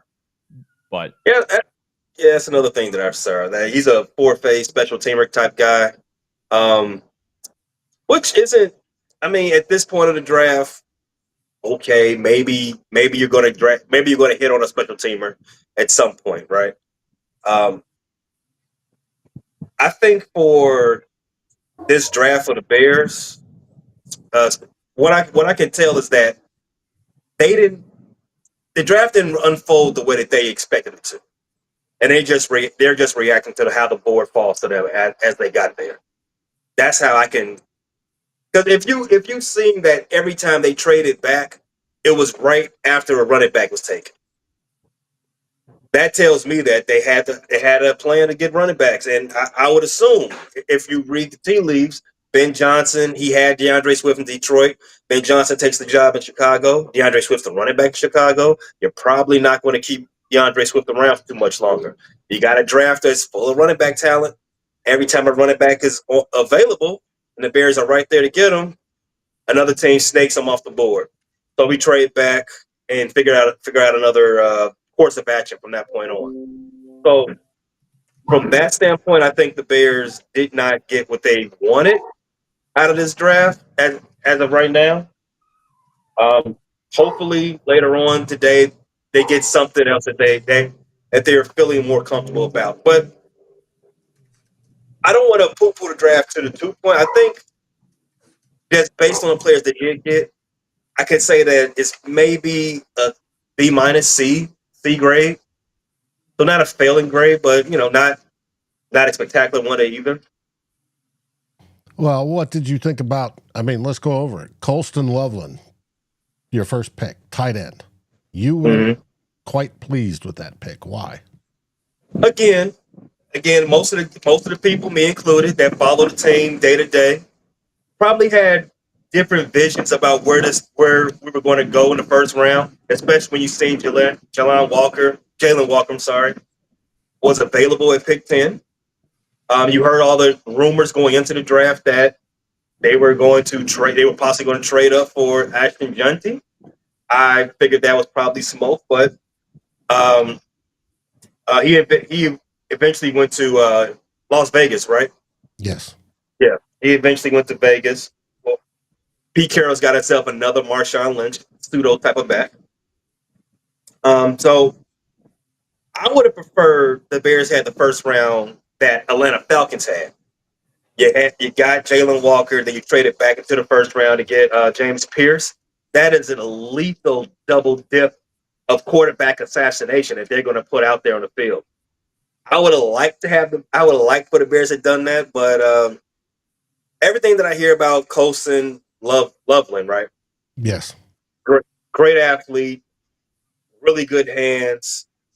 He's not the best blocker, but he's a capable blocker. And we're going to need that. We're going to need somebody who can sell a chip and then get out there in the flats and make something happen. We're going to need that. I think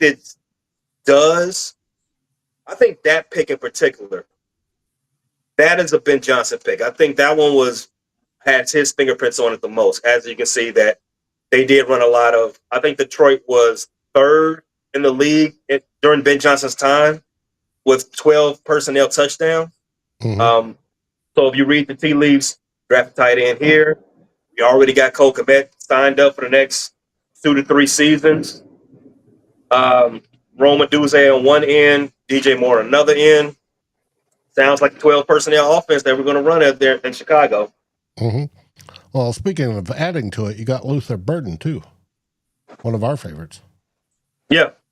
Yeah. I think that's still more in line with what I'm saying is that I think the Bears were just reacting to how the board fell to them. I don't think this draft went exactly planned as how they would have wanted it to. And that happens from time to time. So you just got to do what you can. BPA, right, Dave? Mm-hmm. Yep. And in this draft did go weird. The run on defensive tackles and offensive linemen is what pushed people around all over the place. Exactly.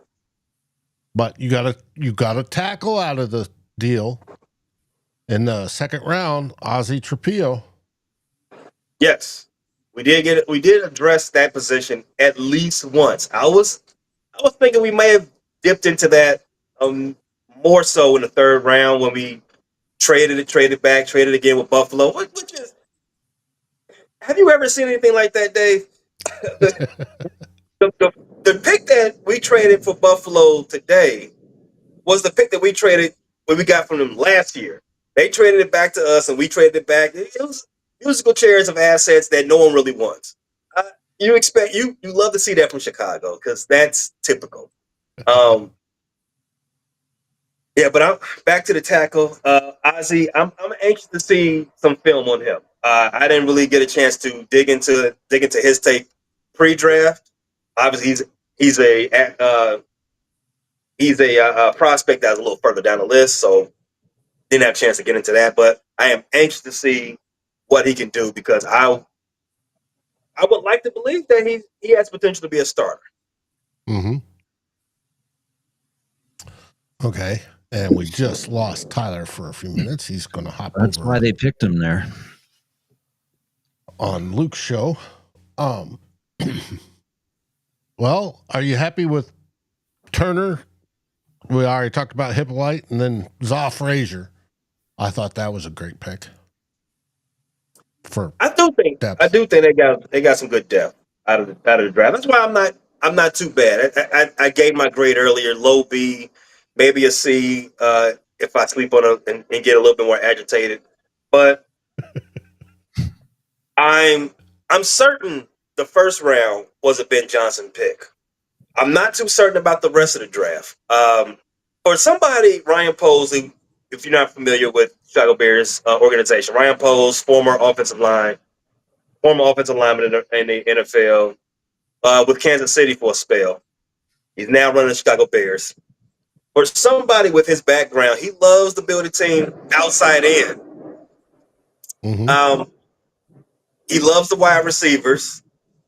I don't love his wide receiver eye, but that's probably a second round pick.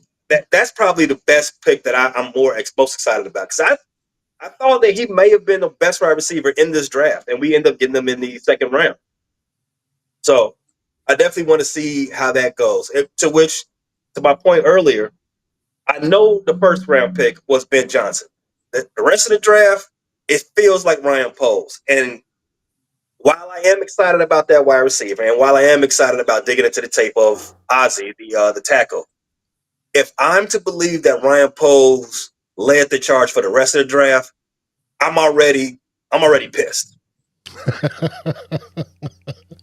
Well, we got one person here. We don't care about the last place Bears. Well, we'll see about last place. Formerly last place. I want the Cheeseheads to finish last this season. They deserve it. Mm-hmm. They deserve it for how they opened up the draft. Clay Matthews, you're on my list. You heard that? That's exactly right. Oh, brother. It's cool. Hey, it's been great for you to come on and share the wisdom of being a Chicago Bears fan. Now, we're going to discuss it this week later when we get together for Who Will Be King. And I can't wait. And you're hosting, by the way. That's right. That's right, Dave. Who Will Be King? You all have, I know all of your viewers, but you got like 500 people watching right now. Everybody's familiar with the show. Every Wednesday, we have a round table, wrap around to the NFC North. Good guy there, Dave, Vikings person SKOL, me at the Frustrated Chicago Sports Fan channel, and our brothers over at from the Detroit Lions with the Bleachers to Speakers podcast. This week, we definitely going to have to recap this draft because it's been one for the division. Wednesdays, 5 p.m. Eastern. This week, it'll be on Frustrated Chicago Sports Fan channel. Don't miss it. Yep, and it's going to be great, and I think it's going to be fun. So, oh yeah, especially rant incoming. Yes, and we're going to be talking with the Detroit guys, and then, well, of course, we'll all pick on the Packers because that's what we do. Yes, FTP always. It's a great pastime. Mm-hmm. Wake up in the morning saying FTP. Well, I want to thank you again for hopping on. We appreciate it, and may the rest of your draft suck, just like the first part. No problem, Dave. Bear down and SKOL Vikings. See you, buddy. All right. Cool. Pay's a good guy, and he's frustrated with his team, which is well-deserved. They've sort of sucked for eons. I'm going to switch screens real quick. I got the impression he's not a big Ryan Poles fan. No, he's not. He is not at all. I'm going to bring you back in, Darren. Boom. People will be happy not to see my face for too long. Well, it is what it is, and it's almost like two old bloggers. It is. Dave, at this point, what pick do you like the most that the Vikings have made? Is it? I guess it probably Jackson, the first overall, and you run around bellies. Yes, it is Jackson, and then the second one is the Sam Howell trade, without a doubt. We got our backup quarterback and only lost 30 spots. Yeah, and it won't affect this year's comp pick formula, but it will apply when he leaves. So that's cool. I'm cool with that. That's a beautiful thing.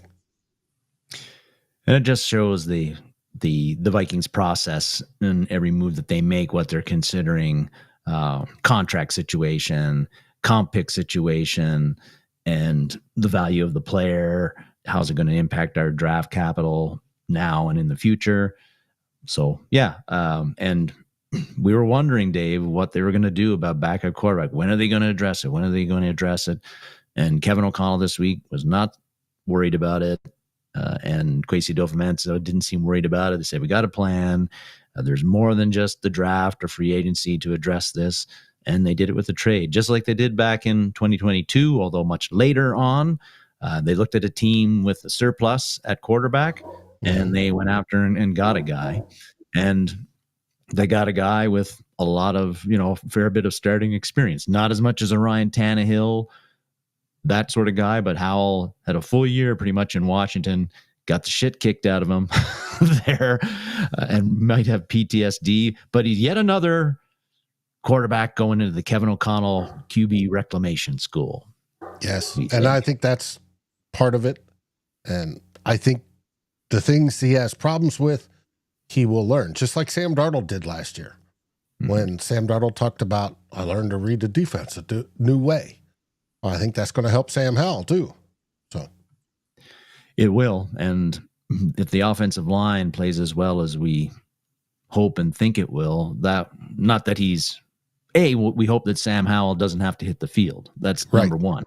But if he does, that offensive line has been completely remodeled and looks like it'll be better on moving people in the run and better in keeping people out on the pass, which Sam Howell has not experienced in his pro career, because when he was in Washington, he got sacked a ton. Now, sure, some of those, maybe quite a few of those were on him, not on the Washington offensive line. But when you get sacked, what was it, 60 some times that year? With some of it's on the offensive line. Yeah. Some of it's on the offensive line. So, well, hey, no, those are my two favorite picks. What are yours? The Jackson pick, clearly 24 overall, so he's got to be the best pick of your draft. But I'm really intrigued about Felton, and it's got nothing, you can't go back. But the last time we picked a wide receiver out of Maryland, it worked out pretty well for us. And Felton had a pretty nice year last year. You talked about how he's got to clean up some technique issues, and I've heard that, he's slender, so he's going to have trouble getting off the line of scrimmage, perhaps.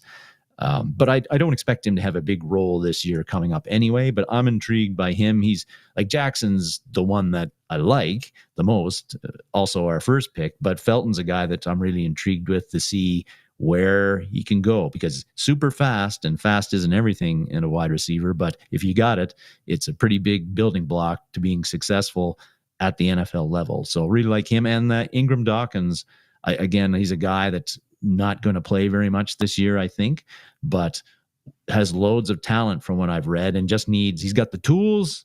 He just needs the toolbox is the thing that's got to be worked on. And that's why a guy in the 5th round, like you said, last week you talked about how long it takes for some of these later round picks when they typically are ready to contribute at the NFL level for offensive or defensive snaps. And those guys, it's usually 2 to 3 years before they can make an impact. And really a guy like him, that's when we'd need him to make an impact, because you got Javon Hargrave, you've got Jonathan Allen, you've got Harrison Phillips, you've got vets that are going to be taking up the bulk of the snaps right now anyway. Ingram Dawkins doesn't need to be a big player on the defense at this point in time. 2026 could be a different story. Right. Just to let people know, the Steelers took quarterback Will Howard out of Ohio State. They're still waiting on Aaron Rodgers to make up his mind. Devin Neal is gone. The Saints picked him. Yeah, that's where Anthony said he hates the Saints. So, well, the Saints better have a good draft, because they've got a lot of things to sort out down there to get to a level where they can be competing for a playoff spot again, which we don't want them to do anyway, because we don't really like the Saints. Correct.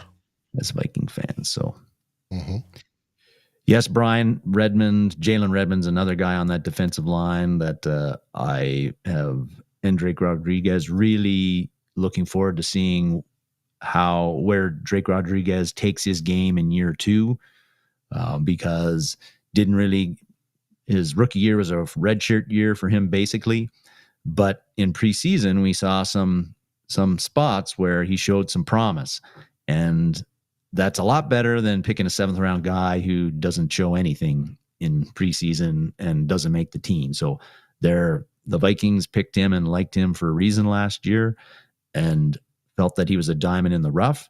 And a year later, We'll see. Big Rail Dad says Felton is strictly a special teams guy, perhaps in year one, but maybe not beyond that. We shall see. I said he's probably going to start out and work to the wide receiver 4 position year one, and special teams, obviously, returner and gunner. Mm-hmm. And then he could work his way up. If he gets coached up well, and we know we have the coaches to do that, he could work his way up to a wide receiver 2 here in a couple of years, 2-3 years. And somebody picked in that early for the Vikings. You know that Keenan McCardell had a big part in that and was definitely on board with that pick and thinks that he can work with Felton and make him into a productive NFL player. Doesn't mean it's going to happen, but I think if McCardell is on board with that selection, then I feel confident that it was a worthwhile pick to make, and there is definitely potential there for Felton to be more than just a special teams guy. Just like McCardell pounded the table for Jalen Naylor. Now, it took Naylor a while, mostly because of health issues, to make an impact. But last year, when the Vikings threw him the ball, he generally was pretty productive in doing so. My dog. They're upstairs. Yeah. And it's just them because the daughters are out doing things. Yeah. So Merlin's just looking out for the place. That's all. Yeah. Somebody walks by the front door and they go nuts. Yeah. And it is another delivery. Okay. But it is what it is. All right. Houston's on the clock. Baltimore pick is in. We haven't seen what it is yet. I was a bit listening to Pay talk about the Bears draft. I guess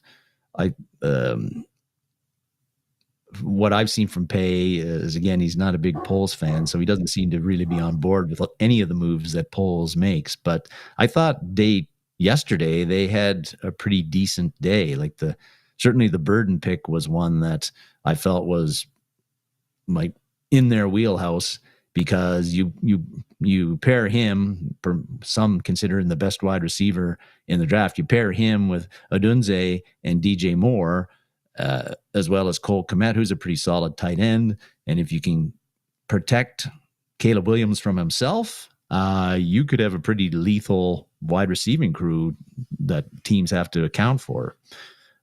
I didn't really think that the Trapillo pick, I saw some varying scouting reports on him where either some felt he was really promising and others felt like he was a day 3 pick that might be depth at best at tackle. So don't know about that one, but I thought their day 2 was, and they got Shamar Turner, who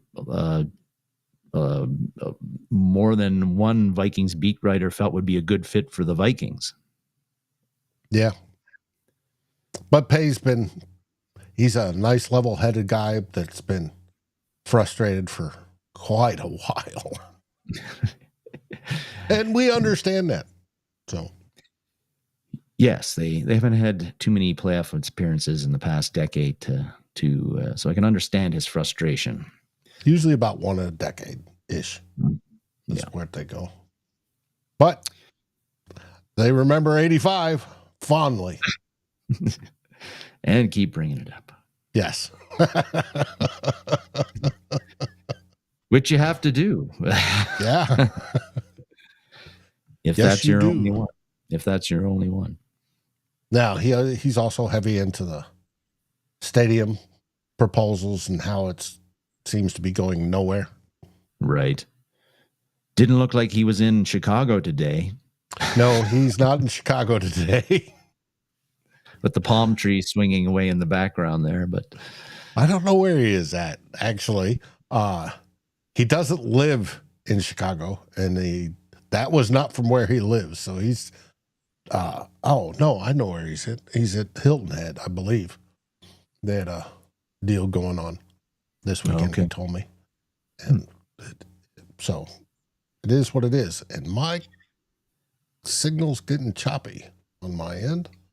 When it comes to the Vikings draft at this point, Dave, I don't know if you feel the same way or other people in the comments do, but I don't watch really college football, so all these prospects I've never seen. I read up on a lot of them, and I'm familiar with them, but I don't have any insight like Tyler does on what their strengths are and their anchor and all that stuff. But I do feel at this point I'm not really too fussed on who the Vikings pick because of where we are in the draft. And one of those reasons is because I think the Vikings have done last offseason and this offseason a really good job of building the roster through free agency.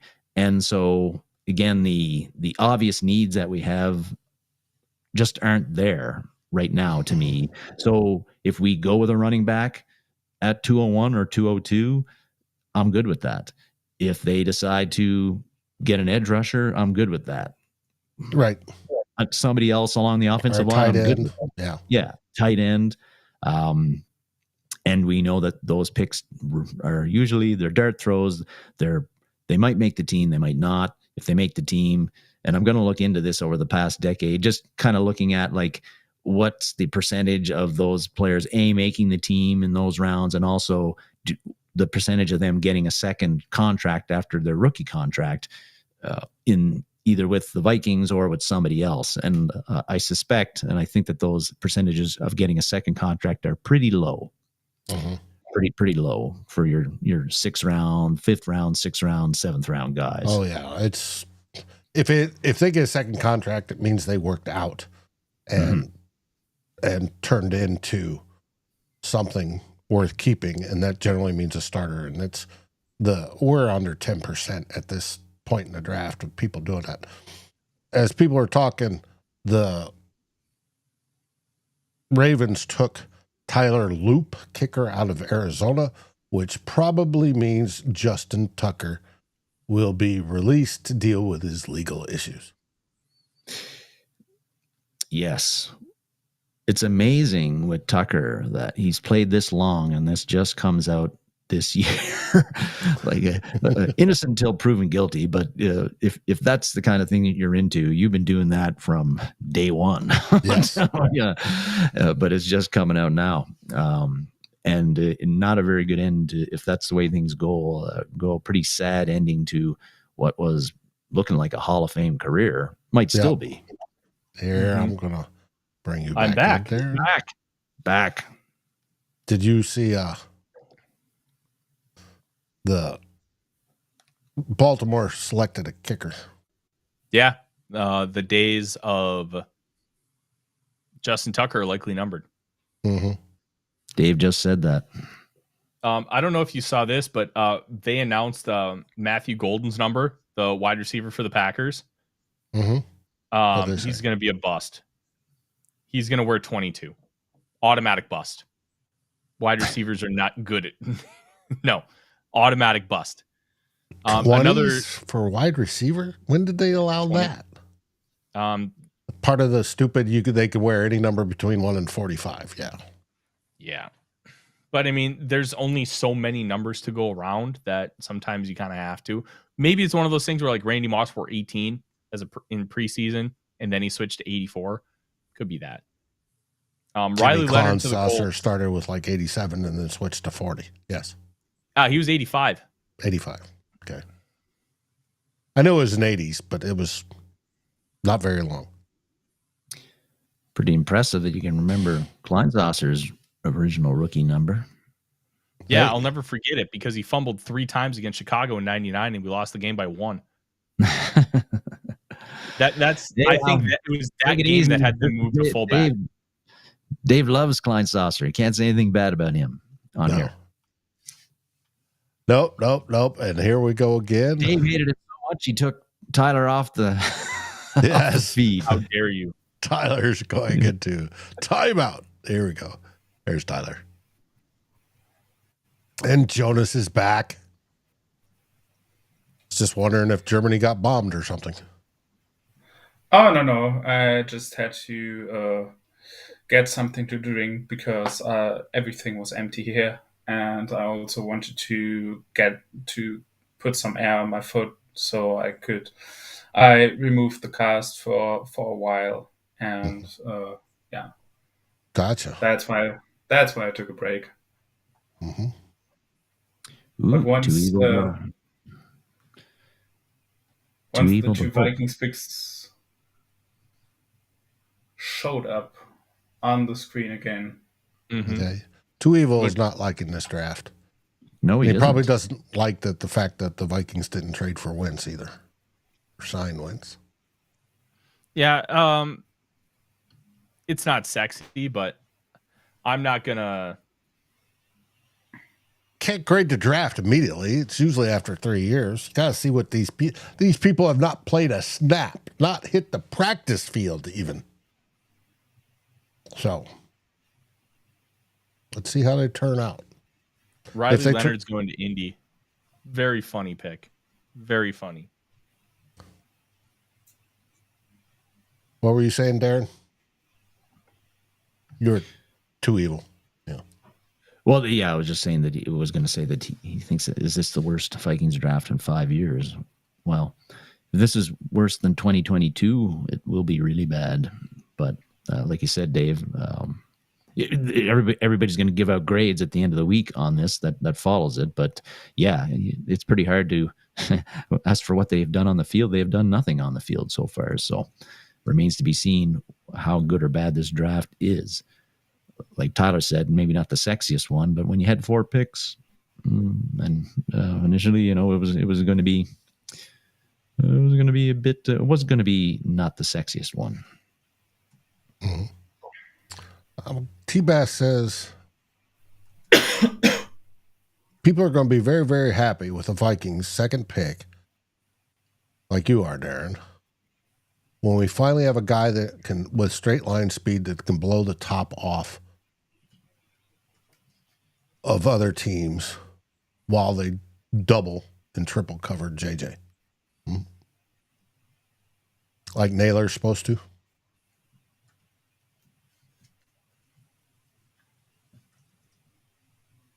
Yeah, that sounds about right. That graphic, what is this? Graphic shows how much bourbon I've had. I've had none today. I should start. Matter of fact, take the last of my Elijah Craig. Well, it's a long day for you, Dave, so you gotta make sure you're not wobbling by the end of it. So I don't get that far. You had to pace yourself. Oh. Pace myself. That's day 1 and day 2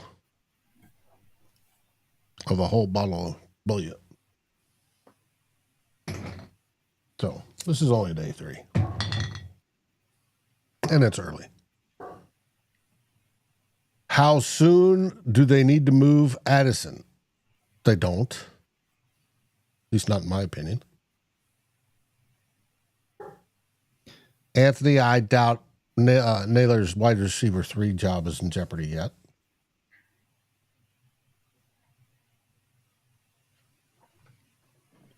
Long term, it is. Not this year, not so much. Yeah. Like, I don't think Jalen Naylor's back after the year. Well, this is the last year of his contract, too. According to Doogie, his representation wanted to engage in extension talks, and that hasn't happened. So I think he wants to stay. I mean, why the hell wouldn't he want to stay? Class organization. Right. But he's going to have to prove it. And we know how some players get in their contract year. They ball out. So let him ball out. That's good for us. Well, Naylor coming back will depend on a few things. What his demands are, whether the Vikings feel that those demands are reasonable. And partly, I think it'll be determined on what kind of a season the Vikings have next year. And because when your team is successful, other teams want to take the guys on that are on that successful team who are free agents. And if Naylor has similar, maybe even a better year than he had next year as the last year, and the Vikings go make the playoffs again or are a top team and a Super Bowl contender, then he's going to get a higher offer from some wide receiver needy team, then the Vikings are going to be willing to pony up. And hopefully by then you've got Felton, who's got a year under his belt of development, who's ready to move into the number 3 role. But yeah, I don't expect him back either. If he has a really good year, he'll price himself out of Minnesota. And if he doesn't build on last year or goes back, then you probably don't want him back anyway. Right.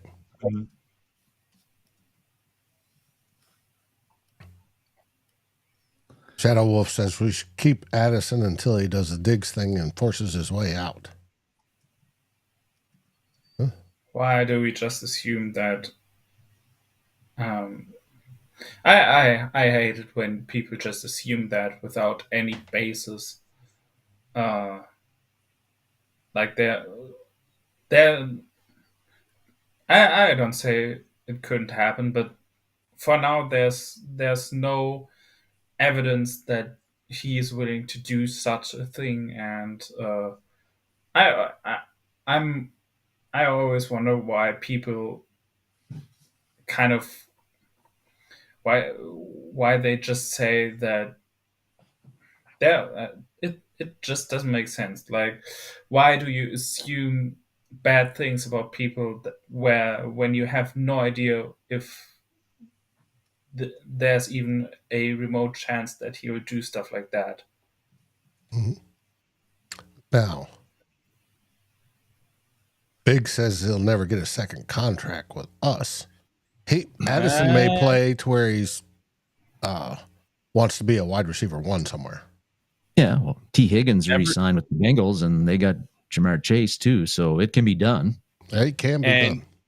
And if you want to throw in the quarterback, the Eagles are paying Jalen Hurts $51 million, AJ Brown $33 million, and Devonta Smith $24 million, while having I think it's 4 of your 5 offensive linemen on big contracts. So it can be done if you want to do it. And quite frankly, I have no evidence supporting the fact that the Vikings would not want to give Jordan Addison a second contract. Yeah, he's got the 2 moving violations of varying severity, but like he's also 22, 1 moving and 1 23 parked. Well, it's technically a moving violation because at one point he was driving the car.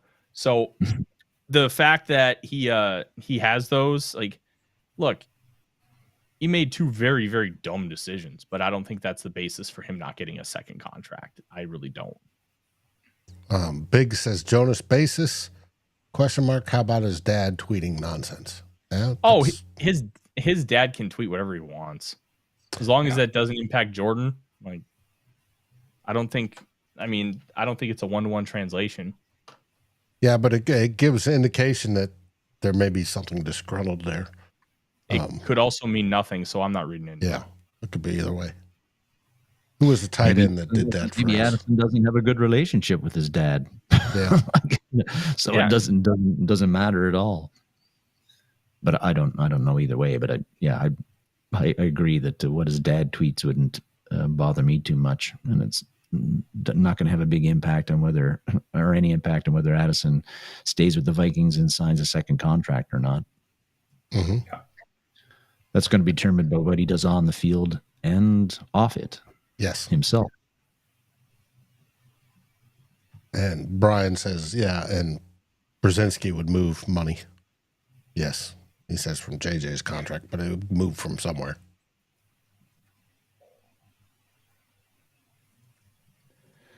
Well, we're getting closer to the Vikings picking, maybe. I mean, they will probably pick at least at one of those selections. Maybe not both. We don't know. Cole Panzer says Taj Brooks gone to Cincinnati. Oh, yeah. I love Taj Brooks. That's a good football player.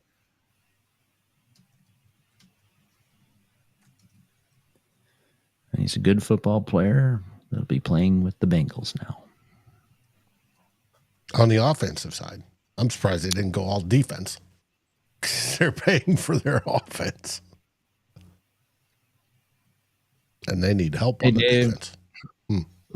If you win 50-45, it's still a win. Yes.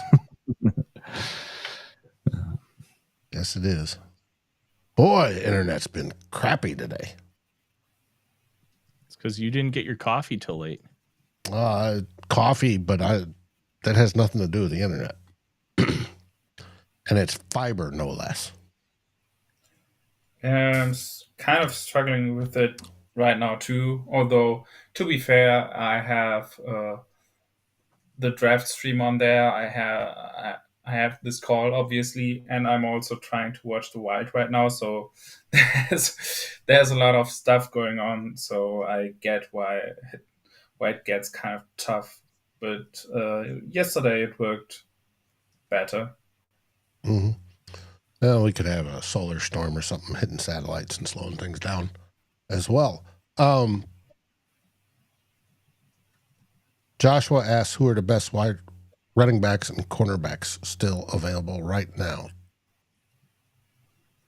1 second. We're talking cornerbacks and running backs. Running backs. Yeah. Running backs. So let's go to the consensus board. The top player in the consensus board is still Cam Williams, offensive lineman from Texas. But the second guy is Damian Martinez, the Miami running back. Then you've got quite a big drop off. Brashard Smith at 142. We talked about him quite a bit. LaQuint Allen, the running back, Syracuse at 172. I really like LaQuint Allen. Kyle Monangai, the running back from Rutgers. He is at 190. And then Rocket Sanders, or Raheem Sanders, however you want to use it, at 207. Let's keep going. Ja'Cory Krosky-Merritt, the Arizona running back, at 236. Donovan Edwards from Michigan, who I think is bad at football, at 252. Mm-hmm. I'm really surprised. My boy Montrell Johnson, I haven't seen him yet. Marcus Yarns at 261 from Delaware. Corey Kiner from Cincinnati at 283. Phil Moffitt from Clemson at 286. There's my boy Montrell Johnson, 291. He had a good college career. Very productive, and he ran a 4.42. I'm surprised he's that low. The Bears just took a guard, Luke Newman from Michigan State. Interesting. Who played tackle. They assume he's moving to guard. And Bing Bong, I have no idea about his dad's tweets and that they were nice or they were bad. I have no idea. Only that we've seen it before when a parent gets involved. When you talked about Damian Martinez still being on the board, isn't what's the wide receiver, the highly productive wide receiver? He hasn't been drafted yet either, right? From Miami, Xavier Restrepo. No, they didn't. He hasn't been, but he also ran a 4.840. He's faster than that. He's quick. I'd take him. I like him. So you're saying GPS is the data to go with? Yeah, he's more quick twitch and be able to get open than anything.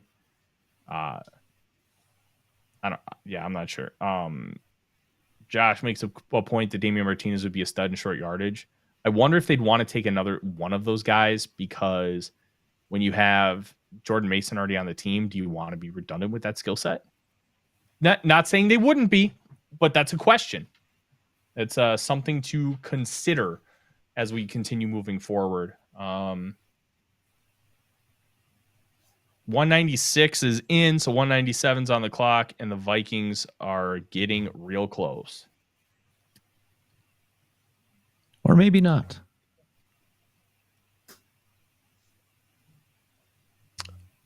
Ye of little faith. No, I tend to agree with Jonas that I'm sure they'll make at least one of these picks. Mm-hmm. If not both. But it depends on what they feel, how they feel about a block of players on their board and where they can get them. And if there's any value in trading down, if the offers, hard to say. Yeah, and that's the big thing, as you mentioned, Darren. It's where's the talent? Is the talent the same for you from 172 to 201? Then why not take the trade? You get two players. Mm-hmm.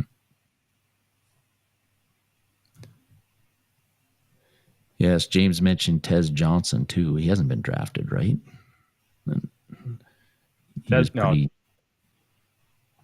I struggle with Tez Johnson because Tank Dell was a outlier at his size because he could win vertically. He was fast and quick and had just this elite level of separation. Tez Johnson really isn't that fast. And I mean, he's a little lightning bug, but he's not a special lightning bug. Like Tank Dell had so much ability to dominate vertically despite his small size. That's why he went in round 3. And I kind of feel bad. He got hurt on, I think it was Christmas against no, it wasn't Christmas. It was the Saturday before Christmas. Snapped his leg, tore his ACL. He's probably not playing at all next year.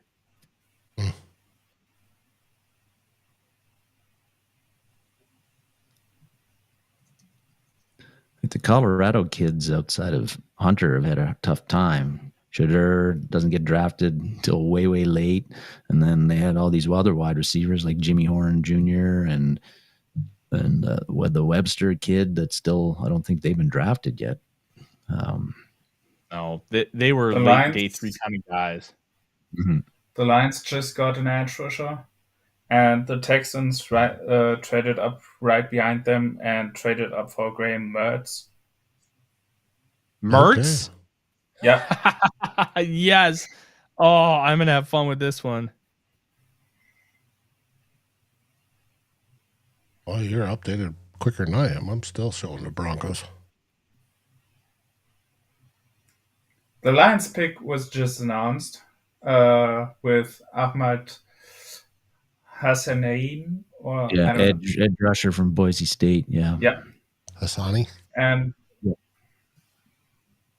And right after that, the Texans went up, traded up, and got Graham Mertz. Graham Mertz is the profile to be a backup for a decade. Which, if you're picked in the 6th round, isn't a bad outcome, I guess. Not the greatest outcome, but better than not making the team. Yeah, or making it for 1 year and getting cut like Jalen Roy, who was a 5th rounder, I think, not a 6th rounder, but anyway. Yeah, I mean, it wasn't for much. They traded a late 7th round pick to get up there. They traded 241 to jump from 216 to 197. So they jumped almost 20 spots and gave up a late 7th round pick for that. Yeah, trades at this point are just wild. Yeah. Speaking of which, we are just a few spots away from back-to-back picks. And Green Bay's on the clock, by the way. At this point, I'm almost more intrigued with who are the undrafted guys we're going to sign as opposed to who we're drafting here. I don't know. I've always find it exciting to when the Vikings get a few guys that were looked to be like, why weren't they? They were a 5th rounder on my board, and we get them, and we didn't even have to draft them. But I don't know if other people nerd out like that. Tyler especially does. Once he writes the articles for the day, he's diving into those lists. Yeah, I'm a sicko. You gonna have a tracker up on it? I already have it built. Okay. See? Just demonstrating. Where can they find your written works? A2ZSports.com. And his videos, if you go on Pro Football Reference website, and you should a lot, his videos are going to pop up there all the time too. It's true. For A2Z Sports.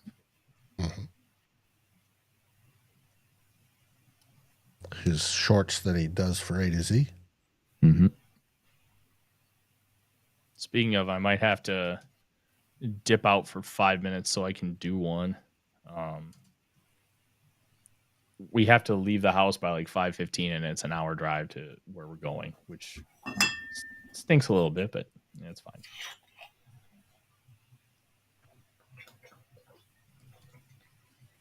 Why does that look like water? It's mineral water, Dave. Oh, that's what the people drink in Europe. Oh, I figured that he's in Germany. They drink beer. Many do. I don't. Yeah.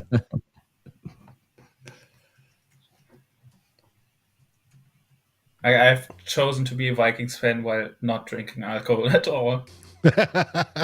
You take your pain straight up. It's impressive they haven't driven you to drink yet, Jonas. That's actually a really good point. You have a strong mental will, iron-willed, and not have been driven to drink by this team. I've been trained by my favorite soccer team, probably. Who's your favorite soccer team? It's local. It's Bochum. Currently playing Bundesliga, not for long, probably because they probably going to get relegated this year. Mm-hmm. Man, the concept of relegation rules so hard, but nobody would ever dare try that in the States. I would love to have like a true minor league football team where, oh, you're the Bears, you stink. Oh, guess what? You're going to the UFL, baby. Uh-huh. Yep. I would love that so much. It'll never happen. San Antonio Brahmas are moving up. Taking the Bears spot this year. That would be then something. we could watch Kellen Mond play. Uh-huh. But why would you want to? Jonas, you know Fans First Sports Network has a whole soccer side. That's mostly the bigger clubs, but they've got a whole. I mean, they've got easily as many or more than the NFL. I mean, didn't know that. But to be honest, I'm mainly focusing on soccer here in Germany. I'm not. I don't really care about it internationally. I'm not like, besides my favorite team, I'm not that invested, to be honest. Way more invested in football. Yeah. Oh man, it's so funny. Graham Mertz went above Quinn Ewers. It's so good.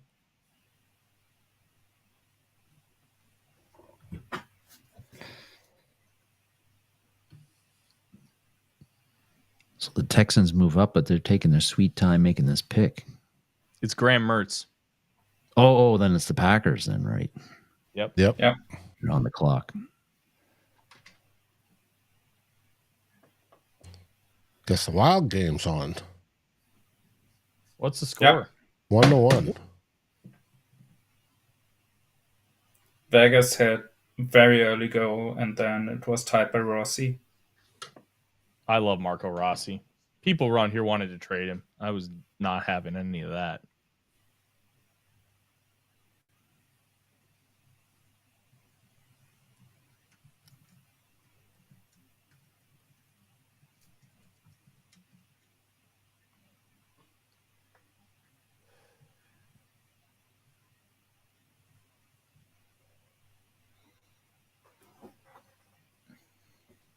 Delton is liking the draft. It's his favorite one yet. Just let it breathe. We don't know how good it's going to be until a few years down the road, unfortunately. That's the nature of these things. Want to shout out, there's still 290 of us in the middle of the 6th round. Thank you guys so much for sticking around. We are almost at 5,700 subscribers. If you have not done so yet, please hit that subscribe button. Help us get there. It's a free way to help us out and help us continue to grow and put out the best Vikings coverage we can. So far, like last night's video already has over 5.1 thousand views. And this one will probably be around. That might be a little bit better. Considering we're looking up, or we were looking up at them last year, but how I haven't thought about it too hard, but how do you feel the Lions draft has looked so far? Except for the Isaac Tesla trade, I think it's been pretty good. The trade for that trade for Tesla is one of the worst moves I've seen in a long time. Not only was it 101 pick reach on the consensus board, like Tyleik Williams, Tate Ratledge, Miles Frazier, Ahmed Hassanin, those are all like lunch pail, I'm gonna whip your ass kind of players. I love it. Shocking that the Campbell coach team would be drafting those kind of players. Isaac Tesla, like, just no. I don't get it. Delton's not a Packers fan. Just opinionated.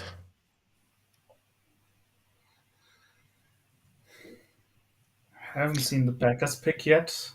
I haven't either, but it's in. So it's just Chargers and then Jaguars for the Vikings are on the clock again. Mm-hmm. Yep. I still can't believe Graham Mertz went over Quinn Ewers. This is incredible. Incredible content.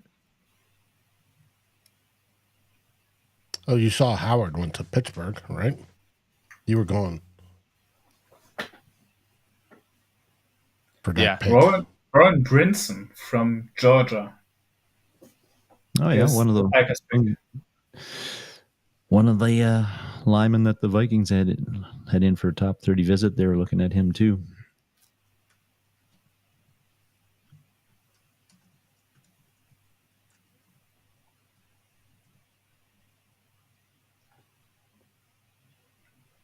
All right, we are very close. Mm-hmm. I'm going to call it now. I can see the Vikings taking a quarterback with one of these two picks. A corner? Quarter. I wouldn't like it, but just because I want to see your reaction, it would be so funny if the Vikings took yours. God. After I just laid a dump all over taking yours would be so funny for me. Like everybody could have a good laugh at my expense. Packers took Warren Brinson. Mm-hmm. Yeah, he was a 30 visit for the Vikings. Yep. They brought in every defensive lineman.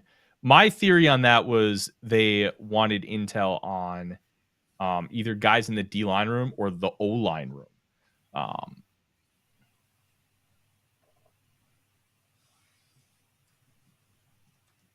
So the Chargers pick is in.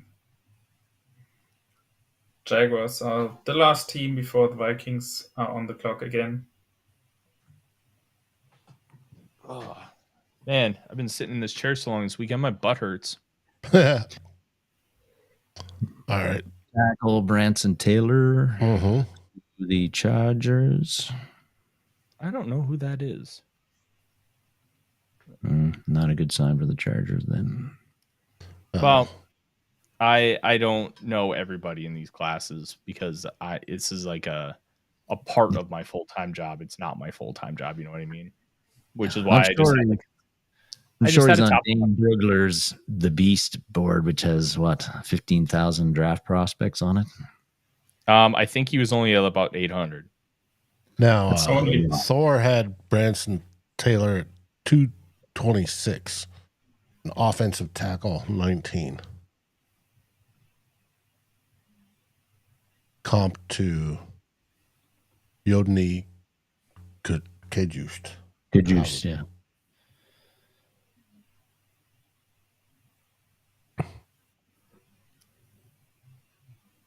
And we're on the clock, people. All right.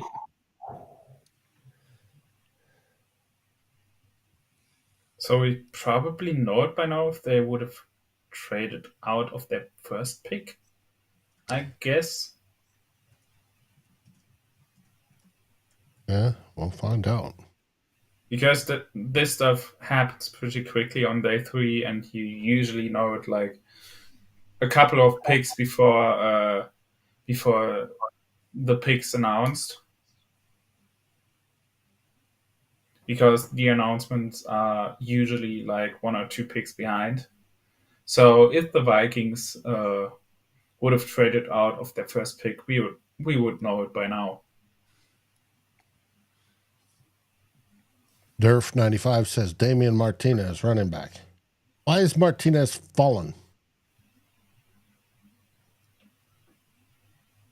Good running backs are going to fall in a really deep class, especially one that's got a unique frame. Ooh, Rayon Lane. The pick is in for the Vikings. Oh, that was a guy I kind of hoped for. Damn it. With goes to the Jaguars. Yep. Yeah. Damn. That's one of the late guys I liked. It's the second time somebody took a safety off the board that I would have liked. Mm-hmm. Right ahead of them. Rayon Lane's going to be an elite special teamer. Like, he's going to be a special teams ace. Who is the other one you like, Jonas? Bowman? The other one was Watts. Oh, okay, yeah. Of course, Bowman went in the 4th round, and we didn't have any 4th rounders, so. But he was mocked to the Vikings a few times in the 3rd round that I saw. Kobe King, linebacker, Penn State. Okay.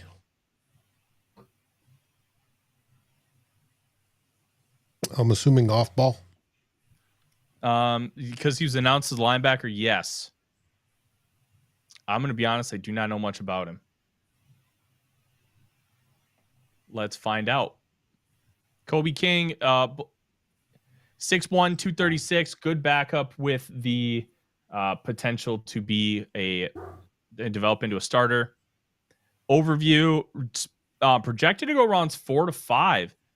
Big, productive inside linebacker, needs to play with good technique to make up for athletic and speed limitations. King is best in the confines of the box where he can play downhill and utilize his physicality. He's good with block take-ons and can compress the runner's workspace. He loses ground pursuing outside runs and falls prey to missed tackles in the open field. King can be exploited on passing downs, but he plays with the toughness and physicality necessary to be a 2-down inside linebacker with the potential to become a starter. This sounds like a special teams guy. Yeah. And a tight end. We have a tight end. Gavin Bartholomew from Pitt. He strikes me as like a well-rounded kind of tight end. Okay. Now, Kobe King was 178 on Thor's board and linebacker 14, just for those playing at home. So the Vikings draft is done. Probably. Yeah. Mm-hmm. That's the draft class. Yeah.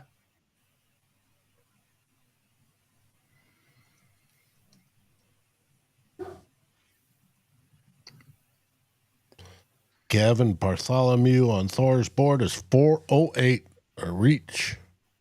Tight end 20. I don't agree with that. I think he's a solid player. Okay. Let's see what the consensus board says. 270 on the consensus board. So Thor was he was an outlier. Tight end 18, though. But I think at this point, if you're going, like, let's see what the highest ranked tight end is left on the consensus board, what number it is. Let's see, tight end. Tight end 10 is Brenningstool at 184. Relative athletic score for Bartholomew is actually pretty good. He's 6'4" and 5/8, 246 pounds, 4'7", 40.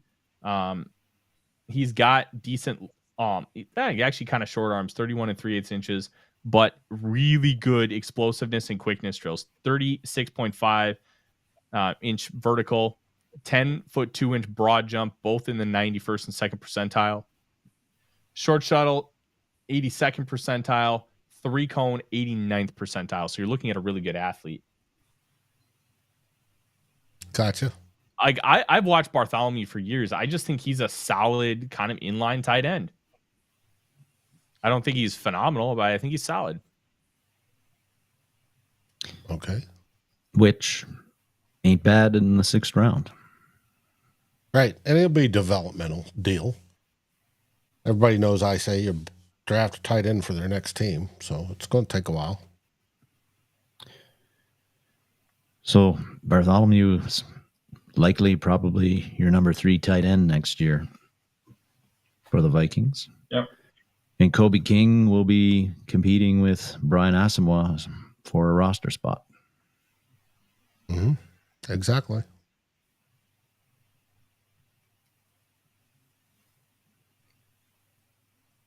We have a question about who's your favorite UDFA candidates. That's at this point, Kobe Bryant. Kobe By Bryant. the way, one nugget to the Kobe King pick. He actually has a twin brother who got drafted last year by the Packers. So the twin brothers are now playing for the Packers and the Vikings. That's going to be funny. Mm-hmm. Was his twin brother no, I think wasn't there a cornerback from Penn State? It's not Kevin King. Oh. His twin brother was drafted last year, Kalen King. So no, it's not the cornerback. Mm-hmm. Guys, I'm gonna take a few minutes to go let the dogs out. Tyler, I'm sure, is banging away at the keyboard. So Darren and Jonas, keep up the banter and follow what the chat's saying for me, if you don't mind. I just got a message from a guy who's covered Pitt for a long time. Quote, Gavin, I fucking love that for you guys. I like Gavin Bartholomew. He wasn't a guy I was thinking about, but I like it. He's probably like one of those guys who isn't flashy and is probably for a lot of guys a bit boring to scout, and that's why I always feel like more boring players in who are day 3 guys are being pushed down the boards a little bit more than they probably deserve against guys who are more fun, I would say. So this could be a factor. I think where this is the biggest factor for offensive linemen, and not only in the late rounds, but in the early rounds as well. If you have offensive linemen who are fun to watch, who have a lot of great finishes, they are going to be overrated a bit, even if they aren't consistent. Like, I think one of the biggest examples of that was Trevor Penning a few years ago. Like, that dude, in my opinion, never had a business to be a mid-first round pick, but he bullied a lot of guys in the run game, so everybody was just willing to overlook the inconsistencies that were very apparent. And I think this fact is going to be a lot stronger in the later rounds because a lot of people don't know everybody there, and if you don't know everybody, you are going to scout the guys who are more fun to watch. And if you just have a guy who isn't bad, but who is kind of boring and not flashy, he's going to be overlooked on a lot of boards. Mm-hmm. All right. Tom Niz said a little bit earlier that lackluster draft, something about really questioning the approach. Tom, if you could expand on that, that'd be great on what you don't like about the approach. Yeah. I think it was fine. I probably would have liked it a bit more if they traded down in the first round, but I get why they didn't do that, and especially if they had the clear objective to get a new guy as the starter at left guard, which I don't know. I don't mind because I didn't want to go into the season with Blake Brendel penciled in as the clear starter at left guard. So I like that. I'm okay with the approach the Vikings took. They had a few down trades. I like the Spencer Rattler move. Spencer Rattler. Damn, my brain is fried right now. I missed something. Said, when did we trade for Rattler? No, you're talking about Sam Howell. Yeah, I'm talking about Sam Howell. How did I get to Rattler? I don't know. Like, you know what I mean. I like that one. And overall, I like the fact that they addressed the receiver room. That was good. And I like the type of receiver they picked. So I'm okay. There would have been moves that I probably would have preferred, but I think overall it's okay. They did decently well with the resources they had. Well, you only had two. Yeah, it was a tough draft for the Vikings when they didn't trade down. You end up only having 2 picks within the top 100. So, yeah, you're sitting out on a lot of those earlier like premium picks, and that can be frustrating for fans. And the Kwesi didn't take the trades down. We don't know what offers he got, if they were similar to what the Giants got or what the Giants gave up, and what the Falcons gave up. But the amount of picks that the Vikings had, it was going to be a lot easier. Kwesi wouldn't have got criticized, I think, very much if the Vikings had done some trading down from 24 and gotten extra draft capital. That a lot of fans, I think, felt that would be the smart play. But again, if they hit on Donovan Jackson, we ain't going to be talking about that in 2 years. So, and that remains to be seen. Yeah. And I think, like I just said, the effect with flashy players and more boring players is like one of the biggest. That effect is the most prevalent with offensive line prospects, and I think one of the reasons why the league probably was a bit higher on Donovan Jackson than many scouts and fans were. I think that's one of the reasons, because he isn't the most flashy dude, but he's just sound. He has the fundamentals down. He's consistent, and I think that's the reason why the league was a bit higher on him than many analysts. Oh, by the way, the Wild just scored their second goal. They are now up 2-1 against Vegas. All right. Your boy Williams went, Tyler. Haven't seen who scored. Howie Roseman, man. Howie Roseman. He can't keep getting away with this. Howie Roseman getting Cam Williams, a guy who at one point had first-round pedigree, this late, is just bonkers. I'm sorry. It's just nuts. All I just keep telling myself, Tyler, is he's the guy that picked Rager over Justin Jefferson. So he's not infallible. He's not infallible, but he gets the benefit of the doubt. Oh, for sure. He's been on a hell of a heater the past couple of years with draft selections. Yeah. Sure. Although, if you look like the last 10 years, his first round track record isn't even that great.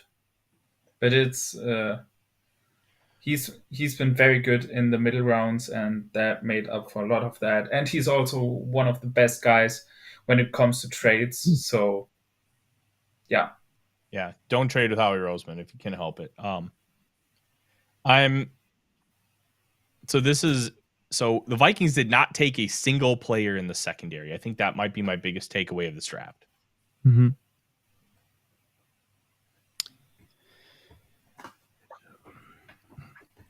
Which means a reunion with Shaq Griffin, or not. Either that, or they are very high on Mekhi Blackman, or they are one of the other young guys. I mean, it isn't unjustified because he had a very good rookie season.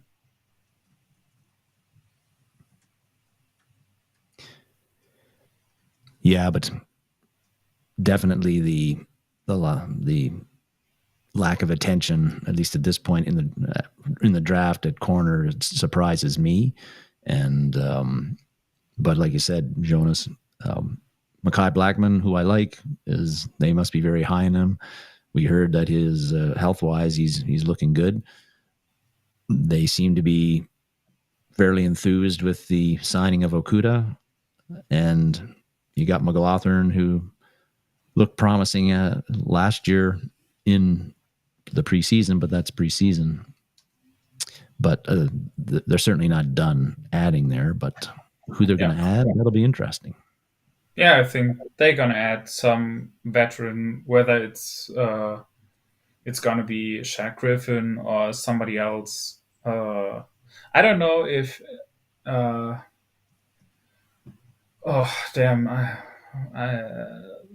the other guy who was on the Vikings last year, who started a few games in the end.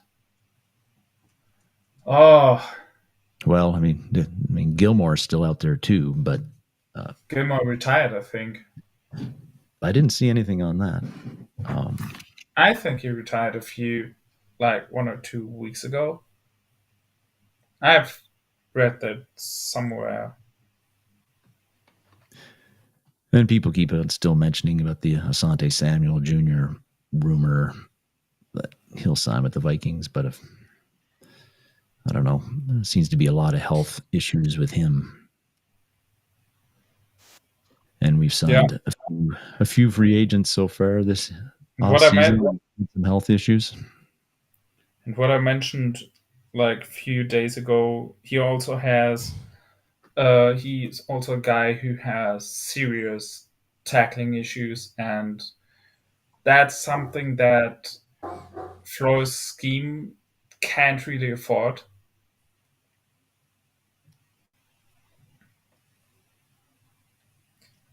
Oh yeah, I've got the name back. I was talking about Fabian Moreau, who's also not signed yet. Mm-hmm. Correct.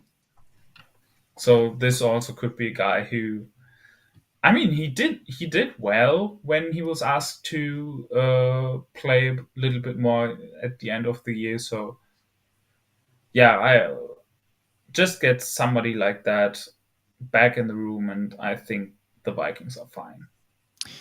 Yes, and when Gilmore went out with I think it was a hammy or a groin or whatever for a couple of games, it was Moreau that they went to play, that in that fourth cornerback role and not other guys. And yet, so he's still out there, and I guess they could turn to him later on in the spring or training camp if they feel that they don't the way that the depth in the cornerback room isn't where they want it to be. Moreau's a little bit older too, of course. He's over 30, but he's been around the league a long time and knows what he's doing.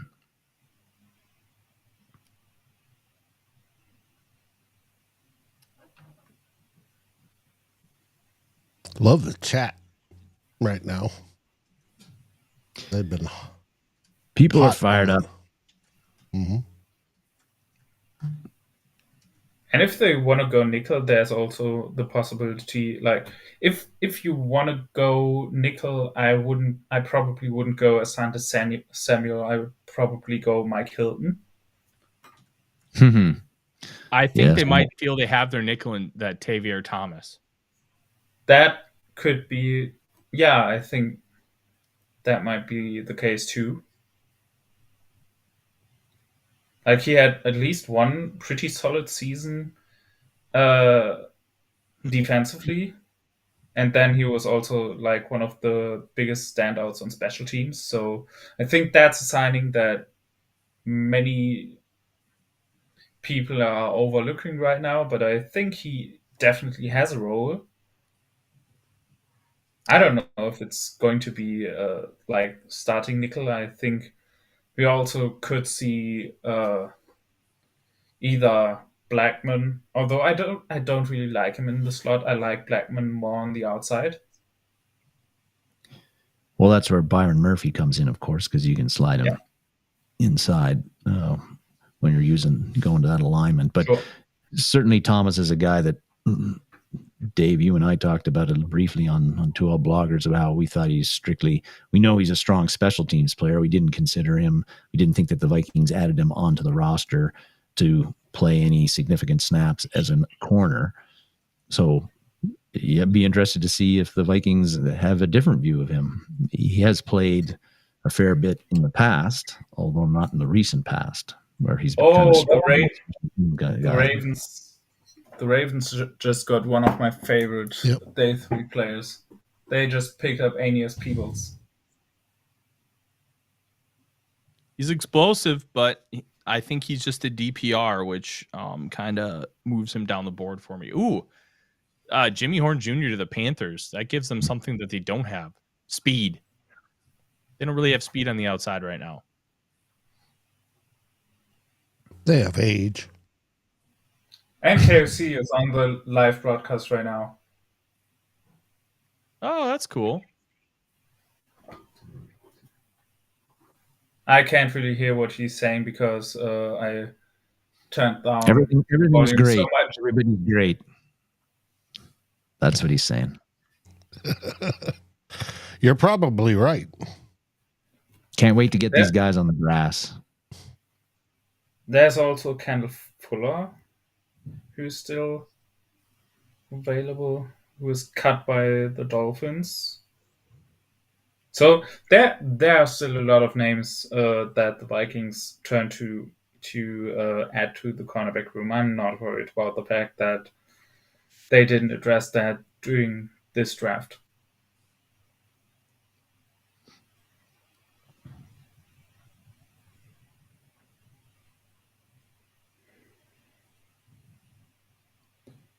You'll find this interesting, Darren. Our favorite assistant is also Arif's. He just posted a clip.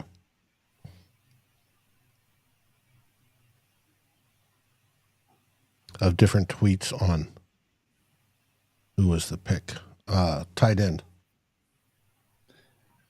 Oh, Bartholomew. Yep.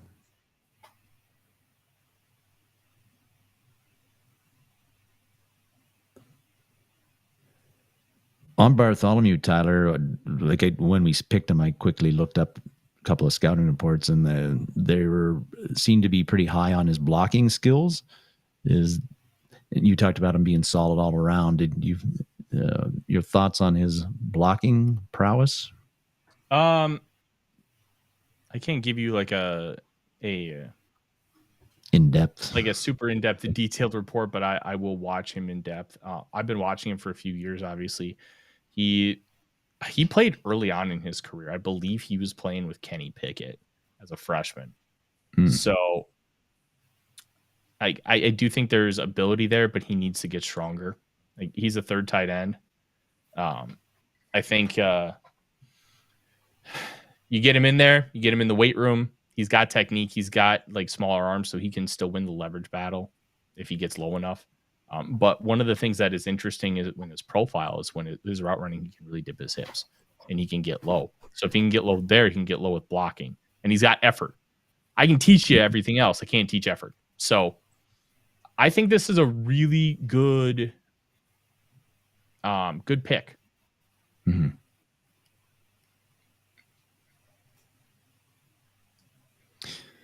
And as you mentioned, a friend of yours who's the Pitt follower loved the selection for us, getting him.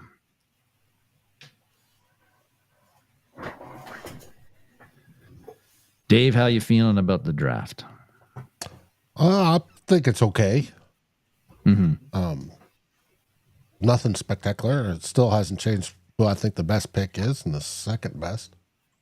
I think we're doing okay. We only needed one spot, really, and that was the left guard. We solved that in the first round. And then we needed a backup quarterback, and we solved that today for great value. I'm pleased. I'm anxious to see how these guys look on the grass. But it's not too bad. Not too bad at all. We got better. Mm-hmm. Especially on offense, I think. And then defense, we'll see. We did that in free agency. So yes. And the rookies come in, next week? Probably. It's usually within the week or up to a week after the rookies mini camp, and they'll bring them all in. Well, now can't wait to see the list of names linked and signed by the Vikings who didn't get drafted, but we got to wait a little while yet because through the seventh round. Seventh round, yes. Mm-hmm. And you had to walk the dog, Dave. I got to walk mine right now, so I'm going to have to log off. Okay. But you do Bye, that. Darren. You guys. I'll see you tomorrow. Yes, exactly. Glad you could make it, sir. No jokes. Just on it. We got 2 old bloggers tomorrow at 4 Central. Just remember, Darren and I. That's right. Where we'll be talking about the draft. Also talking about Hitman's comments this week, which I thought were interesting. Mm-hmm. Good. Anyhow, see you later, buddy. Have a good one. Good. Bye now. Bye. And here we go. I got to switch this over to Jonas. There we go. And we're back where we started. What time is it over there, Jonas? It's 11:18 p.m., so it's approaching midnight. Okay. Thank you, Anthony, for the super chat. And he says, Lance Bruns from VU, Vikings Uncensored, just watched tape on Gavin, the tight end. He says he's a huge, strong, physical, and fights off tacklers. Good.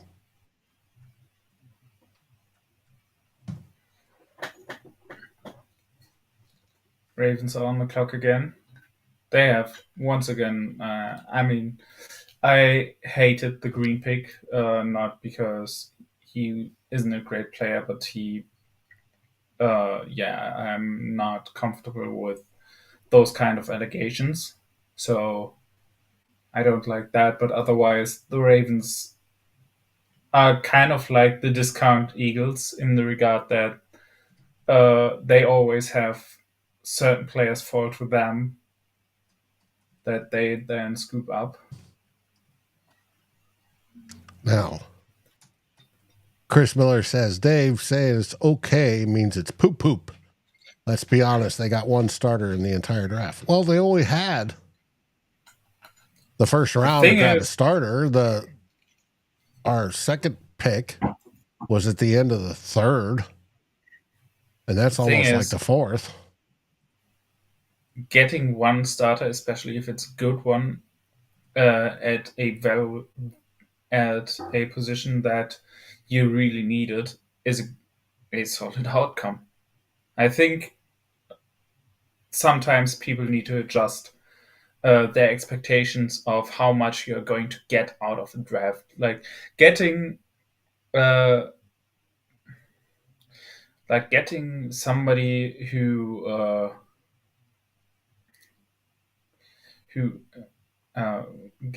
getting more than one or two starters, that's an outlier.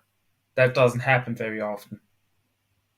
So you can't just expect outliers. If you bet on an outlier, you better have a good reason to do it. That's the way I kind of see it. Chris wants me to give it an honest draft. Well, here's part of the problem. You draft it based on what you know now and how you project it forward. Your draft grade now versus in 3 years could be significantly different. I don't think it was nearly as bad as you seem to think it was. Overall, I gave the Donovan Jackson pick a B. I think it's like objectively, I think it was fine, but I didn't think it was like this all-time great pick. I wasn't a super big fan of taking a guard. I get it, and I'm not gonna like say they were wrong for it, but I thought you could have done more at a premium position and otherwise. But the player is very good. So I think B is good considering where I was at. I also give Tai Felton a B for like similar reasons. I don't know if he's going to be a guy that he's going to end up being a third wide receiver, but he has a profile to develop into one.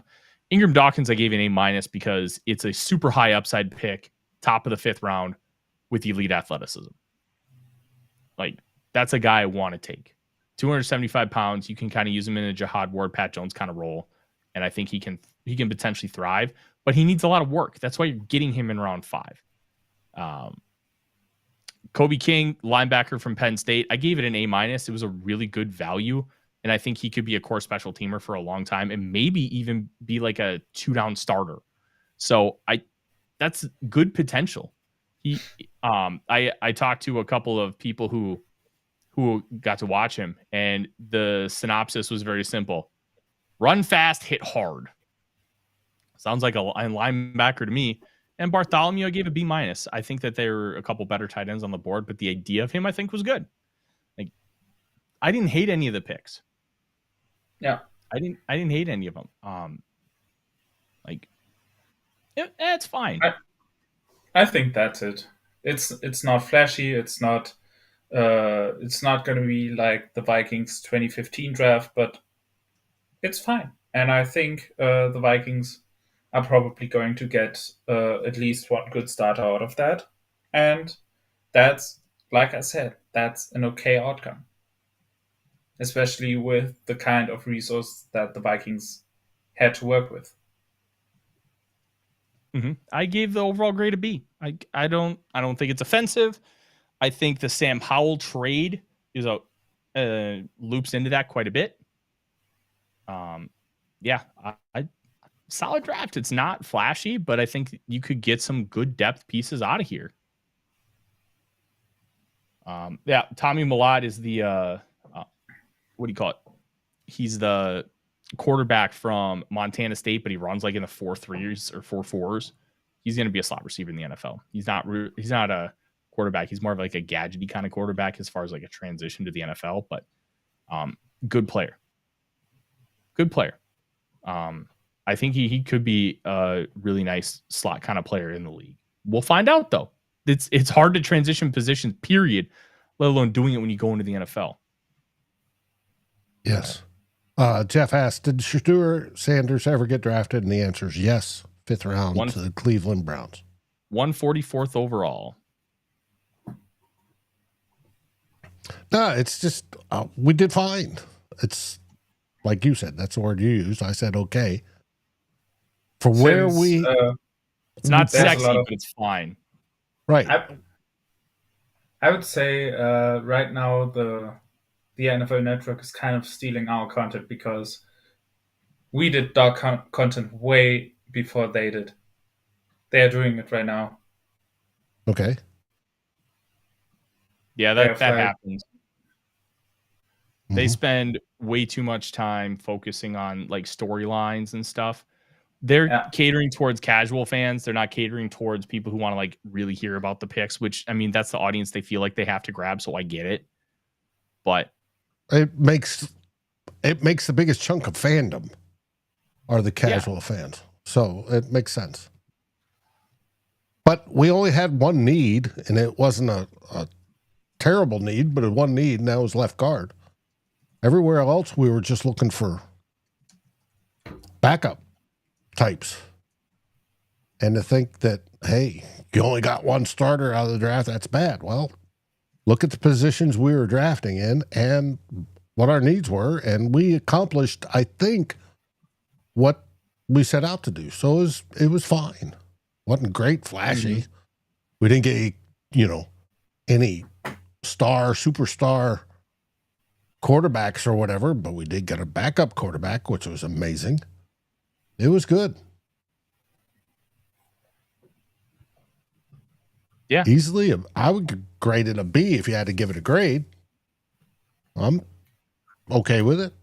It's not a C, which is meh. Definitely not a D or an F. I'm at 2. Yeah, like I said, that's, I think, where I'm at 2. Yeah, Steven had one injury to Allen or Hargrave, and it reverts back to last year where we got nothing but run stuffers. I got that, but we did okay last year.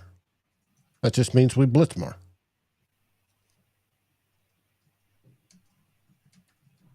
Also, even if Hargrave does get injured, they still have Jonathan Allen on there, so you still have one pass rusher. Mm-hmm. One more than we had last year. Yeah. Yeah. So it's an improvement. You got to take it as a whole picture. What we did in free agency, what we do in the draft, what we do with re-signings and players, what's coming up next with the UDFAs, and then the finish, the fill up the roster with the last of the free agents. I was really happy with our free agency. I'm fine with our draft. So for now, I can't complain too much about the offseason, and anybody who knows me and knows how I think about the Vikings, I'm not a guy who doesn't complain. I do complain a lot if I feel the need to, and right now I don't think there is much of a need to do it. I agree. It's not sexy, it's not flashy. You got a lot of solid pieces who could be contributors. And considering what the draft capital was, I'd say it's a B draft. And I'm the kind of person who, if it's a bad draft, I'm not afraid to give it a D or an F. I'm really not. I didn't think this was I think this was fine. It's not sexy. I mean, you want sexy, you want flashy, you want that kind of stuff. But you're not getting that here. And I think Casey's talking about Kwesi didn't get enough value. Didn't take Shedeur Sanders with, possible big upside. Hey, as long as he improves the team, he's doing his job. You don't have to go to the $5 bin and, get a Oscar-winning movie every time.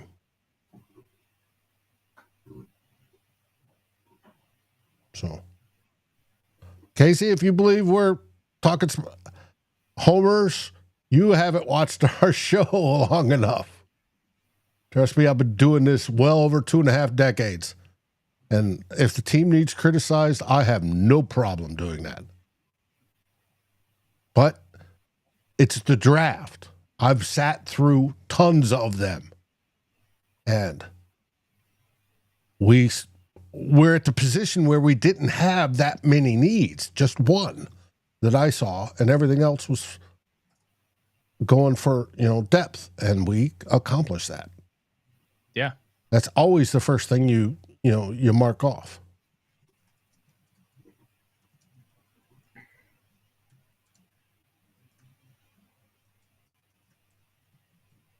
Did you shop for the right stuff? Yes. Not that you just found a deal. I do like the fact that both FCS quarterbacks went before Quinn Ewers. Quinn Ewers should have taken the NIL money. I heard he was offered an insane amount of money from a couple places. Yeah. Are we in the 7th round yet? No, I don't think so.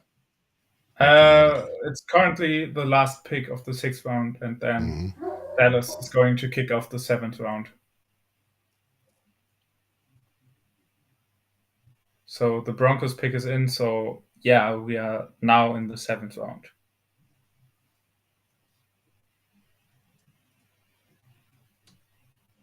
How many picks did we end up with today? We started with 4 total for the draft, and we have how many new players?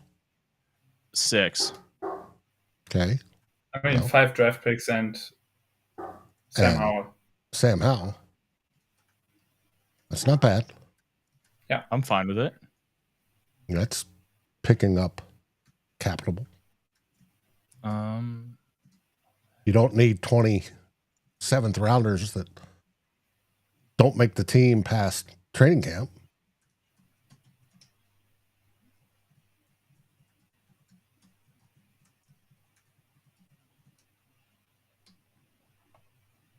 Also, the Vikings, since Kwesi has been here, have been very aggressive in the UDFA market. So I would expect at least 1 or 2 of the bigger names to wind up here. Especially now that, I mean, most of them already have kind of deals in place if they don't get drafted. But those who haven't, the Vikings now have kind of a head start because their last pick was at 202. They are now done for today. So they can talk to guys who don't have deals lined up yet. So this might be an advantage.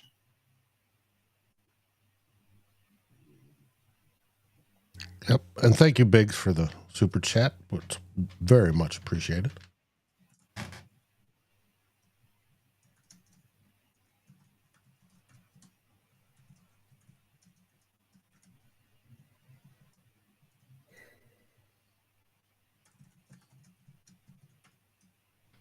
We are in the 7th round. Cowboys on the clock. Finally. Oh, punter. Punter to Denver. Punter.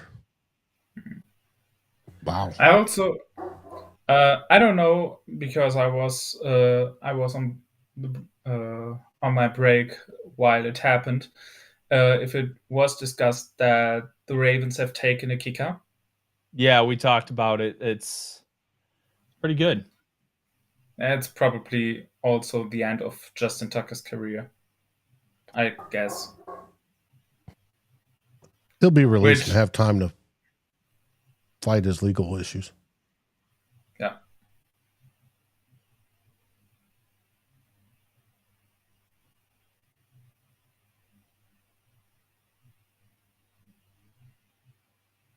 All right.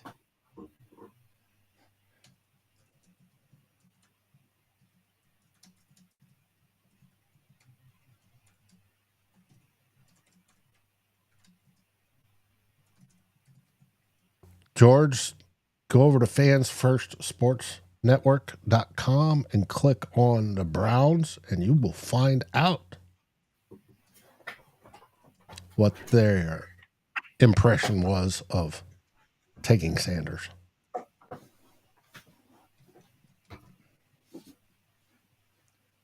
All right.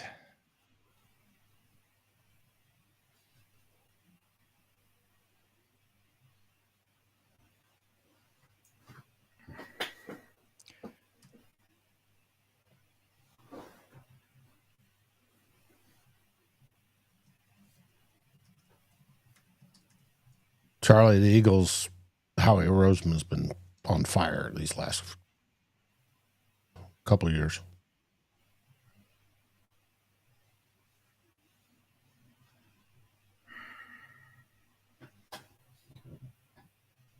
Wild are still up 2-1. They killed 2 power plays by Vegas, and then they also had a power play, but didn't get anything out of that. It's getting close to the end of the second period. For anybody who cares about that. Awesome. We do. And stick and pick, yes, you're correct. It needs to realize that some of the free agent acquisitions are also part of the draft and give an informed grade overall. Plus, the UDFAs are still to be determined. Yeah. I mean, I think I've seen a lot of people who say that the UDFAs shouldn't count against the grade, shouldn't count for the grade for those rookie classes because they haven't been drafted. But in the end, they still have been chosen by the team. So absolutely, if a UDFA does well, there should be credit given out for him as part of the rookie class. And like, especially if you have guys like if you have a guy like Ivan Pace who probably ended up being the best linebacker in his class, like that's something that I just don't get how people say, oh no, that doesn't count.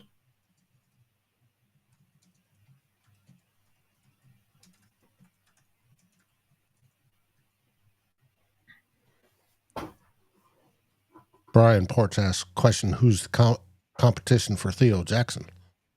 Oh, got Cam Ward. Jay Ward. Or Jay Ward, yeah. Jay Ward. That's your competition. They also signed another safety. I don't have the name right now. Probably not competition. I don't know. I think safety is one of those positions where they might still get a veteran because there are still some solid veterans out there.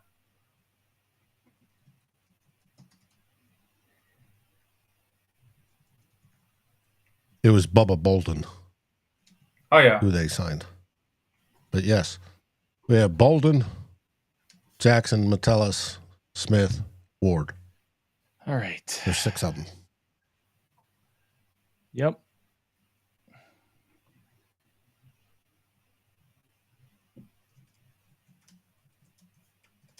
It doesn't count because they weren't drafted. Hey,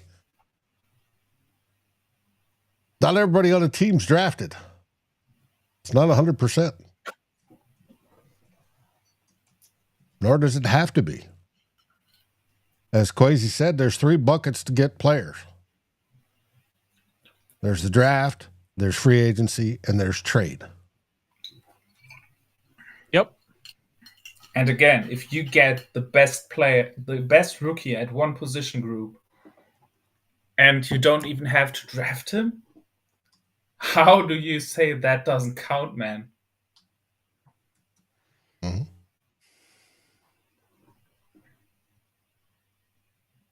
Now, got the question, who had the best draft in the NFC North? That's probably something we're going to sit on and look at over the week. And I'll definitely have on who will be king. I really don't know. Which will be Tuesday or Thursday. It's probably the Lions. Yeah. Even with that Tesla trade, those first 2 picks rule. Tyleik Williams and Tate Ratledge, just to continue beefing up the trenches. Mm-hmm. Good players. But I think overall, all of the NFC North drafts have been pretty close to each other. I don't think there is much of an outlier in both directions. They are all kind of good. And we're talking the best division in football. They didn't have much room, just like us. Many holes to fill. So. Mm-hmm.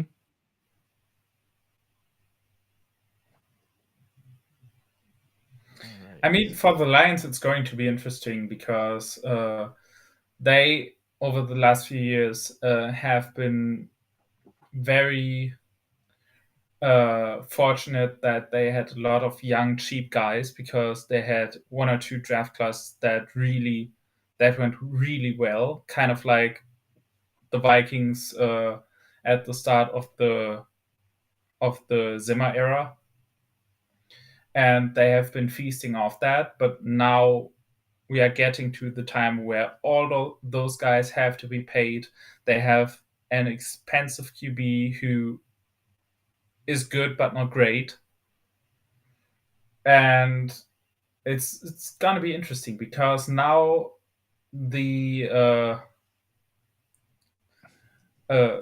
now they don't have that much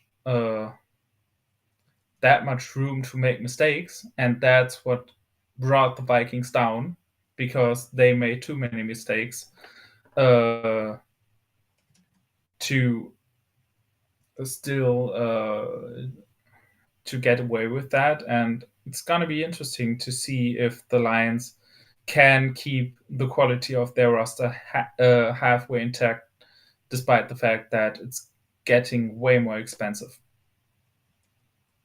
Yeah, and the Lions lost half their staff. It's going to be interesting. I suspect they're going to regress a little bit, but yes. In case he talks about Lions realize that when you build up the line of scrimmage, you win more games, and I agree there. It makes things easier when you have dominant lines. But I would say the Vikings definitely realized that too, because if there's one thing you can fault the Vikings with this offseason, is not prioritizing the trenches. Like, if you look at how many guys they signed for the defensive line, how many guys they got for the offensive line. I mean, they completely rebuilt the interior offensive line. They completely rebuilt the interior defensive line. I don't think, if I see anybody who's saying that Vikings again didn't prioritize the trenches, I really don't know what you're talking about. Yeah, they absolutely did prioritize the trenches in a way that I didn't expect. And look, I think it's going to end up really good.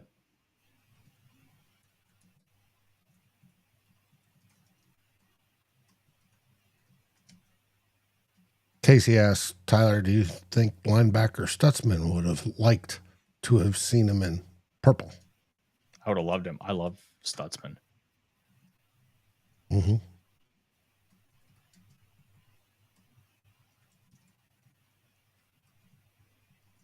Didn't we take a defensive tackle? Oh, yeah, Ingram Dawkins. Yeah. I mean, he's a tweener. Yeah.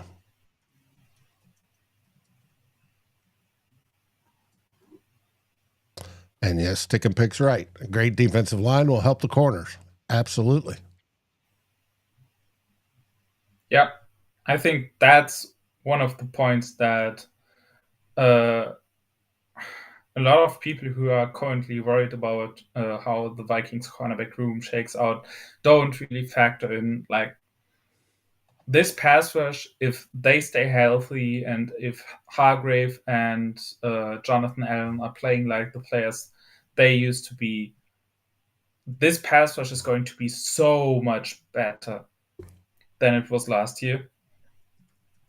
And it also gives the Vikings the opportunity to just rush for and let everybody else cover. And that's going to go a long way to make life easier for our cornerbacks and safeties, for that matter.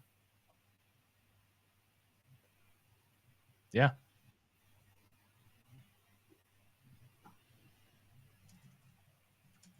Absolutely. George says his bad, he meant defensive end. As an edge rusher, I'm assuming. We've already got quite a few of them. And they're pretty good.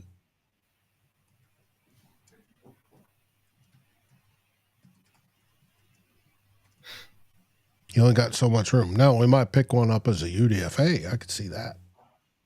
Are we talking running back? No, edge. Oh, I think we'll get an edge or two. Edge is actually the most popular position that players have made the roster. As UDFAs? I didn't know that. Yep.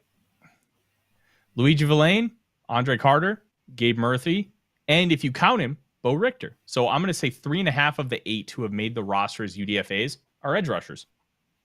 Because I consider Bo Richter a tweener, so I'm not going to count him as strictly one.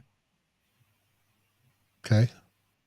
Casey says this year's free agency, the Vikings addressed O-line, D-line, but it's a long time coming. Yep, it's been at least 10 years. Steelers got a steal in the draft with Harmon. Yes, we agree there. And the Browns got the best value with Sanders. Well, Sanders only becomes value if he turns into anything.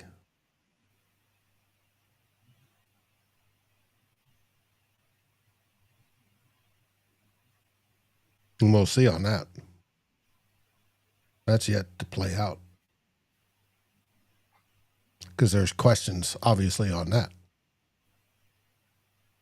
Mm-hmm.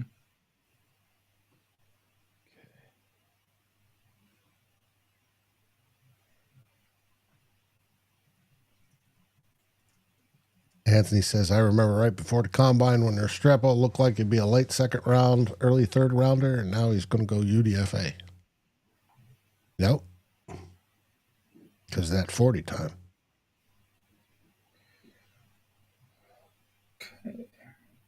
The Wire just concluded the second period. Still up 2-1. Good.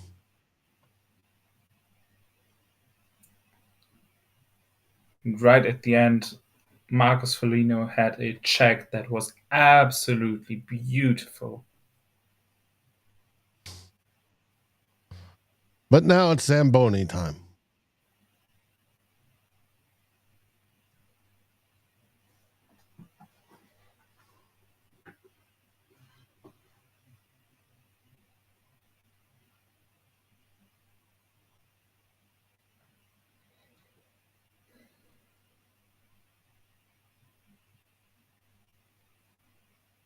I thought so, Casey. That's my second favorite move of the draft. Was getting Howell as our backup and only costing 30 spots in the draft. A move down. That's basically nothing. And what's good about it is he's got enough experience. He'll be under KOC and hopefully he'll fix his flaws like with Sam Darnold. And then if he goes off to a different team, we'll get another compensatory pick. Yeah. That was a great move. Get a catch up on. And it also closes the door on the reunion.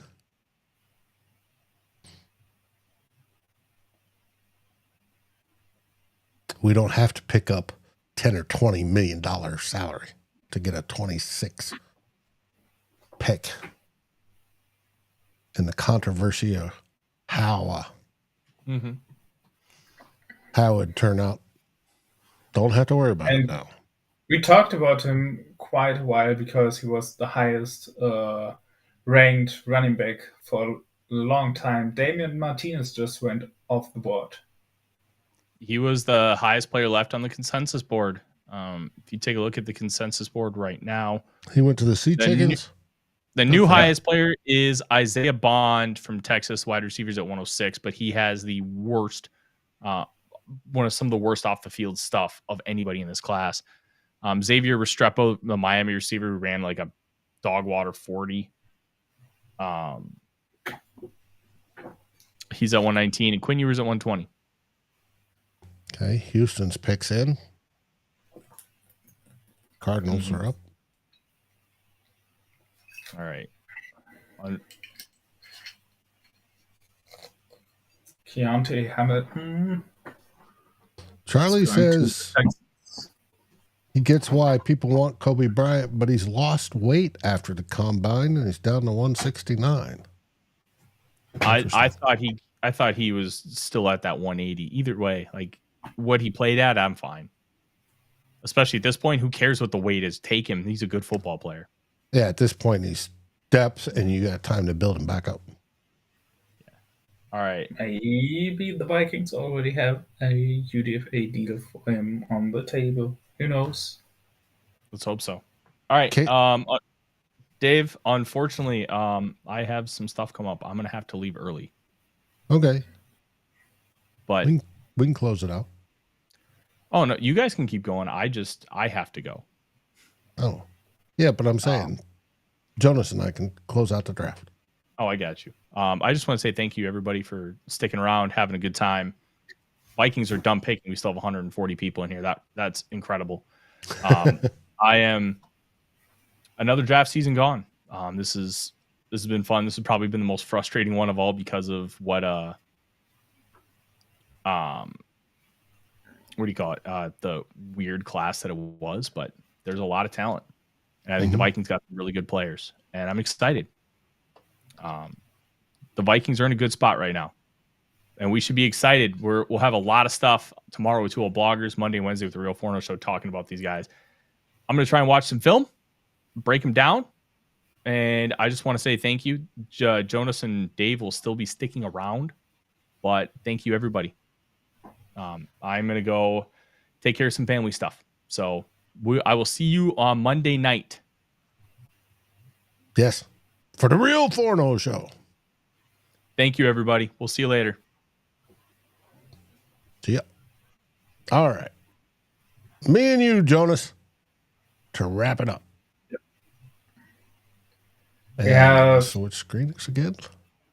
About 30 picks left, I think.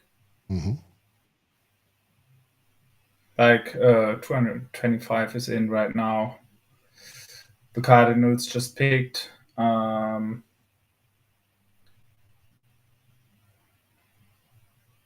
sure how many NFC North picks are still left. The Bears are inside again. The Packers also have a pick left, as far as I can see. Gotcha. And then I think usually it takes like half an hour to hear about the first UDFA signings. So I'm interested to see how quickly we get news from that front. But like I said, I think the Vikings, since Kwesi has been here, they have been super aggressive on those. In every year they had at least like 1 or 2 big names that everybody expected to get drafted.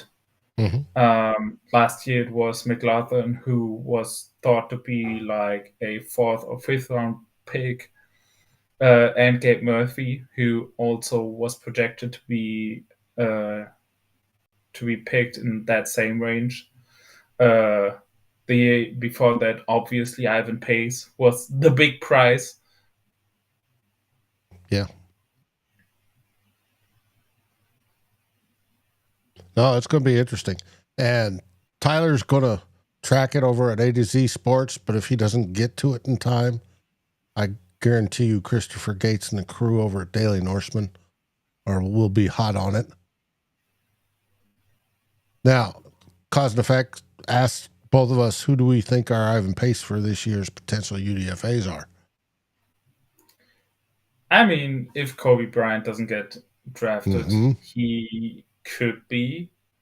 The thing is, I don't want to set unreasonable expectations and saying this or this guy is going to be the next Ivan Pace is probably just that, because I mean, how many UDFAs you see who just get in there, start from week 1, and turn out to be the best linebacker in their class despite not getting drafted. So that's an unfair expectation. It's like saying Gabriel Murphy's going to come in and become best edge rusher, and he didn't.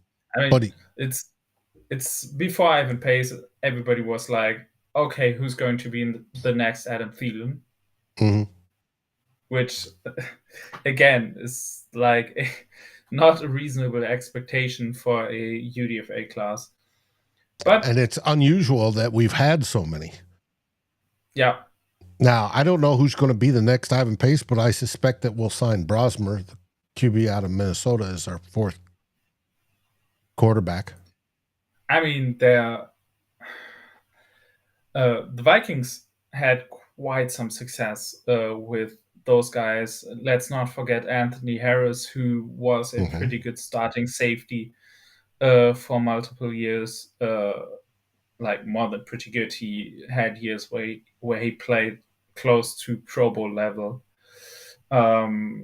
So the Vikings have been pretty good with that for quite some time, and I really hope that they can get guys like that again this year. I would think they may be getting like 2 or 3 guys who might be able to make the roster. I would expect them to go aggressively on a running back who can challenge Chandler for their roster spot. And running back also is one of the deepest positions in this draft class, so you might even get a solid contributor after the draft. So, yeah, if you ask me, the positions where the Vikings might have the strongest UDFAs, I think running back is up there. I fully agree.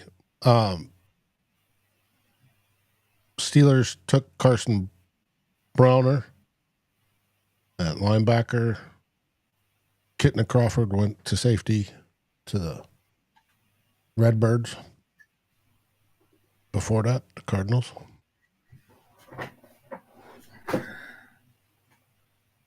Got the Niners on the board after that, then the Chiefs and the Steelers again. Mm-hmm.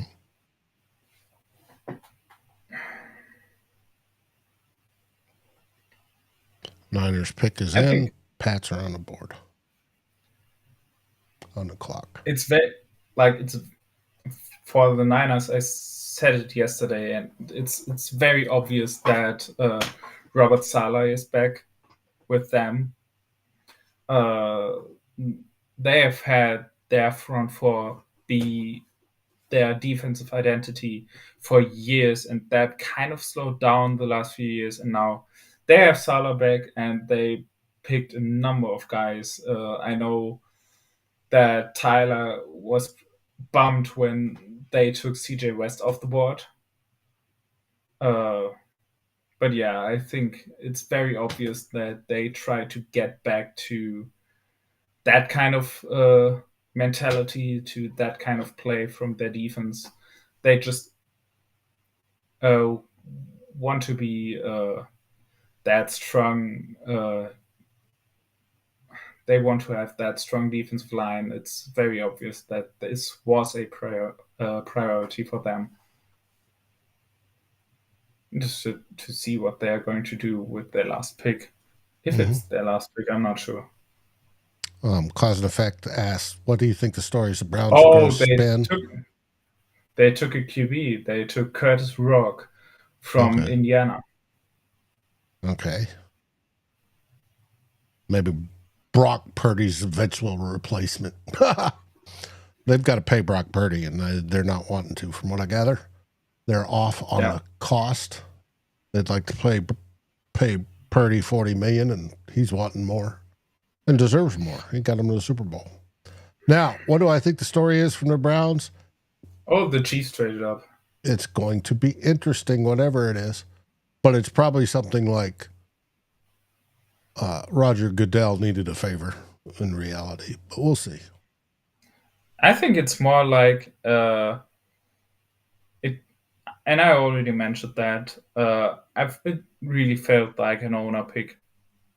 The Shedeur Sanders thing. I don't think this was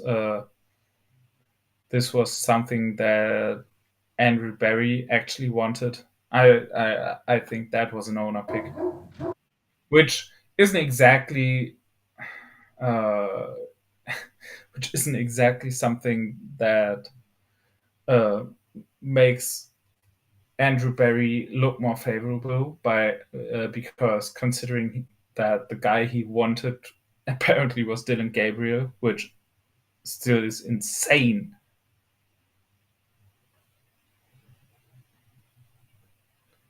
But I think the Shedeur Sanders thing was definitely something that the owner pushed for. He wanted that.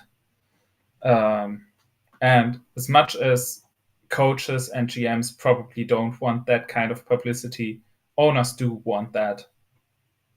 Yeah, it gets the whole town talking, and Cleveland could use that. You know, they're still discussing the new stadium and all that stuff, and it could bring highlighting stuff without a doubt. Pittsburgh's on the clock, and Brashard Smith goes to Kansas City.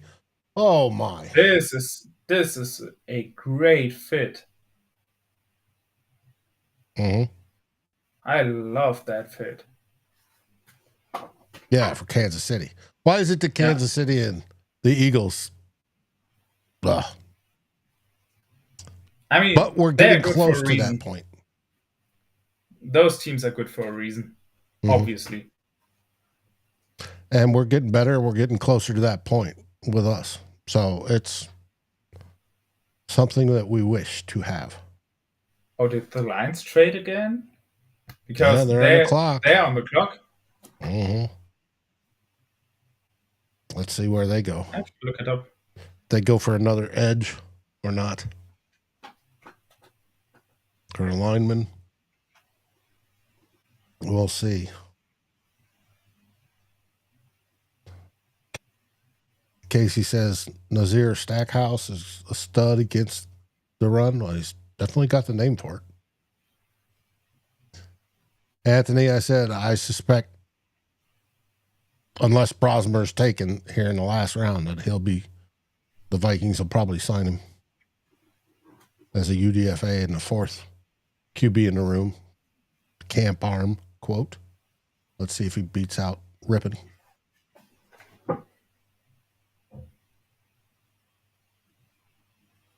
So the Lions just picked.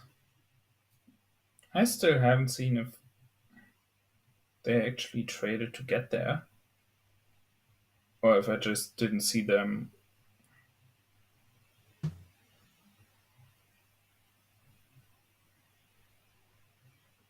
Yeah, we'll find out.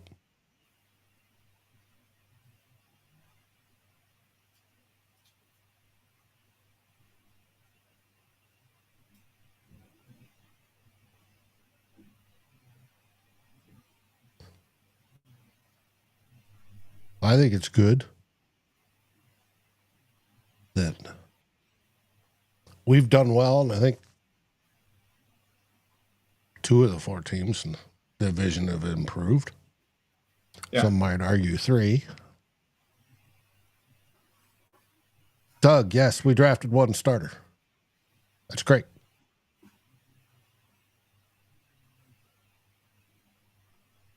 We're only basically in a position to draft 1 starter, and we achieved that. So, mission accomplished.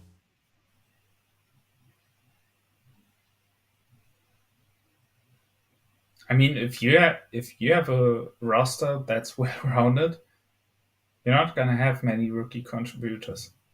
Yeah, exactly.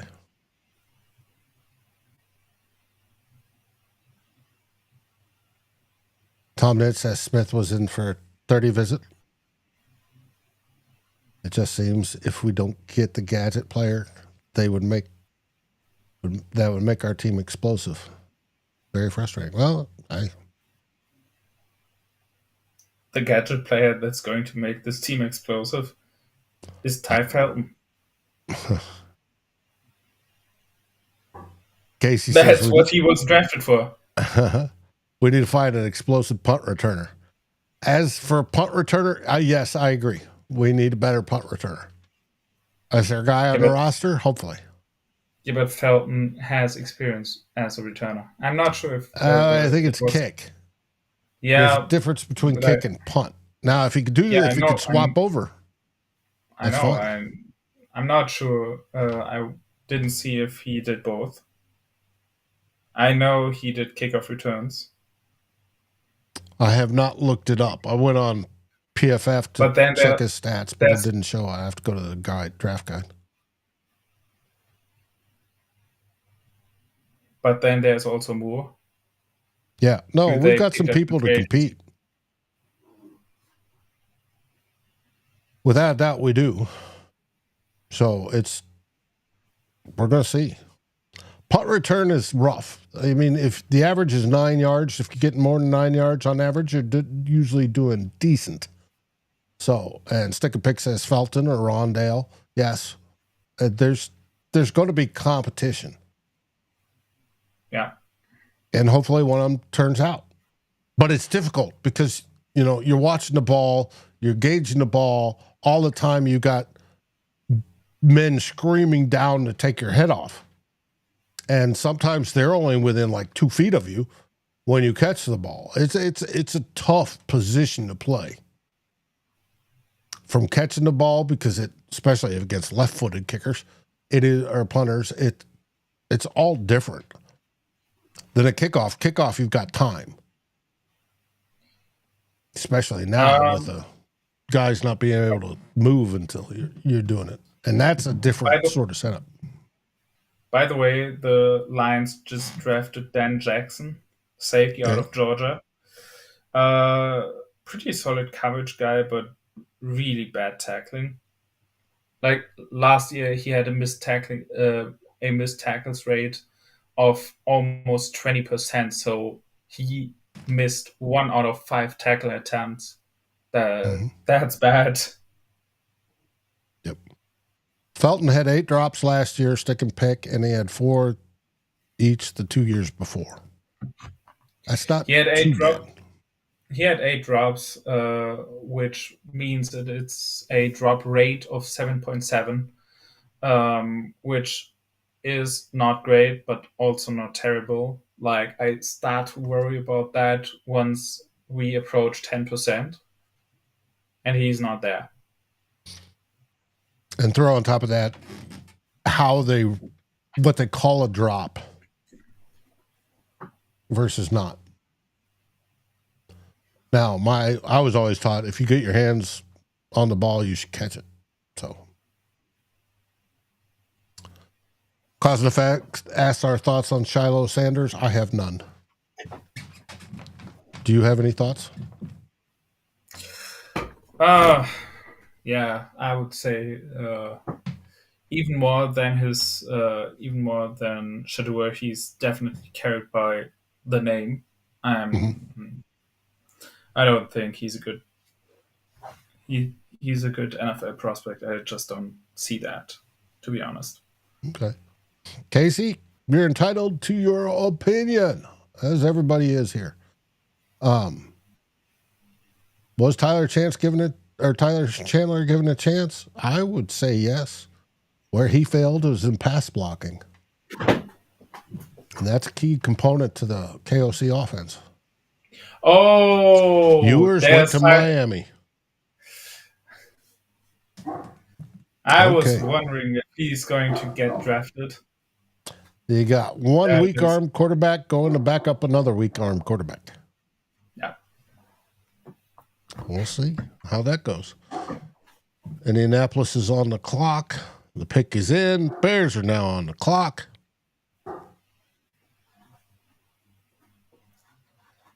So we have a bit more than 20 picks left.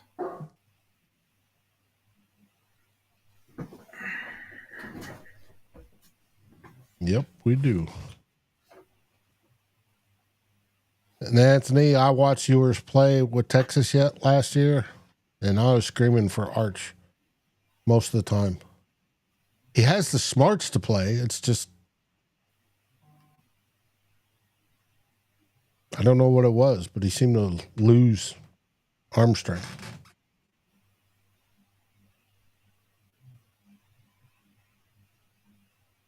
When my dogs walk on the floor, it sounds like a human's up there. I think right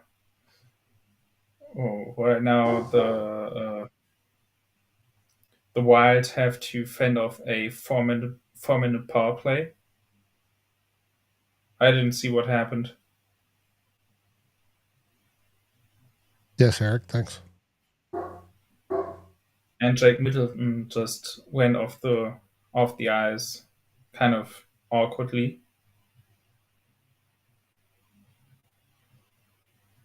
So cause and effect, since the Ravens selected that kicker, I think Tucker's future is retirement and fight his legal battles. And no, I would not select him. His leg had deteriorated last year anyways, in the year prior. Yeah, he was. He definitely was not even close to how good he usually is. And also, if the allegations are true, he's basically the kicker version of Deshaun Watson. I'm not going to touch that. No, there's no reason to. And he's not in his prime, so no. Yeah. UDF wide receiver Tez Johnson in purple as a UDFA, possibly. I liked him. I definitely liked him more than Tyler. He, of course, with his size, he's an outlier, but I think if he's an undrafted free agent, that's where you can be really comfortable to take outliers like that and see if you can get something out of that. I would be perfectly fine if the Vikings can get him. Like, I would be really happy with that. That would be one of those bigger name UDFAs that we talked about.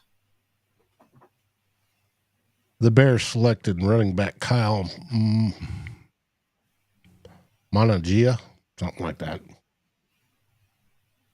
Yeah. Out of Rutgers. Yeah. I mean, there's so many solid running backs in this draft class. I mean, we look at the Bears draft class and think, hey, they got this and they got that. They needed those. All of them. It's They were hurting. Hey, Eric. Welcome to the show. Good to see you. Hope you and your beautiful bride are doing well. And then it's finally warming up down there, over there. I know it's been relatively cold and windy. And they even got snow out in Rama a few days ago. Oh, damn. It's definitely eating up here. I can tell you that. Summer's kind of starting here. Mm-hmm. Shit. Depends where you are in the States to what the weather is. Vegas just tied the game. Cause and effect just said 2-2. Well, hopefully they'll get the goal back. Yeah, that 4-minute power play went on a little bit too long. I think it was 2.5 minutes. They were 2.5 minutes into that, and yeah, they now tied the game. Mm-hmm. Eric says, yeah, crazy weather they've had. Mm-hmm. I hear about it, either Rama or Albuquerque or to Harris Canyon, where I have family.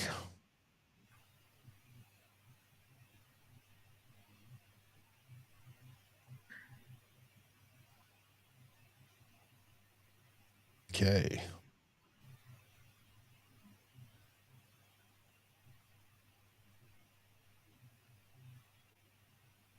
Yeah, MC Sports says, let's go wild. Absolutely. Ooh.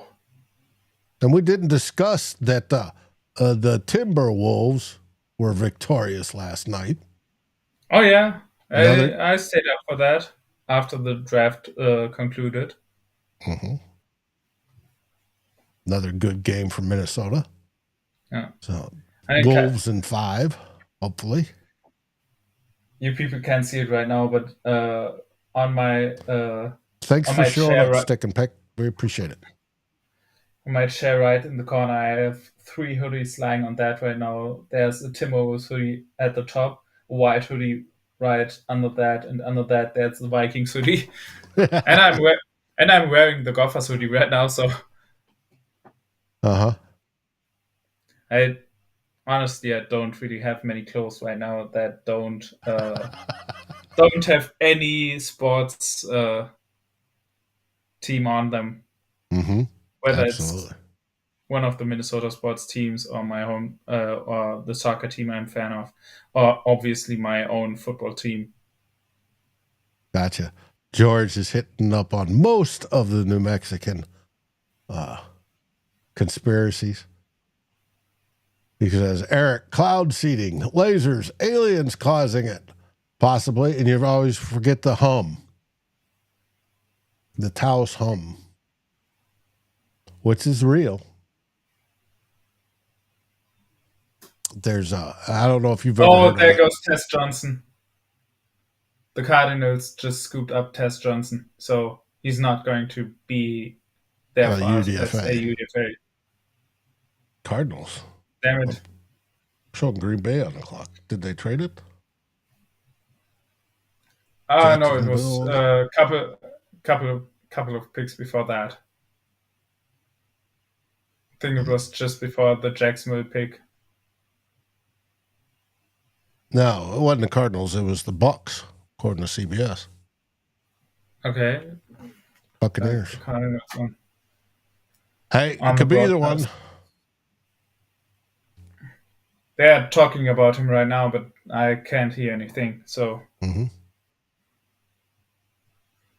Eric says, "Tell Mr. Blood it's been that way a long time." Yes, it has. Yes, it has, brother. And another running back goes off the board.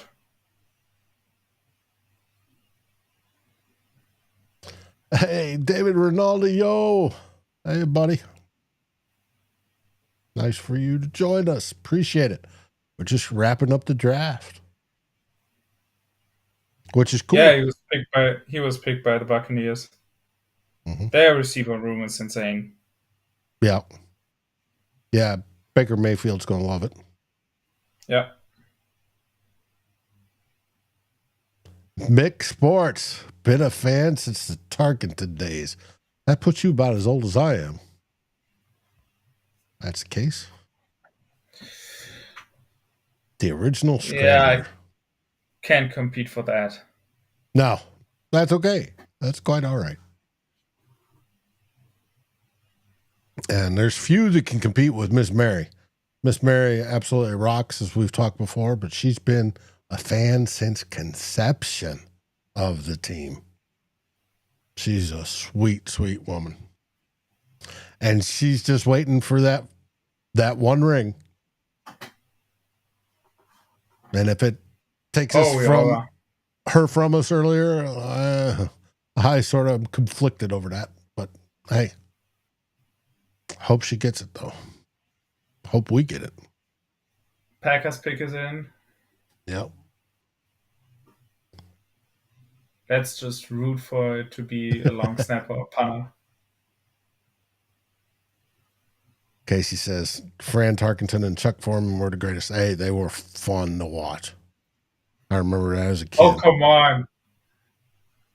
They put Tom Grassi on that stage. I'm glad I'm not watching that.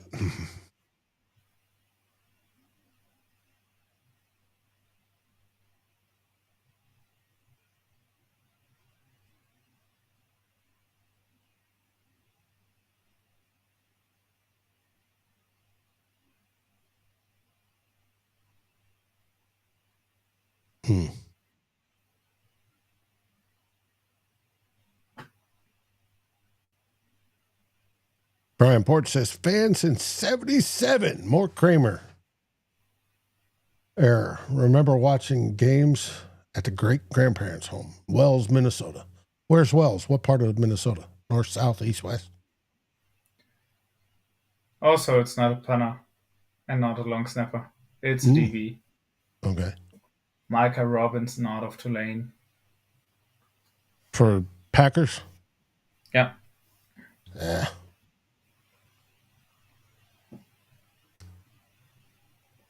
Seahawks pick is already in too. Like it's that rapid fire that we know. Yep. I think Finally. Gonna take like 20 minutes or 20 or 30 minutes until it's wrapped up. Mm-hmm. McSports says Chuck Foreman and Sammy White. Sammy White was awesome. And John Gilliam. Yes. That's in the southern part of the state. Okay.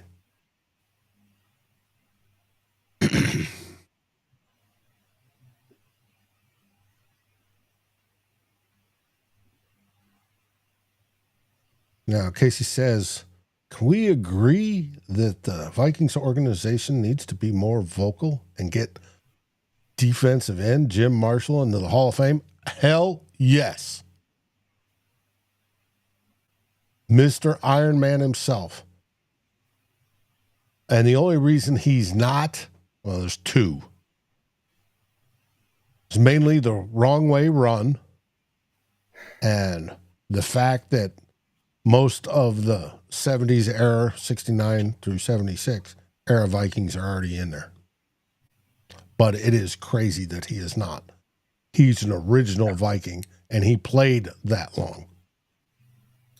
Bob Lurchma, bench warmer Bob, as what? I remember his publication. I was all for that, but bench warmer Bob is quite the character. All right, Cowboys are on the clock. Seahawks are picking Ricky White. The third. Wide receiver out of UNLV. Yep.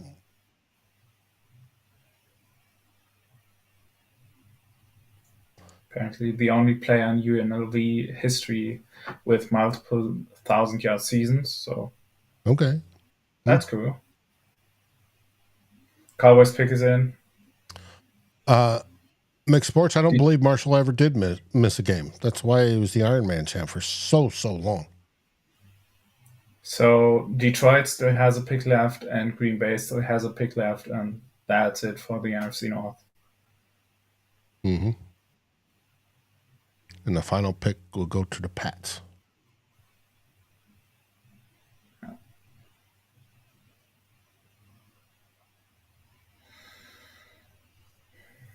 Which coaches will be on the hot seat this year? Ooh, that's a good question. Dable, probably. Yeah, even though I'm not sure. I'm not sure he deserves it because they pretty much doomed his tenure when they extended Daniel Jones. Mm-hmm. But yeah, I think Dable is probably on the hot seat. Right. Let's think about that. I mean, you never know which coaches could be one and done if their teams are really, really bad. We have seen that in the last few years. It depends on the owner, too. Yeah. It feels like teams have become more impatient. Now, but speaking of a team that has patience, the Steelers. Yeah, sure. If it does not go well, that could be put Tomlin on the chopping block. There's been people screaming for his head for a few years. Yeah, it could be. Not sure about that, but it could be, obviously. He's also kind of been screwed because of the fact that they haven't been able to get any kind of consistent QB play since Roethlisberger, yeah. And they haven't drafted one. Yeah. That's worth a damn. I mean, we all know Aaron Rodgers is going to be winding up there. Most likely, unless he retires. And then it'll be Kirk Cousins. Shit. Vegas is leading now. Crap. Okay. That's what I was worried about. A fade in the third period. Yeah. Come on, draft. Cause and effect. Just related.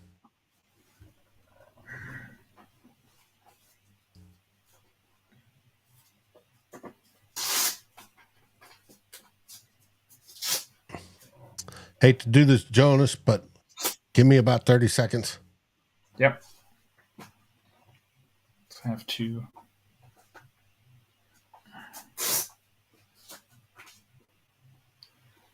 Okay. So next pick, Broncos 241 is in.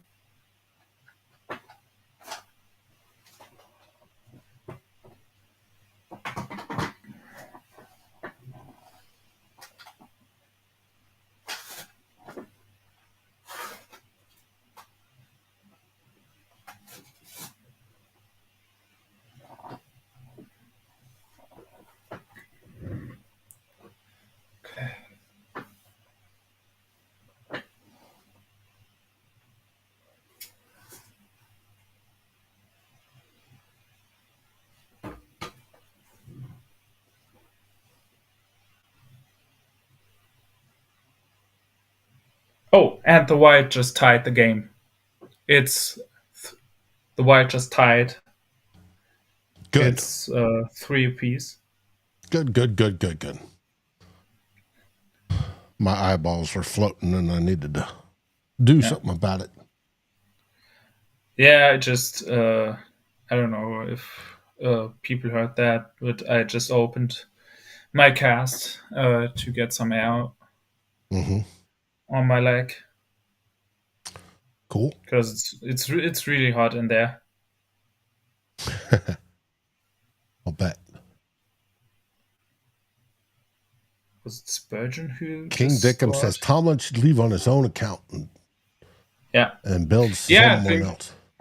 I actually think that this might be the case if they want to move on. I think they would probably just approach him and tell him, well, we would like to go in a different direction, but we would give you the opportunity to just resign and go and retire. Tell anybody that you went.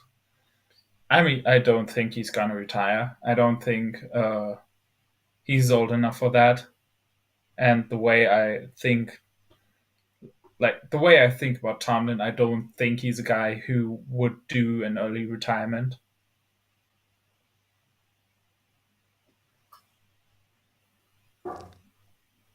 This is the way asked, Jonas, how in the world did you come across the Vikings? Tell us your origin story. The first game I watched was with an exchange student, and it was a Vikings game. It was the Vikings playing the Packers in 2-9, so it was quite a special game. And I just went from there. I liked the sports when I watched it, and obviously the Vikings were good in that year, so I kind of stuck around. Cool. And that was a classic game, as George says.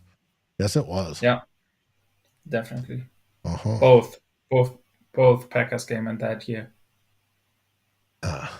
This is the way he says, Anthony and I was born in 82. Earliest he can recall was seeing Chris Dolman. Yes, good.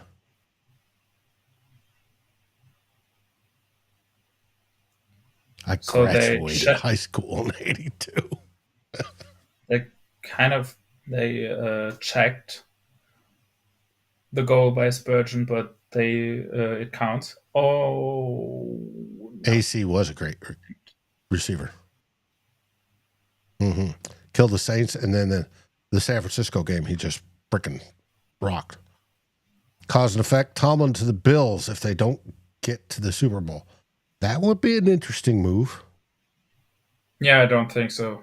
To be honest, I don't think that McDermott is anywhere close to being on the hot seat. I think if you pick like the 5-6 coaches with the biggest job security right now, I think Sean McDermott is one of them. Okay. Casey asked, do you remember the bottle incident at Met Stadium? If you talk to Ted Glover, who's my best friend, I think it was his uncle or somebody they knew who actually threw the bottle. Since we are still talking about coaches who might be on the hot seat, and another one, I just said that Dabo being on the hot seat is only kind of justified. I think one of the other guys who could be on the hot seat, where I also think it's not entirely justified, is Kevin Stefanski. If the Browns suck again this year, I think Andrew Berry is out, and there's a chance that they would just wipe the slate and just kick Stefanski out too. But like, Stefanski is one of those guys. If he's fired, he should get another job immediately. No, I agree. He's been so screwed with the ownership and how they've handled and the picks and Deshaun Watson and specifically, Now, that Watson trade. This is the way he says, nice, Jonas, to have a German fan. Jonas is part of a German Vikings club, and he does podcasts over there in Deutsch. Not anymore. I'm part of that podcast, so I'm not part of that fan club anymore. Okay. But you were. And there's tons of Vikings fans in Europe, whether it be Germany, Northern Europe, Sweden, etc., over to Britain. They're all over. I've been to 3 London games, and on all 3 of those games, Vikings fans were easily in the majority. So I'm not sure. The Vikings are probably, in terms of popularity in Europe, fringe top 10, I would say. Yeah. Behind the Cowboys and the Packers and the San Francisco, the big market teams. I would say ranking wise, the Vikings fan base in Europe, based on their size, is about where Kirk Cousins used to rank among starting QBs for a long time.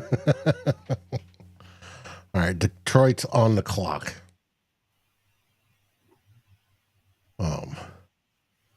King Dickham says the curse started because the refs were pissed.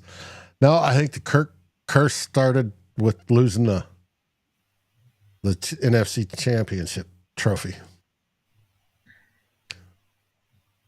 Leaving it in the restroom at the bus stop or whatever it was at the gas station, and it ends up mysteriously in Green Bay. I think that's what caused it, but who knows?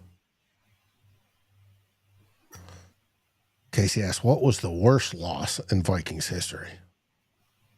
Oh.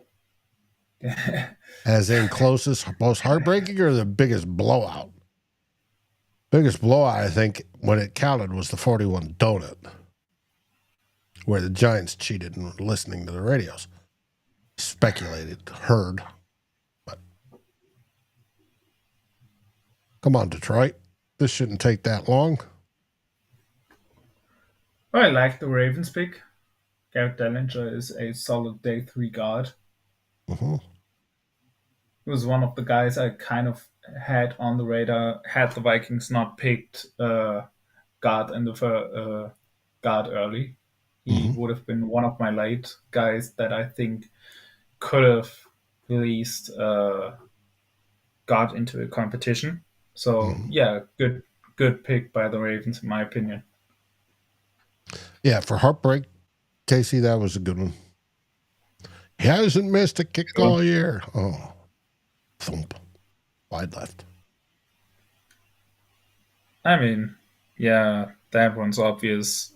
2-9, obviously. Which, like, 2-9, since that's the season, I watched football for the first time. Yeah, that one definitely hurt for me. They're going to the Super Bowl. Oh, no, we got to come back. 12 men in the huddle. Adrian Peterson fumble. Brett Favre throws across the body. Uh-huh.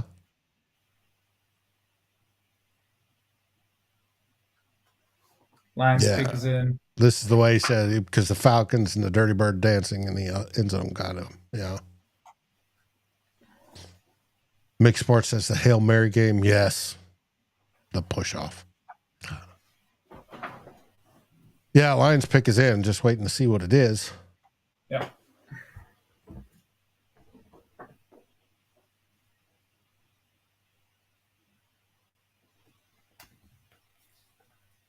We have 5 minutes left in the wild game right now. Yep. Yes. And I remember that. Darren Nelson 1 yard away. Dropping it on the freaking goal line.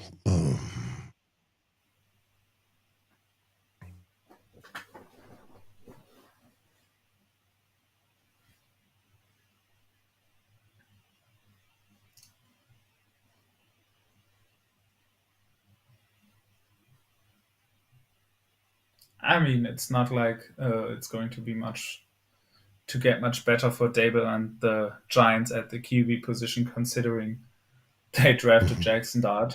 So wouldn't get my hopes up there if I was a Giants fan. Another poorly run organization. Yeah. Yes, cause and effect. 98 isn't solely on the kicker. We didn't go for it on a third down. Yes.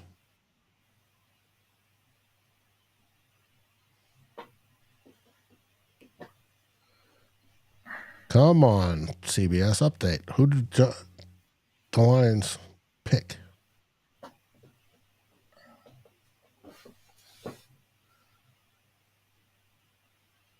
It's not that difficult.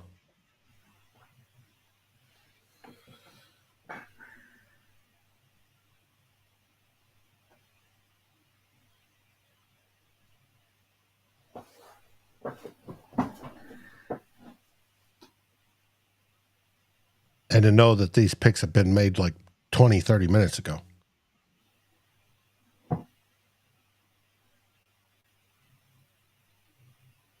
Dominic Lovett, wide receiver, UGA.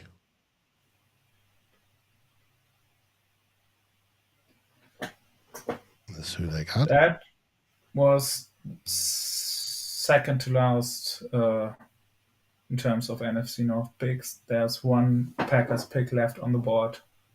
Mm-hmm. And then it's going to be it for this division. Yep. Washington's pick's already in. Good.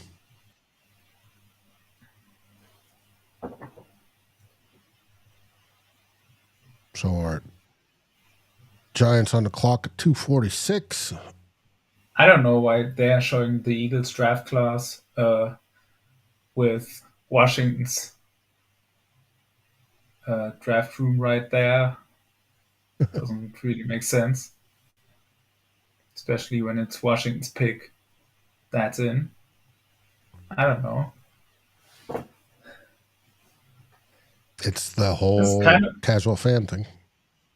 There's also kind of a NFC stretch because now it's Washington's pick, and after that you have the Giants and the Cowboys. Mm-hmm.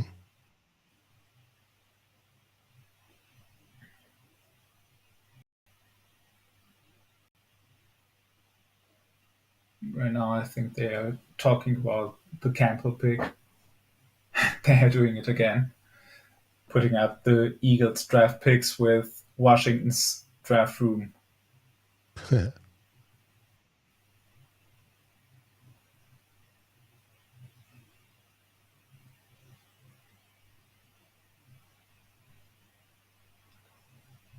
There's not going to be a bloodbath.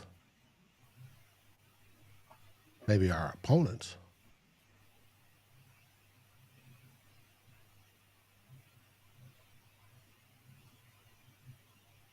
I think the Vikings are 10 to 12 win team. Yeah, I think that's a good range. Like, of course, if stuff goes south southward, and they have a lot of injuries, which obviously can happen. They picked up a number of guys who are coming off injuries, so there's always some kind of risk with those guys. Of course, things can go badly in that way, but I think right now, answer that cause and effect is because he's been in the league 1 year already. Yeah. That's why he's not considered a rookie. He'd be no different than any other quarterback that sat their first year. Yeah. I mean, obviously he didn't get many practice reps in this year, but still. Take Jordan Love. He didn't, play. Yeah, but at least he was able to practice all year during his rookie season, which obviously wasn't the case for his first for 3 McCarthy. Mm-hmm. Or Aaron Rodgers when he sat behind. Yep. And no, he won't have shot at Rookie of the Year, unfortunately. Comeback player, yes. Yeah, because of the injury. That's it.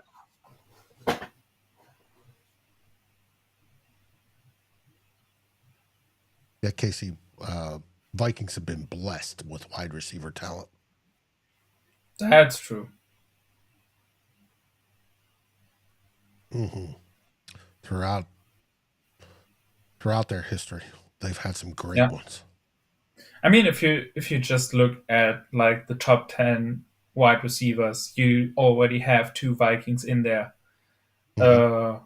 If you look at that all time, which already means they are overrepresented in that ranking. And I mean, if he continues to play at the pace you'll have 3. He's at right now, you'll have, yeah. Mm-hmm. Yep.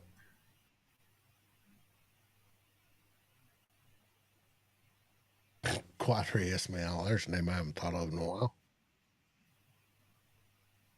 Yes, SKOL.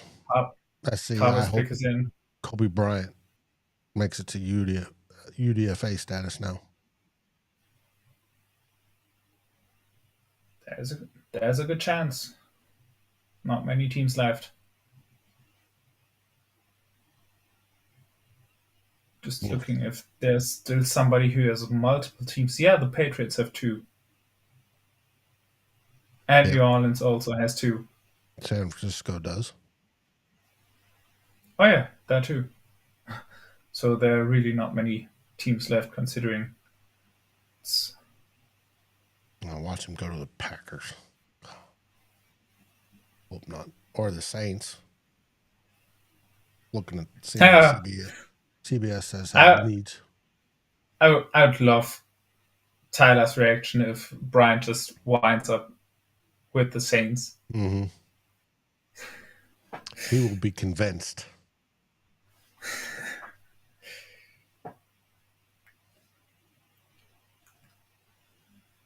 Yep, Tidy Skull. Absolutely. There's another name I haven't thought of in a long time. Gustafson.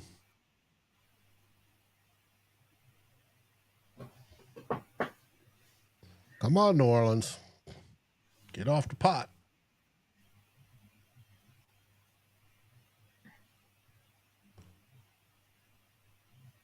Yeah, Casey and Millard. Yeah, he was awesome.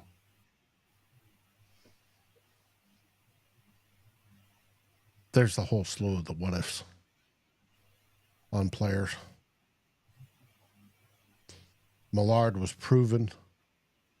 You had Floyd, who was getting there. Yeah. Also, Floyd was a first-round pick, like just the year before. They weren't going defensive tackle at that point. Cause and Effect says, how many coaches do you see losing after this season? Is it losing their job? Or us see us losing after this season? All right. How many assistant coaches on the team do you think walk? Well, depends. I mean, that highly depends. Yeah. Mm-hmm. I think obviously McCown is a guy that could very well. He got interviews this year. Mm-hmm. Flores, obviously, if the Vikings defense is good again this year. You've got McCardell on the offensive side. You have on the defensive side, the defensive backs coach. Yeah. But I think like Flores and McCown are the biggest names in that conversation. Phillips, maybe, if the offense continues to be, if the offense is good, they might get the guy who is the number 2 guy behind Kevin O'Connor. Yep. We'll find out. All right, Saints got their pick in. Not seeing who it is yet. Yeah. Niners are on the clock. After that, it's going to be the Packers. And then the NFC North is done for this year.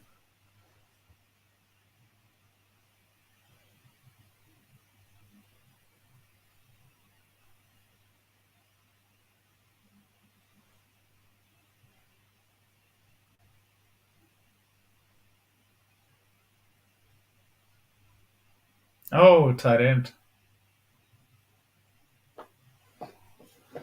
Okay. Still hasn't updated here yet. There we go. Maliki Matavio, tight end UCLA. So, by the way... Cause and Effect thinks we're going to go OT. Yeah. For the Wild game? Yeah, they are going to overtime. Tied 3-3. Yep. Good.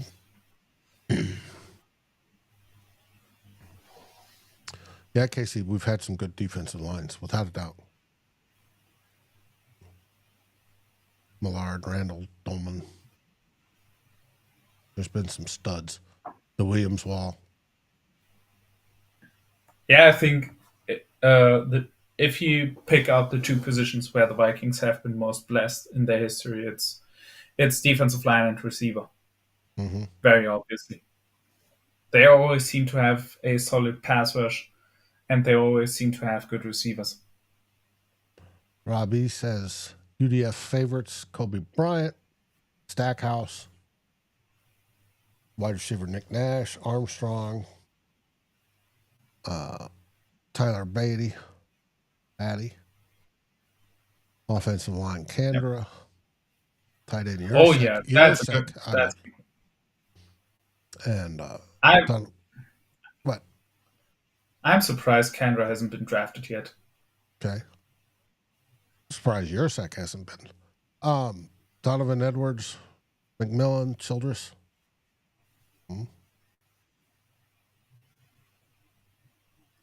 Vikings, Lions, Bears, and Cheeseheads in that order this year. Hey, I can live with it. Packers pick is in. Good.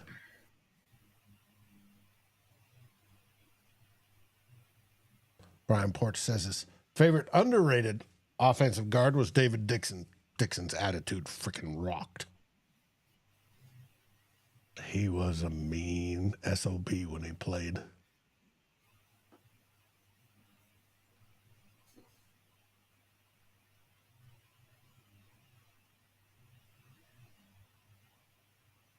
Mm-hmm. Yes, King Dickum, you're correct. I wish Bernsey would have figured out how to use Herschel. Speaking of which, worst trade in our history.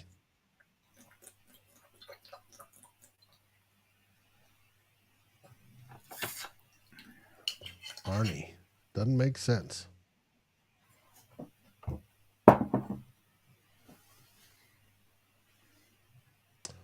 right. The Packers pick John Williams, offensive tackle, Cincinnati. 6'4", 322 pounds. He was announced as guard. 17th. Yeah, okay.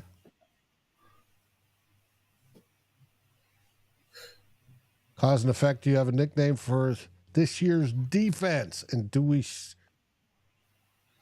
still shop for a veteran wide receiver as our number wide receiver 3, or maybe Keenan Allen? Cause and effect, I doubt we're going to go for that. It's possible, but who knows? And no, I do not have a nickname yet. Not a good nicknames guy, so. And that usually comes organically. Not be able to. Yeah.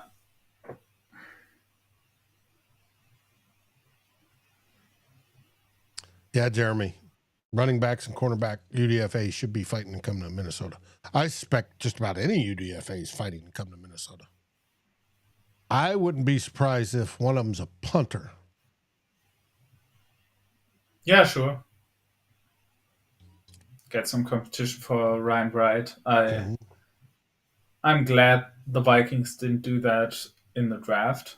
I always hated when they pick specialists. Yeah, because it was usually a losing proposition. Yeah. Yeah, it's just not a good idea. Mm-hmm. No offense to Will the Thrill Reichert, but he needs to return to his pre-injury status this season.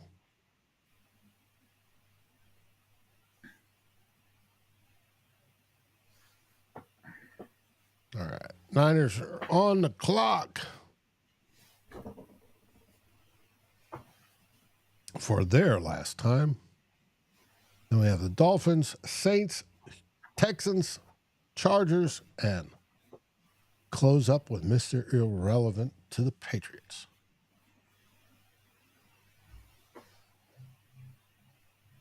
SKOL SC, yep. And I don't know. And the Patriots picked a long snapper. We were just talking about that, and the Patriots picked a long snapper. Did they? It's not updated here yet. Julian Ashby or Ashby from Vanderbilt. Okay. Why do teams keep doing this? I don't get it. I just don't get it. Remember, day 3 is the assistant coach's day or scouts day. You wonder if the special teams coaches, I need this. Oh, yeah.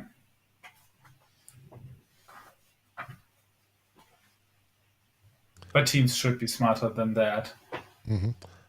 Tidy Skull says kicker was a little iffy. Might maybe bring in some competition in camp. I think it was his injury. What was it, hammy or thigh injury that he had last year? Yeah.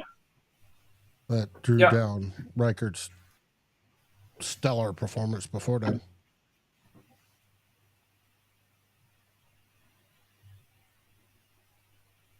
But we'll see. All right. Now, come on, Niners. Do your last pick. We want to close out the 2025 draft.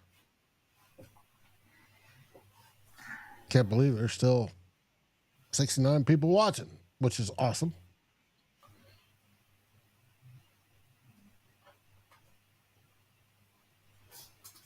Now,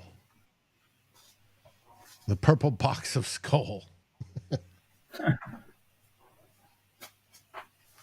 Mock draft community was way off this year as compared. I don't think they anticipated the O-line and D-line runs. And that threw most everybody off.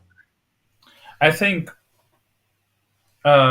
this draft class was bound to be off of the... If you have a draft class that's relatively flat talent-wise, you're going to have some misses because you're going to have many very different opinions about how to rank them if they are very close. And therefore, especially when you also factor in team fits and players that fit certain schemes that are probably going to be higher on certain team spots than they are on most analyst spots. It makes sense. Cause and effect says, speaking of the Dolphins, do you think their coach is on the hot seat? And do you think Flo was right about Tua not being the guy in Miami? I do not, because had not a chance to draft his own quarterback because of said Tua. And he's done quite a bit with what he's had. So. I think Flores was right about that, right about Tua. And I also think that Daniels is nowhere near the hot seat. I don't think so. Okay. So. Agree about defensive tackle on the O-line. Okay, good. Whatever that was about. All right. Come on, Miami. Niners Georgia pick Tech is in. defensive tackle.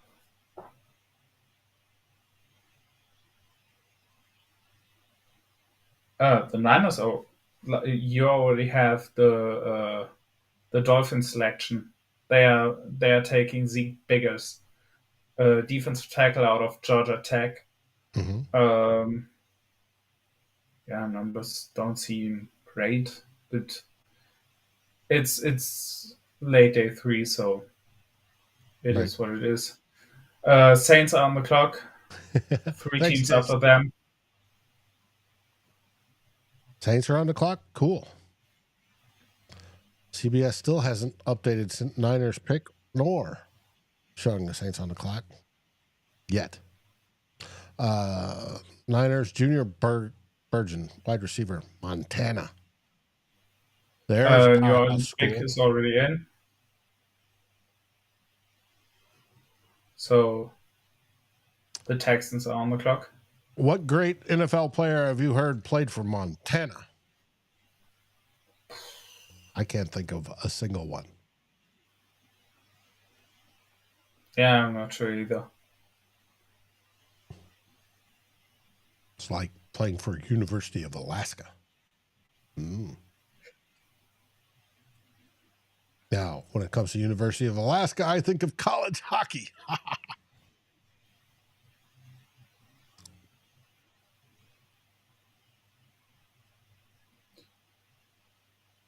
We get another Diggs in the league.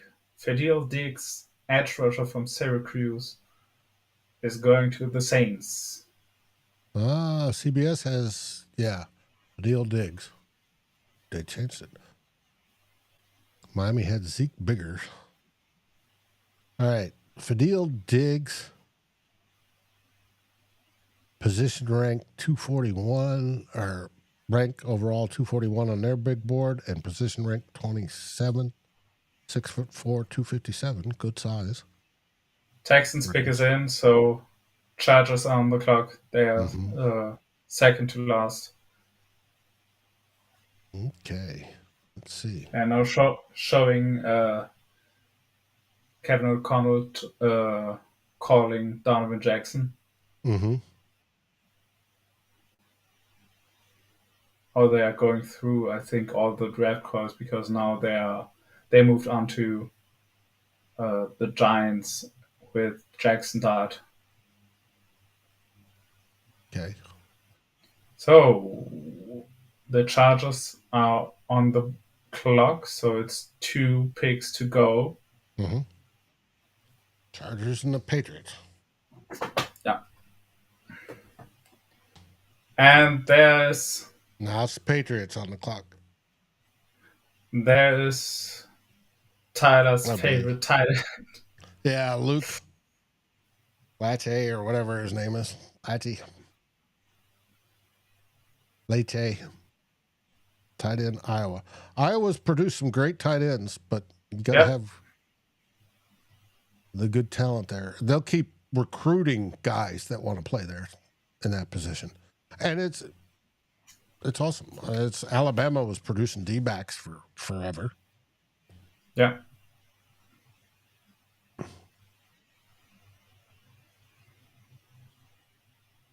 Different schools get known for different positions. As the draft is about to wrap up, overtime starting for the Wild.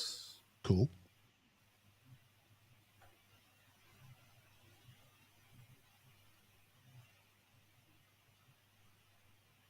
Okay.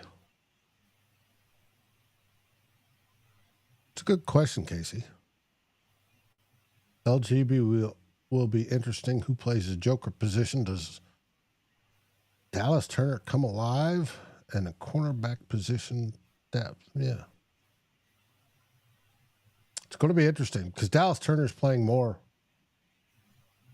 pass coverage. Yeah, I definitely think he's going to see a much bigger role, especially as a pass rusher next year, since they didn't replace Patrick Jones. So I would assume that that Dallas Turner gets a lot of his snaps. He's now the number 3 guy, at least. Yes, I suspect it goes way up. All right, come on, Patriots. Like, if they wouldn't want to extend his role, they would have replaced Jones. Mm-hmm. And the fact that they didn't shows me that they have faith in Dallas Turner to be more productive next year. Yep, and then hopefully take control the year or two after. Mm-hmm. Yeah. Yeah, I think the way his contract is structured, there is the possibility that Van Ginkel might leave after next season. Mm-hmm. And I think that's when the Vikings currently have, that's, I think, where the plan is. Yep. And that Turner is going to kind of take over. Mm-hmm. And that's fine. I think it's a good plan. Plan seems to be working. Jeremy asks, after training camp, do you think CJ Ham will still be on the team? He has doubts. I don't. He doesn't have competition, so why wouldn't he? And he's special teams captain and very good at it. But he's aging. He's in his 30s, so. Yeah, sure. They will have to replace him eventually over the next couple of years, probably. But right now, I don't see a reason why he shouldn't be on the team after training camp. Mm-hmm. Casey says maybe Asante Samuel or Rodgers. I don't see Rodgers, but Asante Samuel I could see, if that is indeed true. And the Patriots pick is in for Mr. Irrelevant. Okay. So, this draft is about to wrap up. Chargers picked Jared Ivey, edge, out of Mississippi.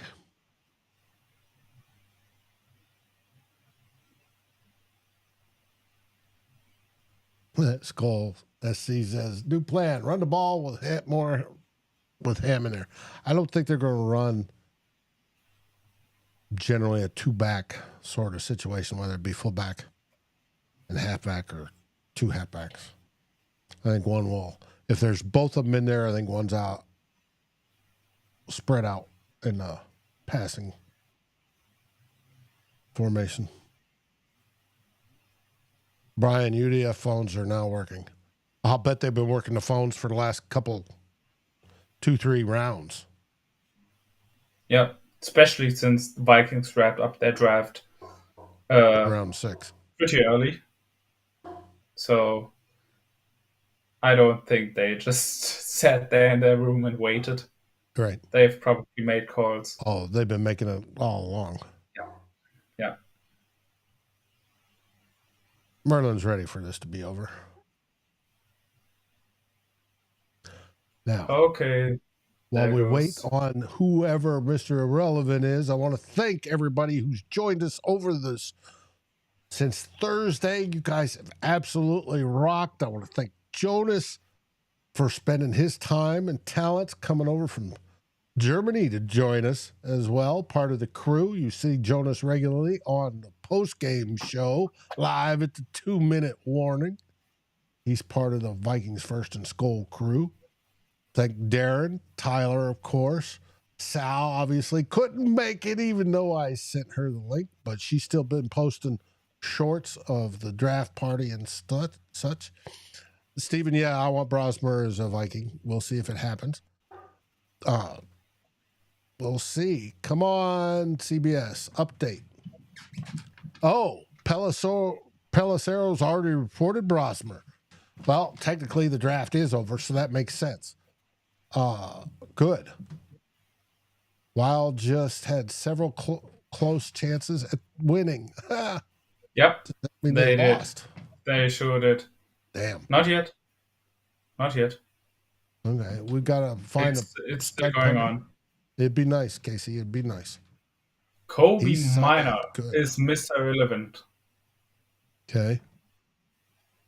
So the draft is over now. All right. Cool. And you're welcome, Jeremy. We're, like Tyler says, a little bit degenerate sickos when it comes to football. We absolutely love it. My daughters just came home, and they're bringing supper. So, with that, Jonas, got any last words? Definitely was fun. I haven't been on an ongoing draft live stream in years. I don't like the last one was the one we did on when it was still climbing the pocket. Mm-hmm. True. I remember that one. So I love those live streams. It's always fun, those draft days. So it was a good time. Mm-hmm. All right. And what do we say here? SKOL Vikings. SKOL Vikings. Thanks for watching Vikings First and SKOL. Please like, subscribe, and ring the bell, and share this episode with your friends and even your enemies. We'd love it.